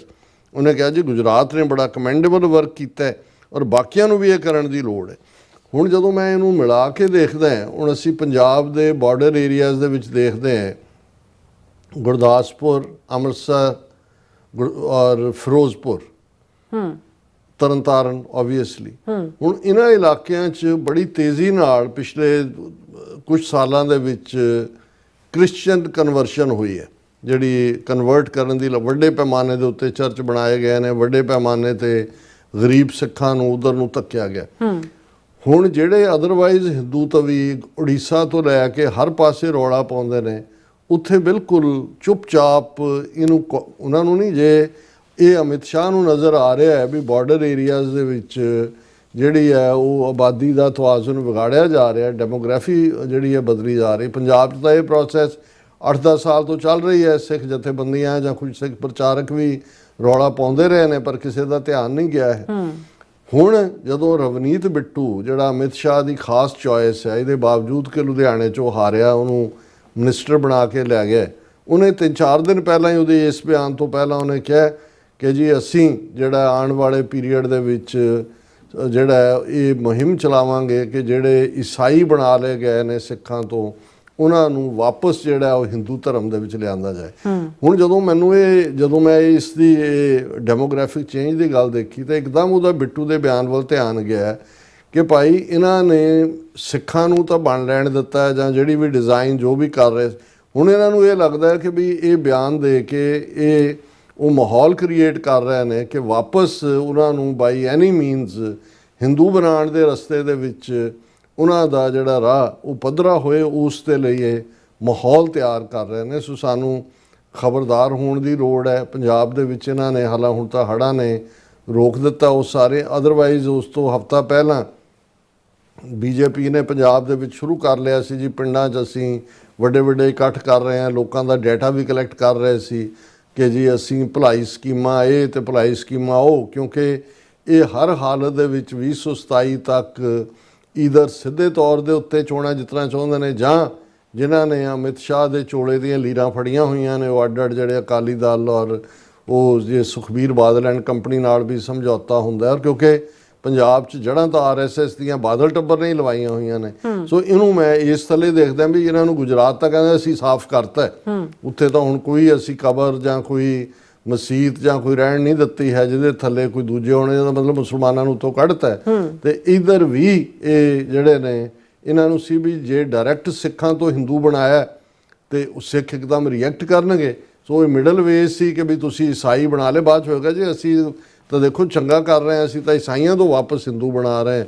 ਔਰ ਇਹ ਉਹਨਾਂ ਬਾਰਡਰ ਏਰੀਆਜ਼ ਦੇ ਵਿੱਚ ਇਹ ਸਾਰਾ ਜਿਹੜੀ ਇਹਨਾਂ ਦੀ ਸਕੀਮ ਹੈ, ਮੈਨੂੰ ਇਹ ਵੱਡੇ ਡਿਜ਼ਾਈਨ ਦਾ ਹਿੱਸਾ ਲੱਗਦਾ ਹੈ। ਜੀ ਡਾਕਟਰ ਸਾਹਿਬ, ਤੁਹਾਡਾ ਬਹੁਤ ਬਹੁਤ ਧੰਨਵਾਦ। ਸੋ ਹੁਣ ਆਪਾਂ ਆਪਣੇ ਜਿਹੜੇ ਵਿਊਅਰਸ ਮੈਸੇਜ ਨੇ ਉਹ ਲੈਣ ਜਾ ਰਹੇ ਹਾਂ। ਸੋਨਮਾਲ ਜੀ ਸਾਡੇ ਪਹਿਲੇ ਵਿਊਅਰ ਨੇ, ਇਹ ਸਾਨੂੰ ਫਤਿਹ ਬੁਲਾਉਂਦੇ ਨੇ। ਵਾਹਿਗੁਰੂ ਜੀ ਕਾ ਖਾਲਸਾ, ਵਾਹਿਗੁਰੂ ਜੀ ਕੀ ਫਤਿਹ। ਨਿਹੰਗ ਸਿੰਘ ਜੀ ਸੋਨਮਾਲ ਫਿਰ, और एम कौर जी, हरमन पन्नू जी, सुखजीवन बच्चू जी, जून 84 जख्म रिजदे, और गुरमीत सिंह जी, और फिर इस तरह मनूर कोहनूर जी, और पखंडी लोग और धर्म सिंह, सुखा सिंह और राजनप्रीत सिंह कहते ने बाबा जी पंजाब विच लैंदे गए हड़ा नाल बुरा हाल है ते सरकार पूरी तरह फेल साबित हुई है। लोग ही लोगों की मदद कर रहे हैं बचाव के लिए। ਇੰਨੀ ਵੱਡੀ ਤਬਾਹੀ ਦੀ ਕੋਈ ਜ਼ਿੰਮੇਵਾਰ ਨਹੀਂ ਹੋਣੀ ਚਾਹੀਦੀ। ਉਹ ਪੁੱਛ ਰਹੇ ਨੇ ਵੀ ਇੰਨੀ ਤਬਾਹੀ ਦਾ ਕੌਣ ਜ਼ਿੰਮੇਵਾਰ ਹੈ। ਅਸੀਂ ਸਾਡਾ ਜੋ ਓਪਨਿੰਗ ਸੈਗਮੈਂਟ ਹੀ ਇਹ ਸੀ ਕਿ ਵੀ ਇਹ ਹੜ as a weapon, water as a weapon ਦੁਸ਼ਮਣ ਇਸਤੇਮਾਲ ਕਰ ਰਹੇ। ਬਿਲਕੁਲ ਬਸਰਾ ਜੀ, ਔਰ ਫਿਰ ਇਸੇ ਤਰ੍ਹਾਂ ਰਾਜਵਿੰਦਰ ਕੌਰ ਜੀ ਵੀ, ਪੰਦੇਰ ਜੈਦੇਸ਼ ਜੀ ਵੀ, ਔਰ ਰਾਜਵਿੰਦਰ ਸਿੰਘ ਜੀ ਕਹਿੰਦੇ ਵਾਹਿਗੁਰੂ ਜੀ ਕਾ ਖਾਲਸਾ ਵਾਹਿਗੁਰੂ ਜੀ ਕੀ ਫਤਿਹ। ਡਾਕਟਰ ਸਾਹਿਬ, everyone needs to understand freedom is the only solution for Punjab to escape this attack of water for weapon। हाँ बिल्कुल बिल्कुल। अमरजीत, हाँ जी, अमरजीत सिंह सानी जी भी, और फिर इसी तरह इंद्रजीत सिंह संधू जी भी, और महबूब आलम राणा जी भी रिस्पैक्ट लाहौर तो भेजते हैं और खालसा जिंदाबाद कहते हैं। और थाए बोलते जी भी कहते डॉक्टर साहब नीलम कौर साहिबा दुश्मन कहता कितना चलाक और मक्कार क्यों ना होवे हुंदे कि अल्लाह चाहता वै अस दुआ अल्लाह तुहाडे पता नहीं की ख्वाहिश कहते पूरी करे। और हाँ जी, कुलदीप कौर जी भी, नरिंदर सिंह जी भी, we will get Khalsa today और टुमारो, और प्रभजोत गेमिंग जी भी, और परमिंदर जी भी, और फिर इसी तरह फयाजम मेरी तारीफ कर रहे हैं, कहते बलूच अच्छे लग रहे हो, थैंक यू सो मच। और फिर इसी तरह हरजोत माल जी भी, और गुरप्रीत कौर जी भी, और फिर इसी तरह मोहम्मद याकूब जी भी सानू कहते हैं कि लव फ्रॉम कहते लव खालिस्तान। और फिर गुरप्रीत कौर जी भी, करम सिंह जी कहते रिस्पैक्टेड डॉक्टर साहब, Neelam Kaur and the rest of TV 84 team, whole team, और वाहिगुरू जी का खालसा वाहिगुरू जी की फतेह। Great show with full of great knowledge. बहुत शुक्रिया करम सिंह जी। और बिलाल जी कहते हैं कि हेलो डॉक्टर साहब and sister Kaur Neelam Kaur ji, shining morning here in Lahore. Doctor साहब अज कहते दिल बहुत उदास है क्योंकि सारे पासे कहते पाकिस्तान विच फ्लड है, हड़ ने, और पाकिस्तान तो 800 तो ज़्यादा डेथ्स हुई हैं। So sad. जगतार सिंह गोल्डी जी भी और बिलाल जी कहते हैं कि मेरा घर हार्डली 3 किलोमीटर दूर है रावी रिवर से, और मैं नहीं अपनी पानी पूरी लाइफ में नहीं देखा, कहते रिवर रावी में देखा, और कहते रब मेहर करे। बिल्कुल असी हाँ जी, असी अरदास ही करते हैं कि वाहिगुरू मेहर करे, रहमत करे। हाँ जी। और फिर इस तरह सरबजीत सिंह जी भी, और दर्द पंजाब दा जी, और जगतार सिंह गोल्डी जी, और फिर इसी तरह हाँ जी लव आईलाइन कहते Superman was the first to travel from space. और परमिंदर सिंह, और फिर इसी तरह मोहम्मद याकूब जी कहते हिंदू इतना बड़ा पागल है कि कभी सोचा नहीं था। डॉक्टर साहब अनबिलीवेबल हिंदुइज्म। हाँ जी हाँ जी, ये तो सब कुछ ही ने जी, सियाने भी ने, कमले भी ने, जालम भी ने, बिल्कुल सारा कुछ ही ने। गुरप्रकाश सिंह जी भी और नुपा जी कहते लगता है कि डॉक्टर साहब तुसी सुधीर चौधरी ਜਿਹੜਾ ਕਹਿੰਦੇ ਜੀ ਨਿਊਜ਼ ਦਾ ਕਲਿੱਪ ਨਹੀਂ ਦੇਖਿਆ ਜਿਸ ਵਿੱਚ ਕਹਿ ਰਿਹਾ ਹੈ ਕਿ USA ਇੰਡੀਆ ਤੋਂ ਗੋਆ ਮੂਤਰ ਇੰਪੋਰਟ ਕਰਦਾ ਹੈ ਤੇ ਕਹਿੰਦੇ ਫਿਰ ਪ੍ਰੋਸੈਸ ਕਰਕੇ ਇੰਟਰਨੈਸ਼ਨਲ ਮਾਰਕੀਟ ਵੇਚਦਾ ਹੈ। ਅੱਛਾ ਜ਼ਰੂਰ ਕਿਆ ਹੋਗਾ ਜੀ, ਜੋ ਇਹ ਕਹਿਣ ਉਹ ਸੱਚ ਬਚੇ। ਹਾਂਜੀ, और इंद्रजीत कौर जी भी और शैबले जी भी, और फिर इसी तरह जी करमजीत सिंह जी, कमलजीत सिंह जी कहते you can see how the Punjabi six have many things in their lifestyle. Yesterday when one college students and teachers stuck in flood, people took them out with JVC, no help from government. एक दूसरे ਬਿਲਕੁਲ ਦੀ ਇਸ help ਕਰ ਰਹੇ ਵੇਲੇ ਨੇ, ਹੜ੍ਹਾਂ ਦੇ ਵਿੱਚ ਲੋਕ ਹੀ ਇੱਕ ਦੂਸਰੇ ਦੀ ਮਦਦ ਕਰ गवर्नमेंट ਰਹੇ कोई नहीं हेल्प कर रही। और फिर इसी तरह राजविंदर कौर जी भी और राम सिंह जी भी, और फिर हाँ जी गुरविंदर मान जी और गुरप्रीत सिंह शरण जी भी, सब का बहुत बहुत शुक्रिया। सो इस तरह अपने व्यूअर्स को लेने इजाजत। व्यूअर्स साडे प्रोग्राम का समा ਇੱਥੇ ਮੁੱਕਦਾ। ਤੁਸੀਂ ਆਪਣੀ ਰਾਏ ਤੇ ਸੁਝਾਅ ਸਾਨੂੰ ਭੇਜਣਾ ਭੁੱਲਣਾ ਸਾਡੇ ਇਸ ਪਤੇ ਤੇ sos@tv84.tv ਤੇ ਅਸੀਂ ਆਪਣਾ ਪ੍ਰੋਗਰਾਮ ਲੈ ਕੇ ਫਿਰ ਦੁਬਾਰਾ ਤੁਹਾਡੇ ਸਾਹਮਣੇ ਹੋਵਾਂਗੇ। ਤਦ ਤੱਕ ਲਈ ਮੈਨੂੰ ਤੇ ਮਨਰਾਜ ਸਾਹਿਬ ਨੂੰ ਆਗਿਆ ਦਿਓ। ਦੇਖਦੇ ਰਹੋ TV84 ਬੁਲਾ ਦਿਓ ਫਤਿਹ। ਵਾਹਿਗੁਰੂ ਜੀ ਕਾ ਖਾਲਸਾ, ਵਾਹਿਗੁਰੂ ਜੀ ਕੀ ਫਤਿਹ। ਰੱਬ ਰਾਖਾ।